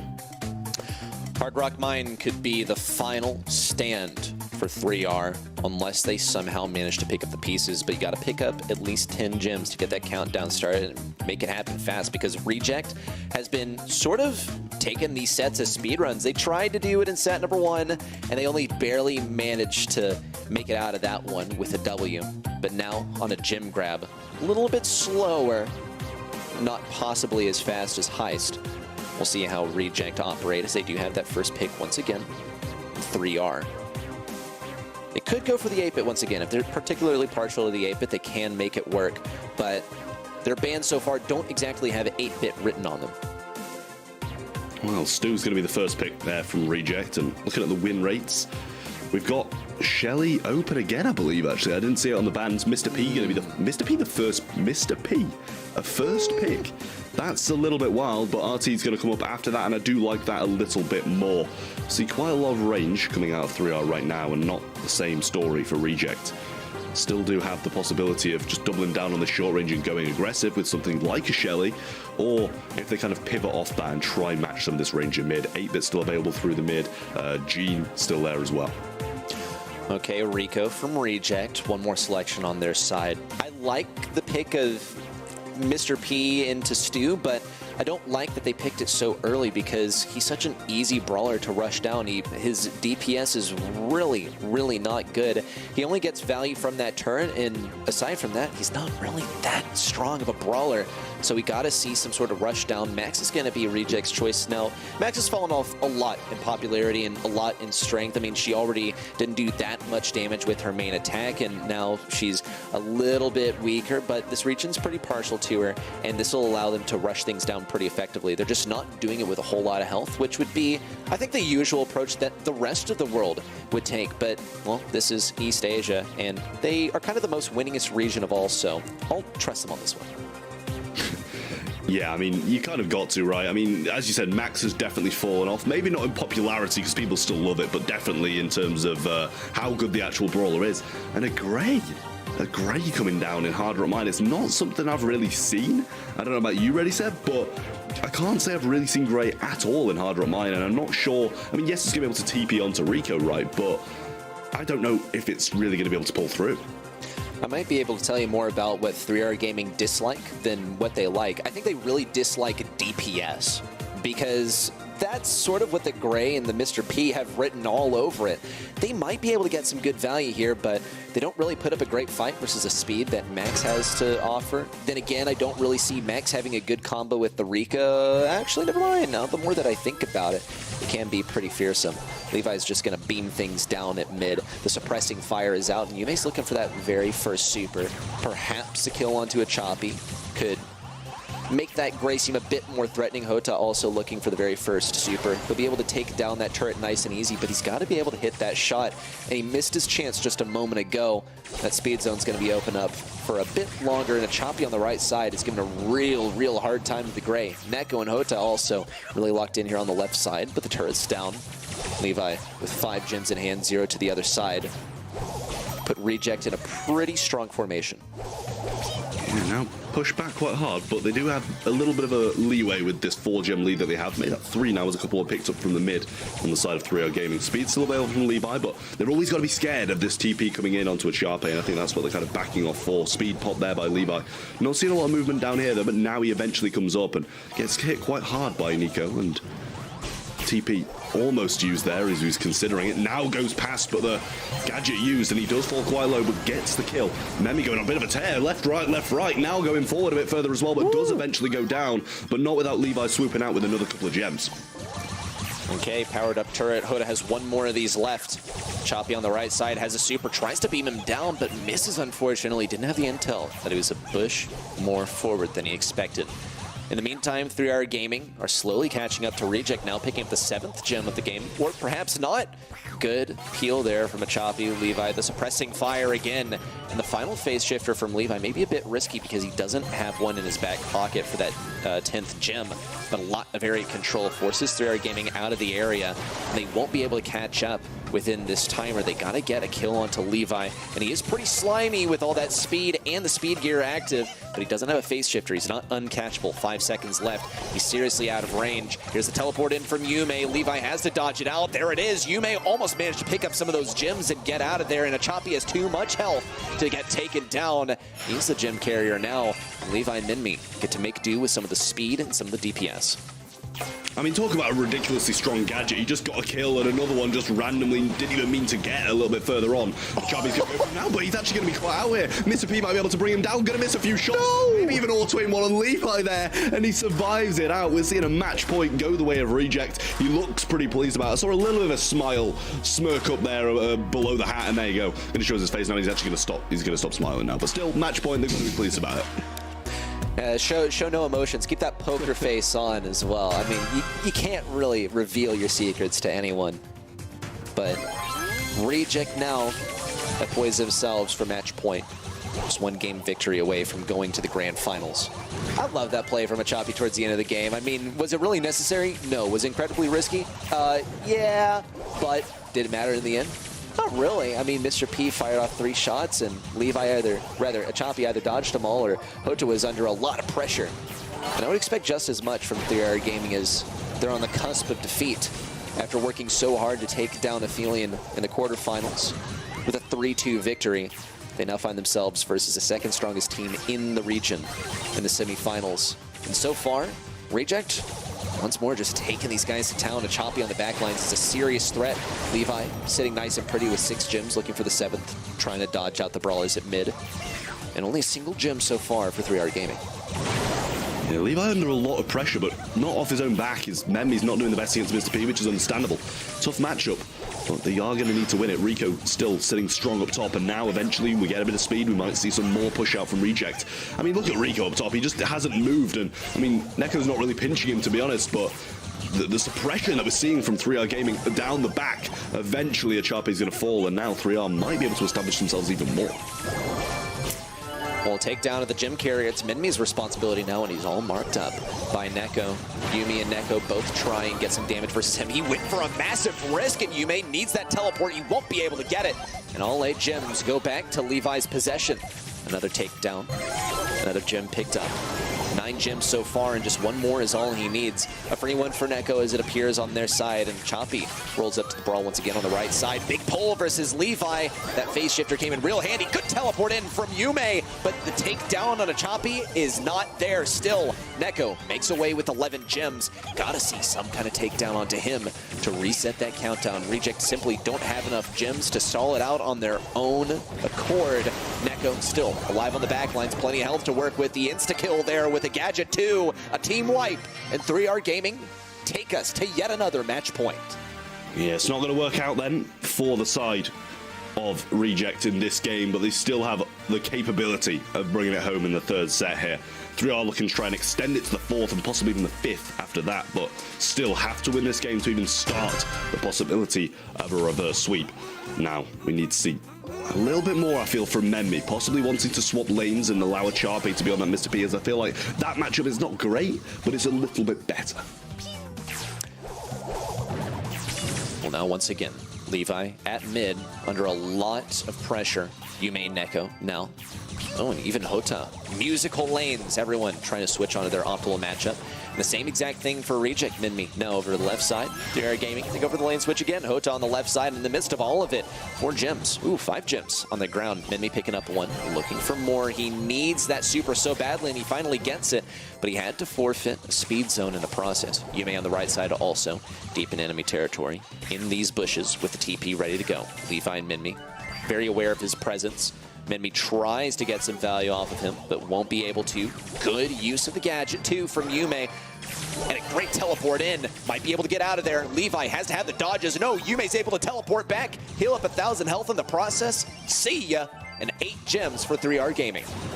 I mean, I actually feel kind of bad for Achapi here. It seems like the only one who's actually managing to do something. He's been in the spawn the whole game, but his teammates are going down time and time again. 3 in the pocket for Levi. Gadget to keep him low, and Achapi gets another kill. Super's there as well. This man's on a mission, and his teammates are holding him back at this point, but they need to make something happen. 9 gems in the hands of 3R Gaming. We might be seeing a set 4. Yume's looking terrifying, and Reject have every reason to be a little scared of him too. Neko only barely holds on by 90 health. And the countdown's active, dipping below 10 seconds left. Minmi needs to make a hero play. Yume has a teleport out.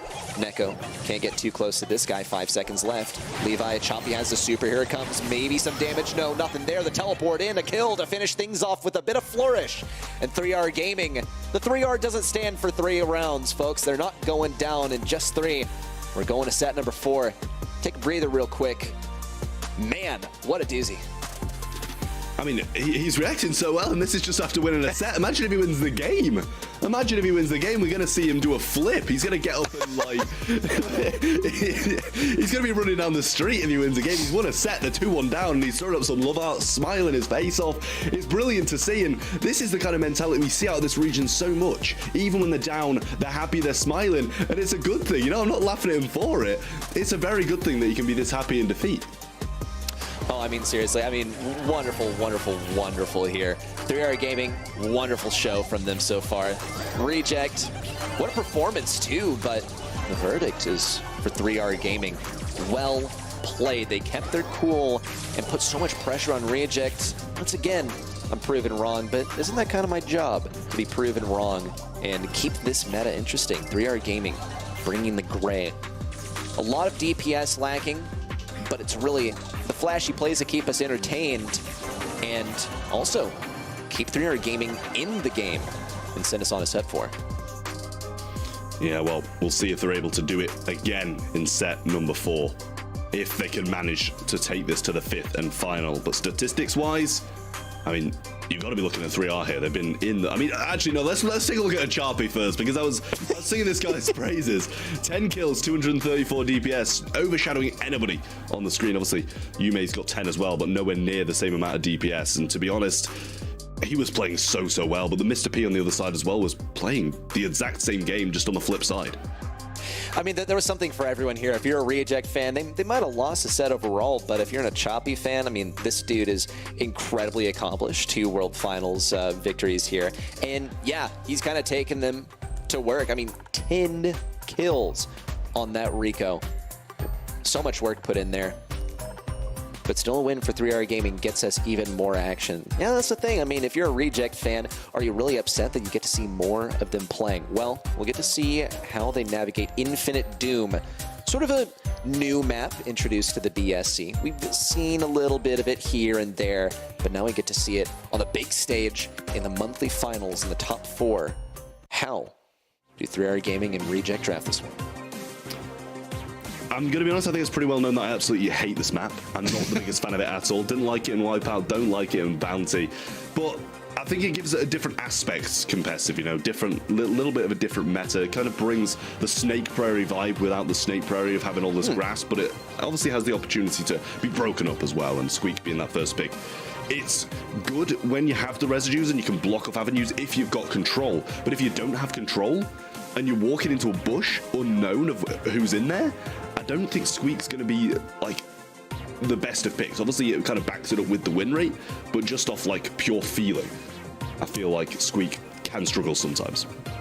Yeah, I mean, Squeak, you get in close range versus Squeak, they'll be able to fire off some shots, but the reload speed isn't that great. You know, your DPS isn't phenomenal once you're threatened in close range. And then on top of that, you can get one residue down, get some visibility in one area, but there are better things for the job, such as this guy, Gene. Put the vision gear on that guy, you have so much visibility, and it's important to win this really, really early. At this point, I almost expect 3R Gaming to go with the Sandy. I mean, we remember the Gene Sandy Max from all those, I guess it was 2 years ago? So it's not that long, but it feels like forever. This is back before we even had draft, but even in the draft, some patterns still persist. Reject, it's time for their response. We're going to see the Lola coming in. Don't know if I've ever seen Lola on this map, to be honest with you, but I trust in the Reject drafts, so we'll see how it does play out. Obviously going to be able to tank some stuff with that ego, with the freeze frame as well, and I think it can be decent. Got good scouting ability, has quite a decent spread, so they're going to go with the Stu as the last pick, and now I'm starting to question their comp a little bit more. I feel like they don't really have the required vision for it. If they have control early on, I think they'll be fine, but if they don't have it at all, and we see Gene Pulls, Max Supers, then they're definitely going to struggle quite heavily. Okay, somehow gotta keep Stu at range, or maybe have something that spawns to keep him occupied. The funny cactus with the face could be cut out for the job. Anything with a spawnable really could be viable here. Penny isn't banned, maybe. Brock, definitely going to be good for getting some AoE is much easier to rush up on, so that does raise an eyebrow for me, especially for the interaction with Levi. You will be able to break open bushes, though. That'll be something good for 3R Gaming, but if they and when they get control of those bushes, it won't be as good of a thing for them. So sort of a double-edged sword, but you can still play it to the best effect. Definitely leaning in Reject's favor for this one, since I see plenty of ways that the Gene can be dealt with. Lola with her ego, also Stu with the speed zone. Squeak, not so much, but that's a problem to be dealt with later. By later, I mean in a few seconds, because we're getting into it. Set number 4 is now upon us. Reject, one game away from going to a match point, and 3R Gaming just trying to keep their heads in the game. We seem to be missing a member of Reject.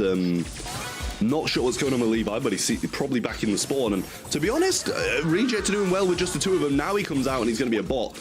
Yume's quite low, but this is a difficult spawn. I mean, Reject, considering it was a 2v3, are coming out on top. Well, looks like Levi's reconnected now. That is the second best I've ever seen a bot play in Brawl Stars competitive. Number 1, of course, going to bot trap.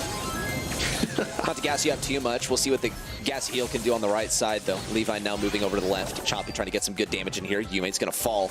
Reject just barely tied with 3R Gaming here. Now advancing a bit more with 3 stars going to their side. 1:05 on the clock. Levi rushing forward, trying to get some good damage in here. Hota, Yume, Neko, all once more barely alive. And Reject sort of much the same, but they had that mid control that is crucial to keeping their victory here. Mate, Levi's feeling himself today. He's going in against 3 of them all alone, and now choosing to try and do the same again. Obviously, going to be able to avoid quite a lot thanks to that soup. Oh, the soup comes down. Great connection. Few more onto him as well. Residue hits and say goodbye to Gene. 9-4 now, and possibly more with Levi going in here, but there's a pull available. He's a bit slimy, so he might be able to get out, but he still hasn't even died. This man is unkillable. Dude is in the Matrix, dodging every bullet that comes his way. He's solved the game, everybody. But it's not over yet. Still 7 stars left to make it to the 20-star mark. And 20 seconds left for 3R Gaming to try and win this one back. They have the speed, they have the pull. Neko is going to go down. Levi alive and safe. Hota looks for the pull, but it's nowhere to be seen. Completely blocked off by the freeze frame and the ego. The panic super out. Hota doesn't connect. And Choppy now with the takedown. Levi still alive, and Yume looks for anything at all, but 19 out of 20 stars on Reject's side send them to yet another match point.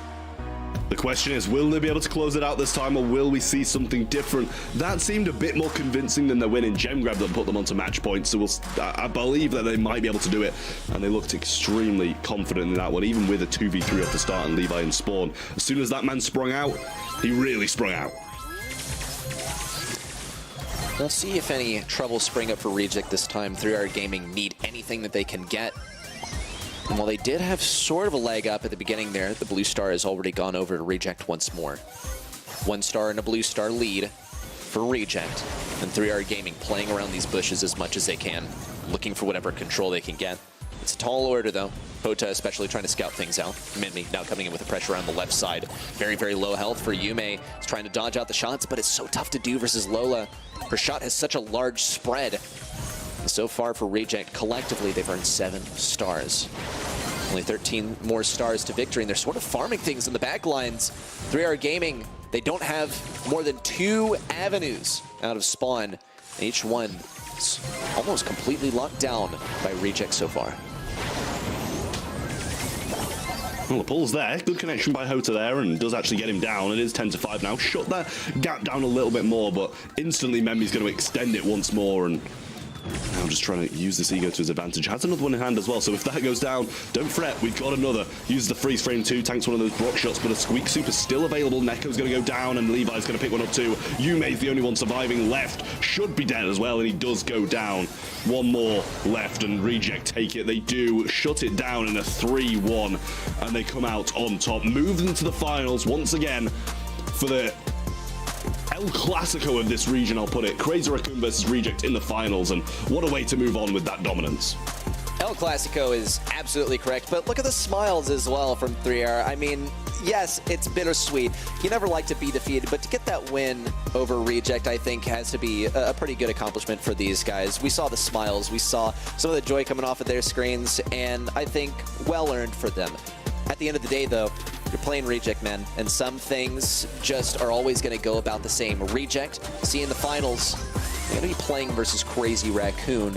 Now, the start to this match was a bit interesting. We started off on Knockout, where Reject had a very good draft, but an interesting approach to it. It looks like they've kind of warmed up by this point, which means they're going to be that much better of an opponent for Crazy Raccoon in the grand finals. But 3R Gaming, they gave it their all in all those sets. Coming up to this one, I think they had a good idea with the Gene Max, but it didn't really work out. I don't think we saw more than one Gene pull, and we saw one moment where Max got the speed onto Gene where he had the pull, but he decided not to commit until it was too late. Yeah, I mean, it was a good performance from Reject there, really, and look at this. I mean, kill-wise, 3 overall for 3R, not the best showing, whereas 8, 4, and 6 is much more bounty-like, and considering they finished both games up before the timer hit 0, that's kind of what you expect from Reject. Yes, unfortunate here for 3R Gaming, but a good look for Reject as they have gotten some good stats locked in throughout this match. And once again, it's what we expect to see from Reject. They're second best in this region, and they might have the chance today to, well, they will certainly have the chance to prove today whether they are still number 2 or number 1, just points-wise. They're still number 2. MVP vote coming in, though, of course. Who do we expect it to be? A Choppy, even in the set that they lost, he matched the max kills on 3R Gaming. 10 kills for the guy. What a performance, even in a set where they lost. The guy continues to pop off. He's a train at full speed ahead, and nothing can stop him. And let's be honest, that is their guaranteed at least LCQ now, which means they're not going to drop out of that top 3 of the region now they've made it to the grand finals of the July monthly finals. So a big thing for them to have, knowing that they're at least going to be able to attend one event this year, whether that be Worlds, which is going to be a big ask, beating Crazy Raccoon the last couple of months to be able to make it that far, or whether they just make it to LCQ. That is the question, really. The world is the year is wrapping up, and while that is super exciting, it's a little bit bittersweet that we're coming out of more Brawl Stars action. But of course, FDOT, we've had you on the sidelines. What are your thoughts so far? I think East Asia's going the way East Asia usually goes. Reject clinches their LCQ appearance. This is Brawl Stars in July, baby. This is what we expect.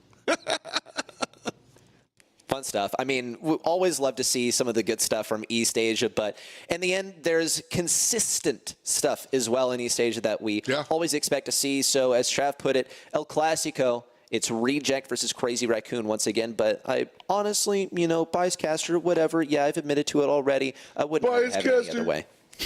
Yeah, I mean, this is kind of what we like to see. Of course, you know, let us know your feelings. Event.brawlstars.com. You can put in predictions. You could do all sorts of crazy stuff. Get some bling and coins and, you know, all the good stuff. So that's how you guys get involved on your end. As me, Trav, and Ready Set are generally always involved on our end, watching Crazy Raccoon and Reject come on through. The win above Chazmac was a lot of fun. White Snake happened a little bit earlier. And then Reject walked through Rising Sun. And then 3R Reject, they did Reject things, show up as that number 2 team. As to be expected, question mark, Trav? I mean, it's always expected, right? Crazy Raccoon versus a Reject final. I think it's pretty much inevitable in this region at the moment, unless something completely wild happens. But let's not pretend like the semifinals weren't close. A 3-2 and a 3-1. Exactly. Like Gaming EA and 3R did their work. They put them to the test, and that is going to be, both teams are going to be tested again, I should say. But I think it's hard to think that Crazy Raccoon won't win for a 4th time. Well, now's the time to figure that out. Reject comes through from the bottom side, and Crazy Raccoon comes through on the top. Crazy Raccoon made up of Tensai, Shitetampo, and Moyogoku. We've seen these guys. We know these guys. I'm introing them simply so we have a good show. But y'all already know who's playing. Ready, set. These are just the dudes.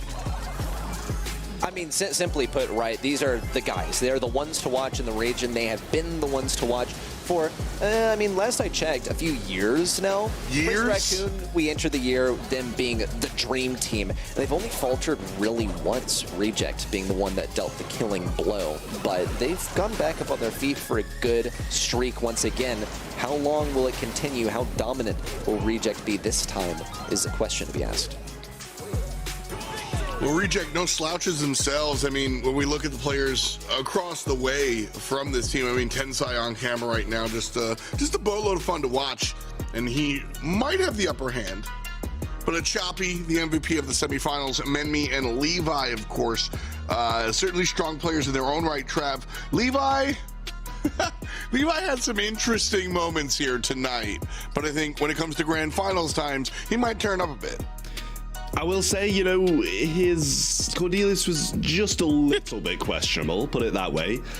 But looking at his Rico, I think he may have made up for it, to be honest, in that gem grab set. It was really impressive to watch him play that brawler, even if they did lose it. But at the end of the day, stick Levi on a stew, he'll be absolutely fine. Stick a Charpe on that Rico, and they're going to be doing all right. I feel like they've got their comfort brawlers, they've got the brawlers that they know they're good at, and they've kind of just got to hope that CR don't click onto that. I mean, totally true. And this is, again, you know, one of these teams that we talk about if they transposed, like, let's say some North American team decided to go through and just move these guys to Ohio or something. They're gonna be in the top 1, 2, 3, 4. This is a crazy strong team, and although we repeatedly see Crazy Raccoon, no pun intended, take it time and time again, Reject are one of the better teams on the planet simply because, Reddy, they have to go up against the CR squadron. Yeah, this is a really, really tough matchup for Reject, but I think also this is a tough matchup for Crazy Raccoon. I mean, we saw just how fearsome CMG were for them earlier, and that's not really to take away too much from CMG. It's more to say that just overall the competition in this region, while Crazy Raccoon are still #1, they're barely ahead. In a lot of ways, they are matched pretty closely. They managed to scrape by, and we've heard Tensai say before, he's like, we get lucky. And while I definitely am pressing X here, I do think that this is a seriously close region, even though there's a consistently #1 team. Well said. One of the the strongest region, if you ask me. Now, as far as our predictions are concerned, I think Crazy Raccoon across the board for all three of us. Trav, you agree? Yeah, I'd be going with Crazy Raccoon. I think like they're just, you know, you see their logo, you see their name, and you've automatically got to put them as the favorite. And then Reddy said, are you on the side of CR as well, or do you think Reject might be able to do it again? I'm a Mapache enjoyer, and Tensai is my guy, so I always got to go for Crazy Raccoon. Anytime I've deviated from supporting the dude, it all just crumbles in my face. So I'm not trying to continue that today, but I will say I do expect Reject to likely take them to set #5.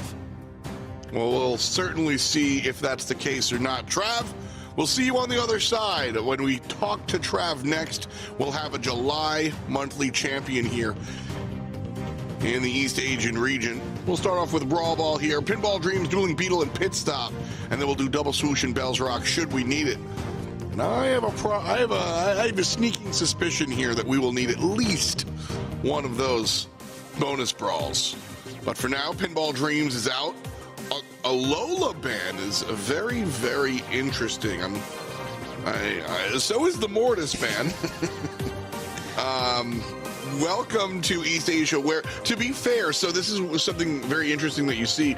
These players, these teams, very good. They have their own little meta going on here in East Asia. I think it's that, and also that Pinball Dreams is brand new as well. So, sure. Lola, first of all, strong pick, world round. Also, we saw just how strong it can be in those previous sets. And then lastly, once again, it's Pinball Dreams. It's a brand new map in the rotation. Not super new. If you've tuned in the last few years, you've seen it before. You've probably seen it on your ladder games, but it's a much different game, especially because of the placement of the bushes. You have really, really large bushes. You have really large walls to work with too. So some of that wall break is going to be pretty necessary here. The Barley first pick definitely screams, I'm going to be using the heck out of these walls. But Reject decided to go with that gray pick pretty early on, and we've seen good use of the gray today as well. Even though it's lacking in DPS, I'm confident that they'll be able to get some great use out of it. The real question is, how do Crazy Raccoon plan on making that Barley more viable, considering that it's very vulnerable as a first pick, but this is probably all going according to plan for them too. Well, Cordelius is still open and available. His Guts is selected here, long range damage coming out from Crazy Raccoon, but instead it's Nita that shows up here. So some strong, just upfront DPS out of the Nita, long range out of the Gus, and some shield. And then, of course, that thrower you were talking about, making use of the walls here. I like the composition from Crazy Raccoon. I think easy to say tilted aggressively, but Gus with the shield. Gus kind of is a really interesting choice in the grand scheme of Brawl Stars. But then shifting focus over to the other side, the Dynamike. Oh, we love to see it. What an interesting region. Gray, Dynamike, and Bonnie. What's your feelings on this draft? Look, my eye is immediately going to the Michael over here on the last pick of Reject. Just because it's going to be flashy, it's going to be entertaining to watch. I think that Dynamike kills Barley like maybe 8 times out of 10, so it'll be mechanics for sure. But Crazy Raccoon, I think that they have some good ideas here. I'll place more confidence in the Dyna to really carry this one for Reject. Great last pick from these guys. The remainder, though, of the Reject roster could struggle a little bit. Minmi especially, he's going to be feeding super to Tensai if he's not careful. He's outranged and has a whole lot of health to feed a Tensai in form of super. It's a good wall break so far. Tensai almost falling. The Herbal Tonic coming down to keep these guys in the game. Reject falling back so far, but they have the control. It was an interesting look there from Reject. Just walks up and tosses all 3 shots out at once. I think that was kind of a hit confirm, if you will. If Reject winds up finding that kill, they can just waterfall forward. Bonnie finds a nice kill on the left-hand side. Don't know if this is going to be a scoring opportunity. The respawns are coming through. Levi a little bit trepidatious, so walks away here. Nice turnaround kill. But a choppy left side. Moyogoku doing a good job of keeping everybody at bay. Choppy forced to do something with this ball, went for the stun, went for anything in the playbook, but it wasn't good enough. Now Shitampo's pretty alive and healthy. Pass up to Levi, almost a huge play with the teleport. But unfortunately, and honestly quite luckily and well played for Crazy Raccoon, Tensai had that Kooky Popper at the exact right moment. Not only did he stun him, but he managed to pick up the ball too, which is not something that you see as often as you might expect. Reject now find themselves in the back lines. Shitampo in with that super. A lot of pressure afforded here. Choppy and Levi also all the way at the back lines. Bit of a wall broken open on the right side, unfortunate. Bonnie's not able to make it up to the goal line in time to defend. Reject, I think they were really running this match up until that moment where they found themselves on defense. They can earn their way back, but without Levi's hooks, it's going to be tough. Yeah, what an interesting play. Crazy Raccoon showing us just how little you need to use. The bear got launched on the left-hand side, and I was like, oh, maybe they'll get more use out of the bear somewhere else. Maybe, but they got just enough to find that goal. And that's really what I see separating like top teams from great teams, is being able to squeeze yourself through a smaller window of opportunity. And now Reject on the back foot, 14 seconds to talk about. And they have to make their way all the way upfield and then score. 7 seconds available, teleport pass to himself. Not gonna be good. Shitampo corners the ball, and Crazy Raccoon gets game number 1. Well done for CR. I really think that Reject were running the show there, though. They had so much more control in the beginning. They faltered once. I think they found themselves in a scoring position. They went for it. Fantastic defense from Crazy Raccoon. And then they weren't really sure what to do with their hands after that. They thought about going aggressive. They thought about retreating. And they thought just a little too long and got caught on offense when they weren't prepared to keep that push going. I have confidence in them in the early game to get a goal scored early, but Crazy Raccoon win this in the long game. I agree there. I don't know if Crazy Raccoon were ever in a spot that they didn't want to be in, though. Reject looked like they had control, but that was just Crazy Raccoon saying, all right, go ahead. This time around, Reject doesn't even get their cleats in the ground. Crazy Raccoon immediately finds themselves Up front, ball cam! We love the ball cam. I mean, you gotta see where this thing is at all times. And thankfully, Crazy Raccoon have placed it in a bit more optimal position for the viewers. Definitely not even a thought at all for the guys, as they might have this in a scoring position too. You pass up to Moya, could be straight through Menmi. The stun on the 10 side is good, the satchel charge. And Menmi could manage to get a goal off of this. Not gonna place that as his focus. More on getting this towards the mid area and pushing up the line of scrimmage effectively for Reject. Really thought that was gonna go in there. Great stun. Very well played for Reject so far. Now if we can get a super for a Choppy, could get them some good value. Last time we saw Reject in this position, wonderful jump in from Minmi, by the way. A takedown for him. He's only barely alive though. Free one for Tenside. He's able to land the last shot. Oh my god, the guy's slimy.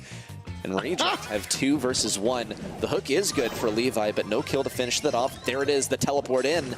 But still, they're sort of staggered on the respawns of Crazy Raccoon. Just no openings to get this ball in. 40 seconds to count. Scoreless after all that. Menmi dealing some damage, jumping on in, taking down Tensai as well. 2 on 1, 2 on none. A Choppy has the ball and walks it on in. Reject are the first ones on the board for game number 2. Well, Shitampo's got the immediate last call. That's a good amount of pressure versus Reject. A Choppy now in with the super. No connections. Moya only barely alive. The Herbal Tonic also getting some good healing. Tensai, Cookie Popper in, super, down. Mimi looks for the kill. Moya gets taken down. Shitampo's the last man standing, and he does get taken down. 2 seconds remaining, and the spins are out, and the sprays are down, I guess, too, as we're tied 1-1 in set number 1. Nice job there from the Reject guys. Really enjoyed seeing what they were able to do this time around. As I said, I started to talk about it. Game number 1, respectfully, I disagree. I don't think Reject had much control. I think they were on the offensive, but that doesn't always translate to control. I think CR just let them play into them. This time around, Reject, they found their spots, they hit their marks, and they executed. Really, really liked game 2 from CR. From RC, excuse me. We'll see which way this one goes. Oof, we're gonna stick to the long names this time around. Woo! Now that was slimy. Little ankle breaker action. The wall breaker action too. Choppy certainly put in the work there, using his super to combine with the teammates and get some good action in. I think I see the best work out of Reject once they land those canes from Levi. They get the gadgets, they get the pull, they get the wall break. It's all perfect. Moya, though, seriously threatening here. Levi with the teleport through. What? That might actually be enough to afford them a victory here. Menmi needs the DPS. Moya has 6,000 health. That's a nice goal there for Crazy Raccoon. Not quite the GG I was about to call it because we're tied up 1-1. But we are tied up 1-1 in the set 2. Next goal wins the set. Man. Enemy jumps on in here. Moya answers back with a bear. Right side teleport from Levi. Good job there. Tenside not juked around this time. But the respawns are good enough to Reject just play defense with their brains. All players back alive. A Choppy narrowly avoiding the barrage from Shitampo's Barley. TP on the right-hand side. Menmi jumping away. Down. And it's a 2-on-2. A Choppy shoves the ball up. A Choppy has been on fire, ready, set. He's the one moving things up. Still tied 1-1 with a half a minute to go. Like I was expecting before this set even got started, Choppy's gonna have to be the one dealing the most damage. He's gonna have to get some good damage in versus the Bear 2. Here's the teleport in from Levi.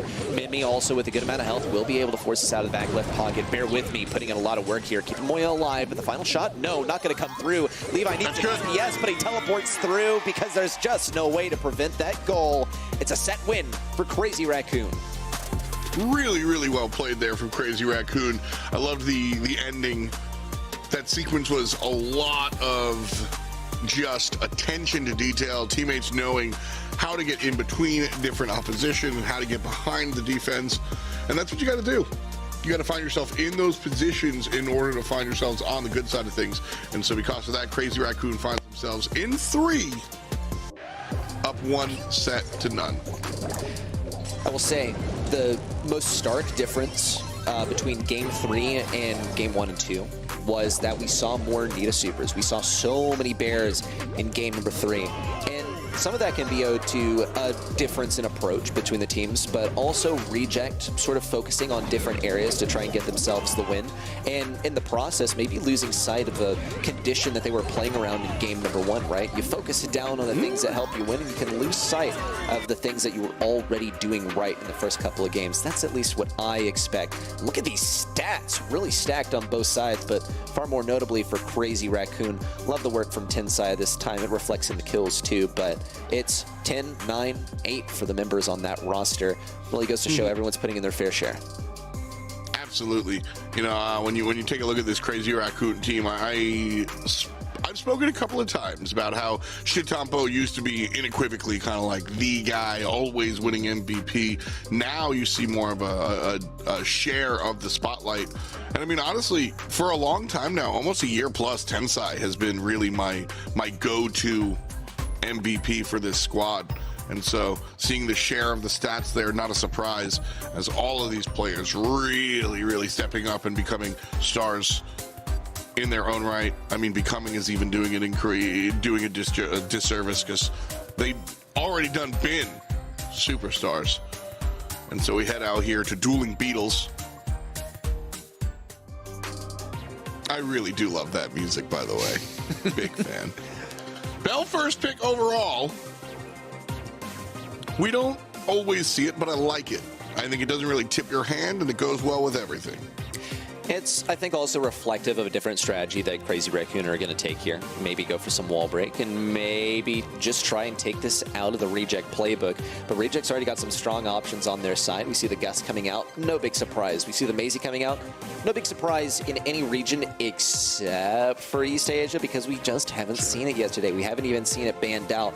But I like this brawler for a good number of reasons. Just kind of go for the top-down analysis of her. She charges that super back up so quickly. The only bad thing, I guess her auto-aim's kind of bad, but that's not a problem in the Pro League, so we'll see how fast she's able to charge up those supers. It's also going to influence Crazy Raccoon's selections. Yeah, not going to be going for any tanky selections here. Go for some, maybe less health. That's not really the focus, just more DPS-oriented brawlers, maybe assassination-oriented, especially Moya here on the gray. But the final selection from Reject coming through soon. A lot at play here to deal with for that final selection. Oh, assassination from the gray. Is that really what you've kind of like seen out of good old Gary? Just sort of like TP behind enemy lines, pop, pop, pop? Yeah, that's pretty much what we typically see. I mean, the other thing is that you can get those hooks with the gadget. And as we saw from Reject in set number 1, you're able to get really easy wall break and some pretty free kills as long as you hit those gadgets. So that's kind of what I expect to see. Reject's going to have some ways of dealing with it. A Choppy will have a super. Levi will have some knockback. Minmi will have the Honey Molasses to deal with it. So plenty of options. It's all about the skill diff, really, for Crazy Raccoon with the gray. Well, Dueling Beetles going to be our place of business here. Long range out of Reject. I like how they responded to the Bell selection. They were like, all right, we're going to play this old school style. Not a lot of area denial like we usually see on Hot Zone maps. Instead, just battle of the brawlers. Reject are the first ones to find a little bit of damage here. And they're stepping up onto the point, 15% and counting. Tensai down pretty low. And the Choppy's just been vibing. Got this kill early and just absolutely chilling since. An unexpected cameo from the Rattled Hive, getting good damage in there, almost taking down Tensai. Reject are looking for a lot of dominance around these walls. Minmi also has that super at the ready. Little hook there, action, and Moya manages to get him while he's bumped into the wall. Some serious moves. The dude goes for a double kill too. What can stop him? The Choppy might be able to. Some good dodges and he gets a super. But that final shot does send a Choppy down to 421 health. Moya's a force to be reckoned with. I doubt Reject are going to place more focus on him as a result, but he's seriously a deadly force over here. Little teleport backwards, get an easier rollout for his team when they need to respawn. Shdetampo also keeps Levi back in the left corner, but still good takedown versus Tensai. And Reject remain in the lead. A choppy, just doing it, man. Levi barely alive, gets smoked out from the other side, but a choppy. Say it again for me, ready? A choppy. The dude. There it is. The dude's got it on lock. It's just not even fair. What a game here for Reject, but as we've known from the past, it can very quickly turn around. I'm not going to place my bets on that, though. This is so dominant for Reject. Even when we saw insane plays from the Gray, I mean, Moya was going nuts on this brawler.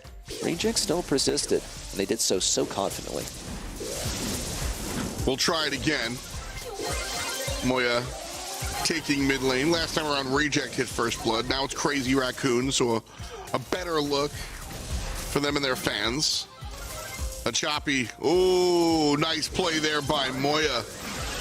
And teleports behind you. Nothing personnel, kid. 2 for the Gary. Crazy Raccoon now a third of the way through. Choppy winning in the mid lane. Gonna survive there. Gray can't find the secondary hit. B after the fact. Nice play from Levi. Oh, the Rattled Hive, it's just like music to my ears, except visually, whatever that analogy translates to for my eyes. But still, Reject, I mean, just wonderful plays from them so far. But Crazy Raccoon are starting to get their way back. Shdetampo, Tensai, Moya, it's their first time all being at mid and having Reject forced into their own spawn. No Rattled Hives for you, Levi. No easy way to get things out of here. And a very oppressive placement of that Jesse turret mid. He's going to be able to take it down, but Tensai says, okay, how about like I reconstruct that? How about I undo all that work he just did? Now it's time for him to deal with Levi on the left side, though. Little slowing action versus him. The 3K doesn't connect. Moya now with a teleport back to engage Levi on the left. And Crazy Raccoon continue to rack up the percentage. Choppy's got to make some contact. Minmi also on the right side needs to not get contacted by Shdetampo. Takedown onto Levi. Crazy Raccoon are all over this point. Wow. Another TP in from Moya. The guy's just everywhere and nowhere all at once. And Crazy Raccoon close down this game with the final percentage as they tie things up as well in set 2. That was a sick play from Moya. I really can't. Rarely do I get excited for the replays. But so, Moya TP's behind Maisie, and Maisie has seen this before, so is already turned around, ready to aim.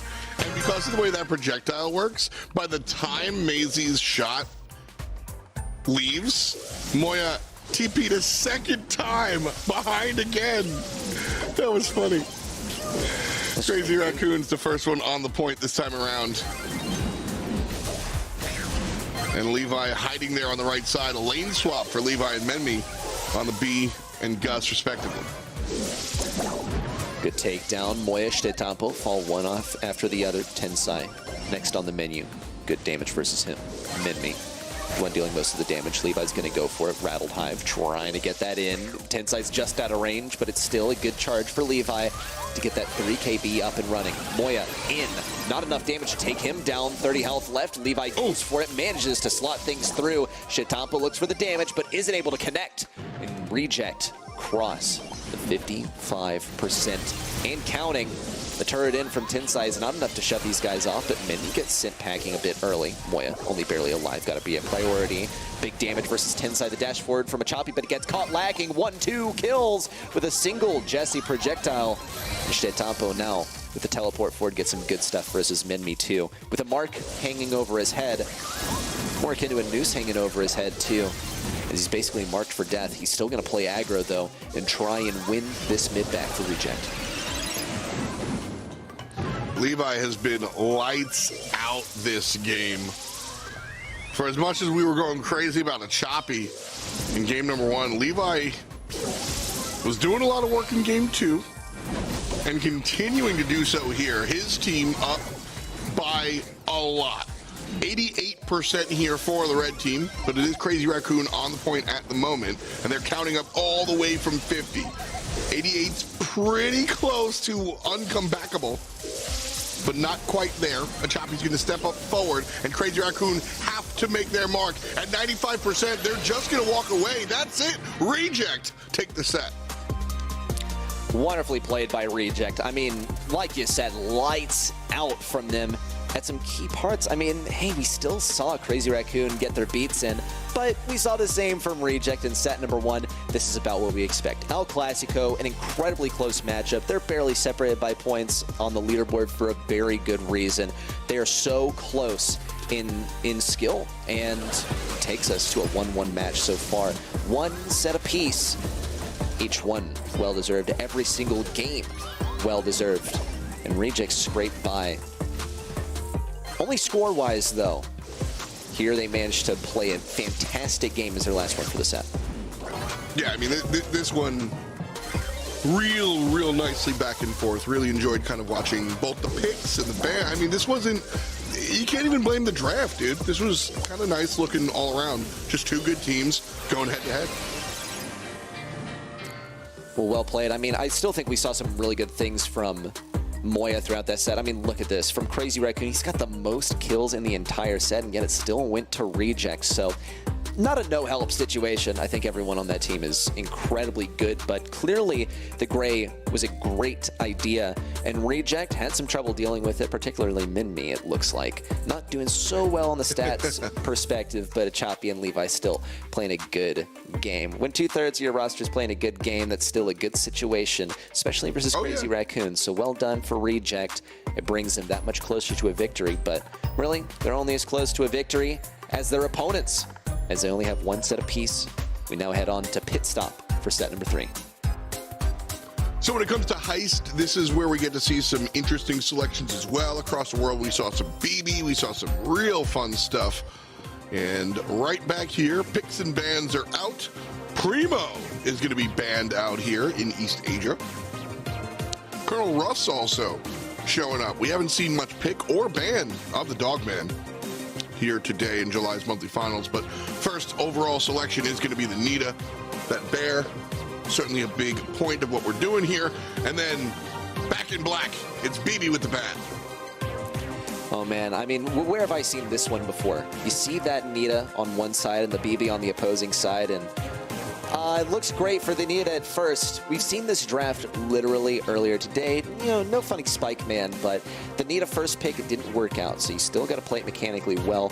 But I think Nita's a very draft-heavy brawler where you have to ensure that you're playing into brawlers that you're good against. And you also got to make sure that you cover the other bases, so if Nita's not able to get a good range matchup, then you are able to slot other brawlers onto those pretty difficult counters for her. I think Spike is absolutely going to be one of those for Nita.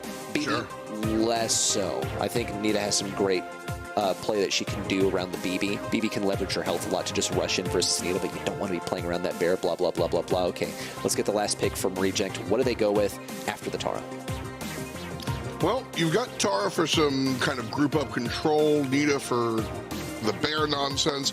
Honestly, a lot of times you see the thrower or the Carl, just straight up, somebody that can just hit the safe kind of no matter what, right? Often we see the Barleys and the Brocks and the Dynamites kind of in that order, where they just launch their super, but the flying hook Carl in certainly gets it done as well.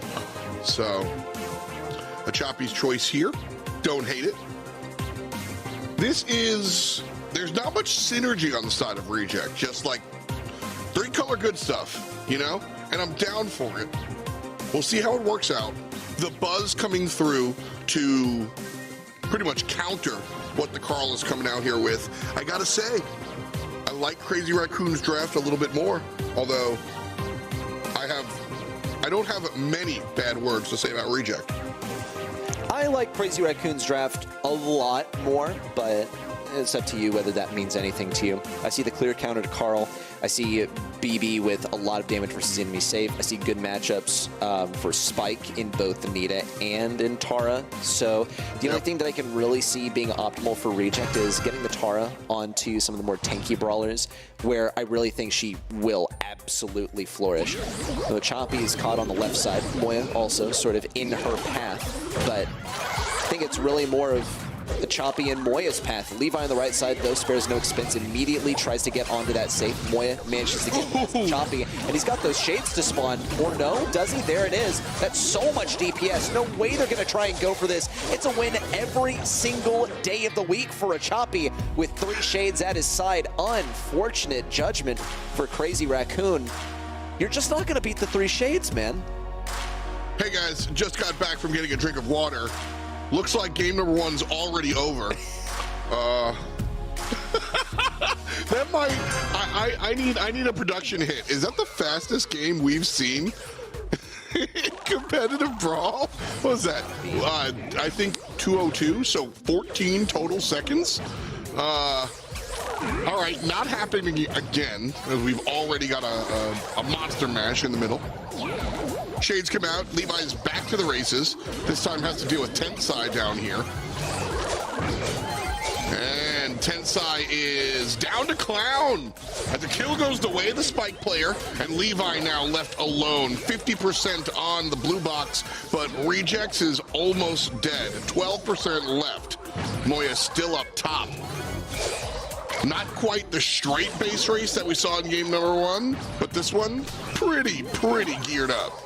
I think pretty much the only misjudgment that was made in that last one was that Crazy Raccoon thought, yeah, we'll beat the Tara Shades. No, you're just not.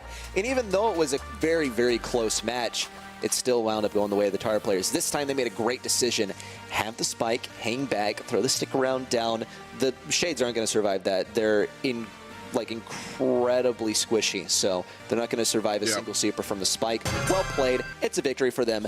Next, let's see if the teams decide to play this one a little bit more slowly. Base race one way, base race the other way. Shetapo's going to try and rush through the Nita, though. Tensai firmly defending this. And they just kind of let BB do her thing on that enemy safe. She hasn't even died just yet. There's Tensai and Choppy once more with the shades. It's deadly. All of the otherworldly assistants coming in. Could it possibly be enough? With Moy and Shetapo now connecting with the safe, and Mimi the only one left to defend. It might be a win. Oh, the answer! The final bits coming in, and it's a win for Crazy Raccoon. Okay, Tensai laughing at that one. Both teams decided to just have a good time. I'm with you, Tensai, man. This was fun. You know, this was a good one. Game number 1 was faster for sure. Game number 2 was less fast, but also fast. And then game number 3 was super fast as well. So I think that was the quickest set. That has to be the quickest set of competitive Brawl. Game number 1 might have been the fastest game, but that was definitely the quickest set. And I think it went 3 games too, right? It's going to be hard to beat that. I mean, if you get it to go 2 games, then sure. But aside from that, that was some series speed right there. And lucky for Crazy Raccoon, they come out on top. See, I think game number 3 is what game number 1 could have been if the Tara had been addressed. And we saw a very slim difference there towards the end. I mean, Crazy Raccoon was only barely behind the pace of Reject. These were all the shades going to town again in Tensai. Easy. Throw down the super. Now, Shetapo and Moya get to survive and do their thing. The Nita counters the tanks only because the bear is like pretty good to have, and the tanks are going to feed you the bear for free. Against tanks, she's like not going to pump out that much damage is the unfortunate thing. And all alone versus the tanks, yeah, you're unfortunately not going to be able to fend both of them off the safe. I would say well played for both teams, especially Shetapo over here. Dude absolutely understood the assignment on the spike. He defended, and yeah, he defended, and it won them the game. So good for him. Dude, really well said, understood the assignment. This was definitely like, when we were looking at the draft, I was definitely looking at Tara's sort of like defensive and utility situation, how she deals with team fights. What if we don't team fight? And we simply address the objective, which is funny because, like, if you know me, I am always the one harping on objective play. I say the stuff after the stuff, right? I don't care about the kills. I care about what happens after the kills. That was a little too objective-minded. Can we have a little bit Brawl, please? And maybe, ooh, I'm terrified again. It's spooky, dude. Big teeth guy scares me so much, man. There's a spiked mushroom, though. That's a friend right there. Yeah, but I just can't see it because of the big teeth. Anyway, Sandy first pick. I feel like we are always reacting excitedly to Sandy selections. First pick overall, leaving Shelly up. I don't know how excited I am about that one. But the Shelly and the Jessie slam together. Okay, and this isn't the only place you're going to see the Jessie and the Shelly too. Look at those brawler win rates, 78, 73. I don't know about the math, but that's somewhere above 100% if you add them together. Now, that's definitely not how this works, but it's a high number, and high number equals good, right? Wow. Don't. I think this is a good time to remind folks that it is 4:30 a.m. where Ready Set is broadcasting from. In any event, Sandy, Jean. Oh look, they kind of like it's like a couple's Halloween costume. You know, they like match a little bit. And Tara. All right, it's like a squad, cosplay squad. Yeah, that's the trio right there. Yeah. Every brawler is in a trio, and this is like the entire trio. Not really sure what they're called, but I mean, okay. So we're going for something thematic on people. Reject. Yeah, in Crazy Raccoon, no theming here. Boo. No aesthetics. Boo. I don't know how far aesthetics are going to take. Well, if you pick the trio of brawlers together, there's actually a secret buff where you get stronger. Guys, don't listen to him. That's not the truth. That doesn't happen. This is competitive Brawl Stars. It's a monthly final. If you pick Bonnie and Janet can actually hit her super. No, I'm just kidding. Yeah, reminder that it's actually 5 a.m. where F-Dot's at, so objectively, he should be even more wired than I am. Still, though. Well, okay. Crazy Raccoon's draft here with the Poco, the Jessie, and the Shelly. I don't know what to tell you. I like it a lot, but it is hard for me. I think Sandy is just such a strong brawler. As long as she can, as long as that super happens. If you are kept at a distance, well, Sandy doesn't do anything. Really, just an ult bot for sure. So, Crazy Raccoon though can do that. Statapo unleashes and wins the left side. Tensai wins the mid, and a Choppy kept it ranged by the rest of them. And so mid control going to CR, 5 in the pocket. Well done so far for Crazy Raccoon. There's a clear reason why Sandy picked the Sandy as their first selection, even when Sandy was available, or rather when Shelly was available. We just haven't seen it yet. Maybe it could reveal itself pretty soon. Stetapo has only one gadget left, it seems. Levi also leveraging these obstacles to his advantage so far. Stetapo with another super, but still nothing for Levi. He's got to be close, at least one shot away. Yeah, getting the super and affording them a lot of area control. Big pull onto Stetapo, a risky move onto a Shelly with a super, but it was all calculated. He knew he'd be able to finish out off in a couple of shots. Seriously oppressive Jessie turret placement as well from Tensai. It's quickly dispelled by Levi and Minmi. And a Choppy now lurks on the right side bush with his super. It seems like everyone on CR is acutely aware of this as they try to stay away. Maybe some action from Moya as he tries to bait it. Now with the super in from Reject, they can get a bit more room here. Gotta see some careful play from Crazy Raccoon. Easy takedown to Stetapo. No, maybe not. Never mind. Nice Freeze and completely nullifying the super. Beautiful handoff there. Levi and a Choppy combining for the kill on the left-hand side. Opening up mid for Reject. Menmi by himself up top. Because of that, we're tied at 8-all. Crazy Raccoon does have mid control now. Levi with the respawn. Stetapo, super available, put down to the ground. And Reject, another pull, another kill. Another gem.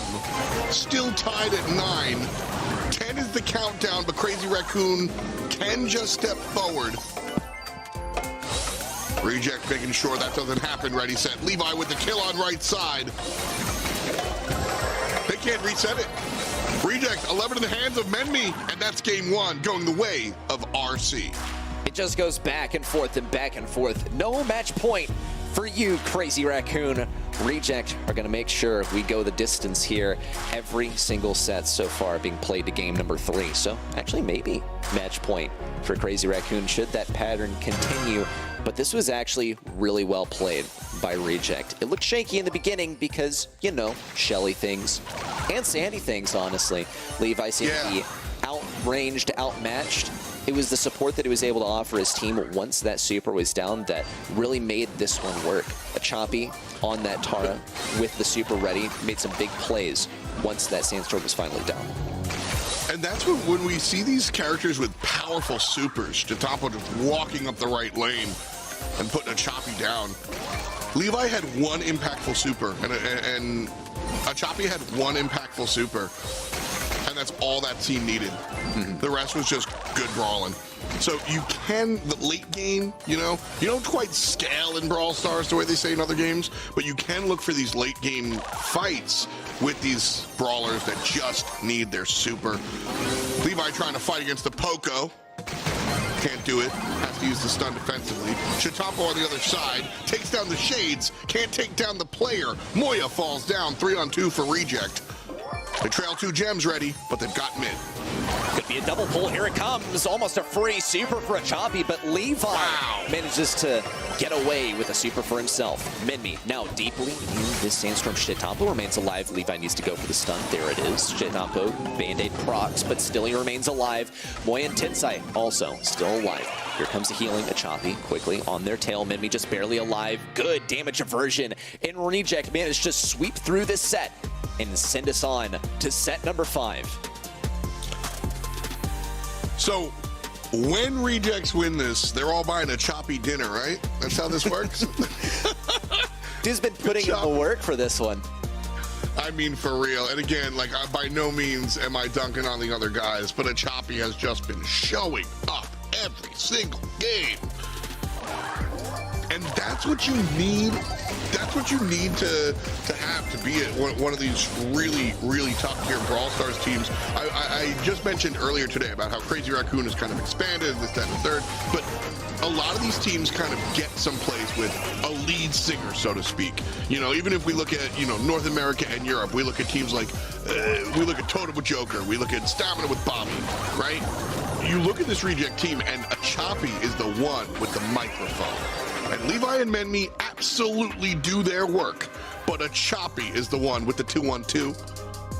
And just ain't nothing lucky about 7 kills here. Fantastic work from Reject with a Choppy leading the charge. I like the way that you also sort of brought attention to the really powerful supers that Reject had at their disposal, and they were just lights out with these supers, especially a Choppy getting some good positioning, predicting that the enemies were going to walk out of spawn kind of together, sort of rush over towards that bush on the left side to occupy it once more. And a Choppy got there just in time to get the double pull. Got the super for Sandy too. I mean, they played the long game there, and it worked out in their favor. And didn't seem like CR were really ready for that. It's a sort of perspective that we don't see often in Brawl Stars. So now, come Bell's Rock, really anything is on the table. Yeah, I think that's a new dynamic dimension that perhaps the high-end players have already been thinking about. But the idea of these sort of all-in late-game brawlers, where it takes a longer time to sort of get your super, whether it's literally shot by shot or just ability to hit said shot. That's certainly a real term of measurement, I swear. But you know what I mean. Anyway, bans are out, and no Piper, says Crazy Raccoon. No Sprout, that's unsurprising. Well, so I want to give context to why I bring up Sprout. We haven't seen any Sprout here today, but Sprout is sort of go-to quantity for a lot of these maps here. And so interesting that this is the first time we see him picked or banned today across India, Southeast Asia, and now here in East Asia. Something I'll say about Sprout is that once Sprout gets that super, which, by the way, only takes 4 shots as long as you're running the supercharge gear, yeah, you just can't play that lane. Congratulations. You've lost all of that room. It's so frustrating to play against, I know, for players. And I think in East Asia, at least, whether it's frustrating to play against doesn't place that much emphasis on whether it's banned out or not. I think it's also just straight up good. So it makes sense to get rid of it. The Sprout's banned out, so's the Tick. There are other thrower options, but Reject nor Crazy Raccoon have gone for them just yet. This is more of a last pick situation as well with the Gene. I think that a thrower would make total sense for them, and much less so for Reject, considering the pull is so good versus throwers. The other couple of times we hit Bell's Rock, we saw double Grom bands. Here's the bow. I really like bow when it comes to knockout. I think having the long-range sharpshooter brawler is a good look, but also those mines, kind of a little bit of both worlds. A lot of Gene here today. Now I know these not when I say these East Asian teams, I mean specifically Crazy Raccoon and Reject play a lot of Gene, like a lot of Gene, but Gene has honestly fallen off as of late. We haven't seen as much of the pull Genie as we have in recent memory as we have historically, and so interesting to see Crazy Raccoon kind of go back to the old classics as high DPS comes through in the way of Lola. Okay, definitely a formidable matchup for Levi, or really a Choppy for that matter. I think that this is pretty versatile from both sides. Plenty of ways that this one could go. Dampo has some good value that he can hand over to Tensai or Moya.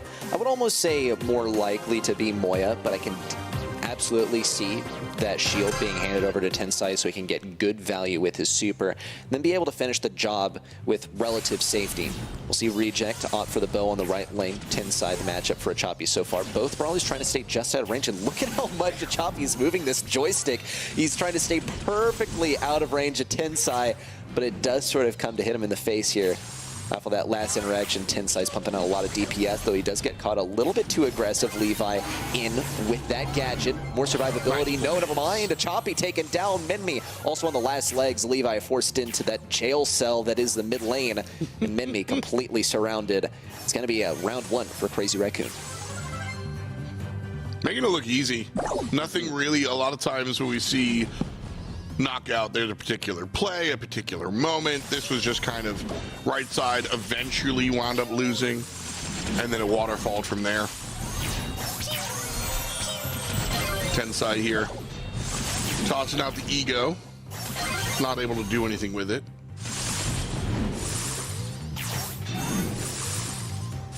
Ooh, Menmi by himself here, ready set. Might be a little dangerous. Levi showing up and just providing a little bit of presence. We'll see. How safe can Levi stay? He's going to look to pounce on any enemy that has relatively low health. Moya also is likely close to the super just from how long he's been on the playing field, but he doesn't have one just yet. Everyone's staying perfectly out of range. Bo might be the one that he gets it off of. Tensai on the right side. Not going to be able to push up this lane very effectively. Doesn't matter too much. Big pull. Levi flashing the super, doing whatever he can, but he's all out of room. And Crazy Raccoon very swiftly pick up 2 rounds in a row. Now they're on match point in set number 5. Gene out here just like, remember me? Yeah, man, that's what happens when a good Gene pull shows up in knockout.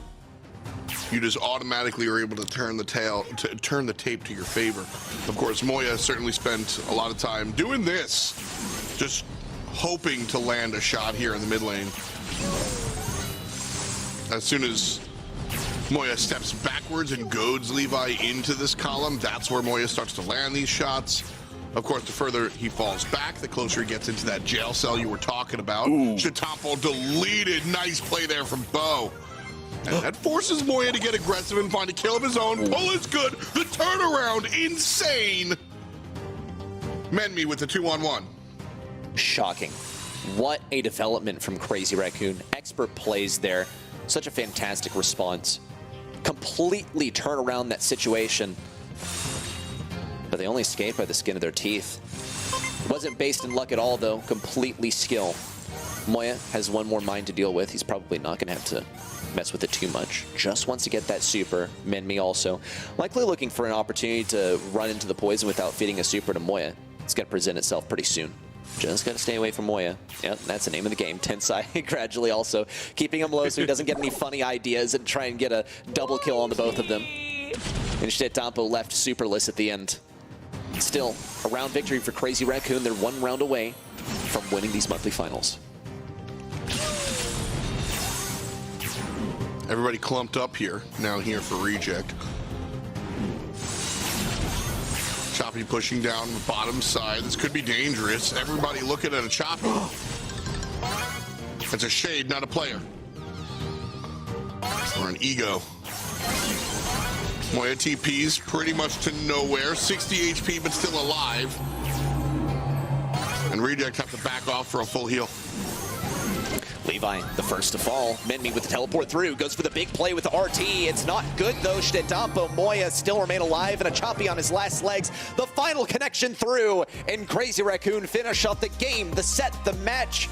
They are your July monthly finals champions in East Asia. Fantastic showing from Tensai and the guys. Man, Reject, every time we watch them, they seem to get a little bit better. This squad real strong. A Choppy put on a show, a song, and a dance. But it's Crazy Raccoon that winds up just doing a little bit better, man. What an incredible performance coming out from Crazy Raccoon again with the victory here in East Asia. I mean, such an entertaining day. I think I personally got everything I wished for. I wanted to see all of these matchups. I wanted to see the set number 5, but in the end, Crazy Raccoon coming out on top. It's a dream come true for me. And I think for Crazy Raccoon, it's a hard-fought victory, but also just another day in the office. Winning, it's kind of what they do, but Reject have slowly been working their way up the totem pole, too. I mean, they've been at number 2 for a while, but they're more frequently getting into these final sets versus Crazy Raccoon, showing that they're number 2 and they're close behind on points for a very good reason, because they're very close behind in skill. And maybe had it been a different selection of maps, they could have gotten the upper hand, but for now, the verdict is here. 3-2 for Crazy Raccoon in a just wonderful performance in that very last set. Sort of a strikeout for Rejects. We didn't really see any rounds go their way, and Crazy Raccoon run the show 100%. Well done. Crazy Raccoon bringing it towards the end. You know, I think that's kind of, it was a back and forth throughout the entire set. And then, like you said, just an absolute strikeout by Reject in set number 5, or throughout the entire match, and then a strikeout in set number 5. So a nice look there from Crazy Raccoon to just kind of buckle down and say, all right, we are number 1. And again, just Tensai being the guy here for Crazy Raccoon. 7 kills in total across this one. What do you, 3, 6? So you need 12 kills, pretty much, right? You need 12 kills to win a knockout. Yep. And Tensai gets 7 of them. Hot damn. Leave some for the rest of your team, okay? Look, everyone on this team gets their chance to be the MVP. Tensai, Shtetamo, Moya are all the MVP in their own right, but this was a Tensai show today. Great stuff for sure. Ready, always a pleasure to be commentating with you. And of course, Trav, where are you at, buddy? Oh wow, it's a surprise. Oh man, Trav, what a game it was. What a game that was. It was. It was close. Anticlimactic, but good. You know, you say anticlimactic. I think we had some good moments there. There were some crazy moments where Choppy was just farming, and I'm always excited for that. I really think Reject could do it, just not in July. It's quite sad to see, to be honest. Like, I mean, the rest of the match was good, but I'd kind of just focusing down on that last one for the anticlimactic, the last set, I should say, at least, because you know it was back and forward, and then Crazy Raccoon do take that last one quite dominantly. But looking at the bracket now as well, they had a tough route through. 2 3-2s for Crazy Raccoon. This region is getting tighter and tighter by the month, but still nobody can take down the champions. Not at all. And so with that said, Crazy Raccoon still number 1 overall in the East Asian region. Reject is number 2, 488 to 418. And so that is a very close matchup. Aphelion, Chazmac, and the rest of them, well, not so close. Reject and Crazy Raccoon, though, that has been the story. It has just been back and forth for those two folks. Ready, set pretty much the entirety of the year. And that's definitely what we like to see, is consistency and also elevation. These teams get better every time we see them hit the field. Yeah, well, elevation, too, because they're going from not being qualified for LCQ at the beginning of the day to now being qualified for LCQ at the very least. But we do have to award a automatic qualification of Worlds to one of these teams, but that's not locked in just yet. That'll be coming next month, because believe it or not, we got more Brawl Stars esports coming up for the rest of the year. And if World Finals were locked in today, these would be the teams going ahead to the World Finals. It's Crazy Raccoon in East Asia with some more on the world stage. Zeta Division, Reply Totem and Navi from EMEA, from SA East, FA Mini Pekkas, and Luminosity and Tribe from NA East. Lots of good teams up here. Still, some more developments could be coming. Even with just one more month left, there's plenty to be decided. Don't forget, this is just the World Finals race. Here is the last chance qualifiers as well. 2 slots out of North America, 3 slots out of South America. EMEA gets a whole bunch of them. And then you can see East Asia has not just rejects, but also Aphelion slotted on in there. And then SEA and India getting involved as per usual. Shout out to the Chinese mainland as well. Yet to be determined for the LCQ and the World Finals race. And so as far as all these are concerned, definitely a lot of fun watching all these teams kind of come together and do what they do. Trav, worldwide, it's been the first time we've seen you on APAC in a while. So what could you say about some of the other regions that you've normally been jumping on?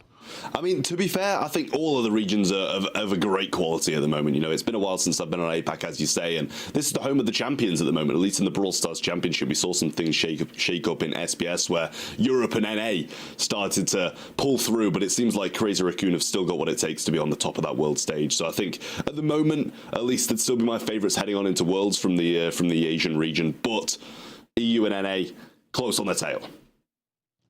Ready, set, talk to me about Asia Pacific. We have not just East Asia, but we also got a chance to see Southeast Asia and India as well. I always ask you, what's the first thing on your mind? What's the second thing on your mind for this region? Second thing on my mind. I mean, I guess I would say this has been the birthplace of basically all of the world finalists, or rather the #1 team in the world for like the past 3 years in a row. So I will leave you with that nugget of knowledge. This is the birthplace of the champions, at least for now. But with this performance, I expect them to do fantastic on the world stage. I mean, that certainly does say a lot about our teams here, but that says it for our teams here in Asia Pacific. This is just the beginning of all our monthly finals broadcasts, though, so thank you so much for hanging out with us. We appreciate you. For all my commentators, we say thank you. Tune in next time. EMEA Monthly Finals live today at 10:10 a.m. UTC. That does it for us here at the APAC region. We'll see you on the other side, Brawl Nation. Peace. CCK dead as he lands, and Meow down the left side. Easy pass up to Troye. Sergeant wins left side as well, and that secures it. Oh, max range, he finds it anyway. Pass forward, and the jump not going to be incentivized. Oh, from the ball back, and that might delay it long enough, but still finds the goal. But not going to get it. The knockback stops him from gadgeting. Nice stuff coming in from Chasma Gaming. They sweep this one up, and they're going to set 5. Might be able to get out of it. He still hasn't even died. This man is unkillable. Well, put down in the ground and reject another pull, another kill, another gem. Big pull. Levi flashing the super, doing whatever he can. Ivan a choppy on his last legs. The final connection through, and Crazy Raccoon finish off the game, the set, the match. They are your July monthly finals champions in East Asia.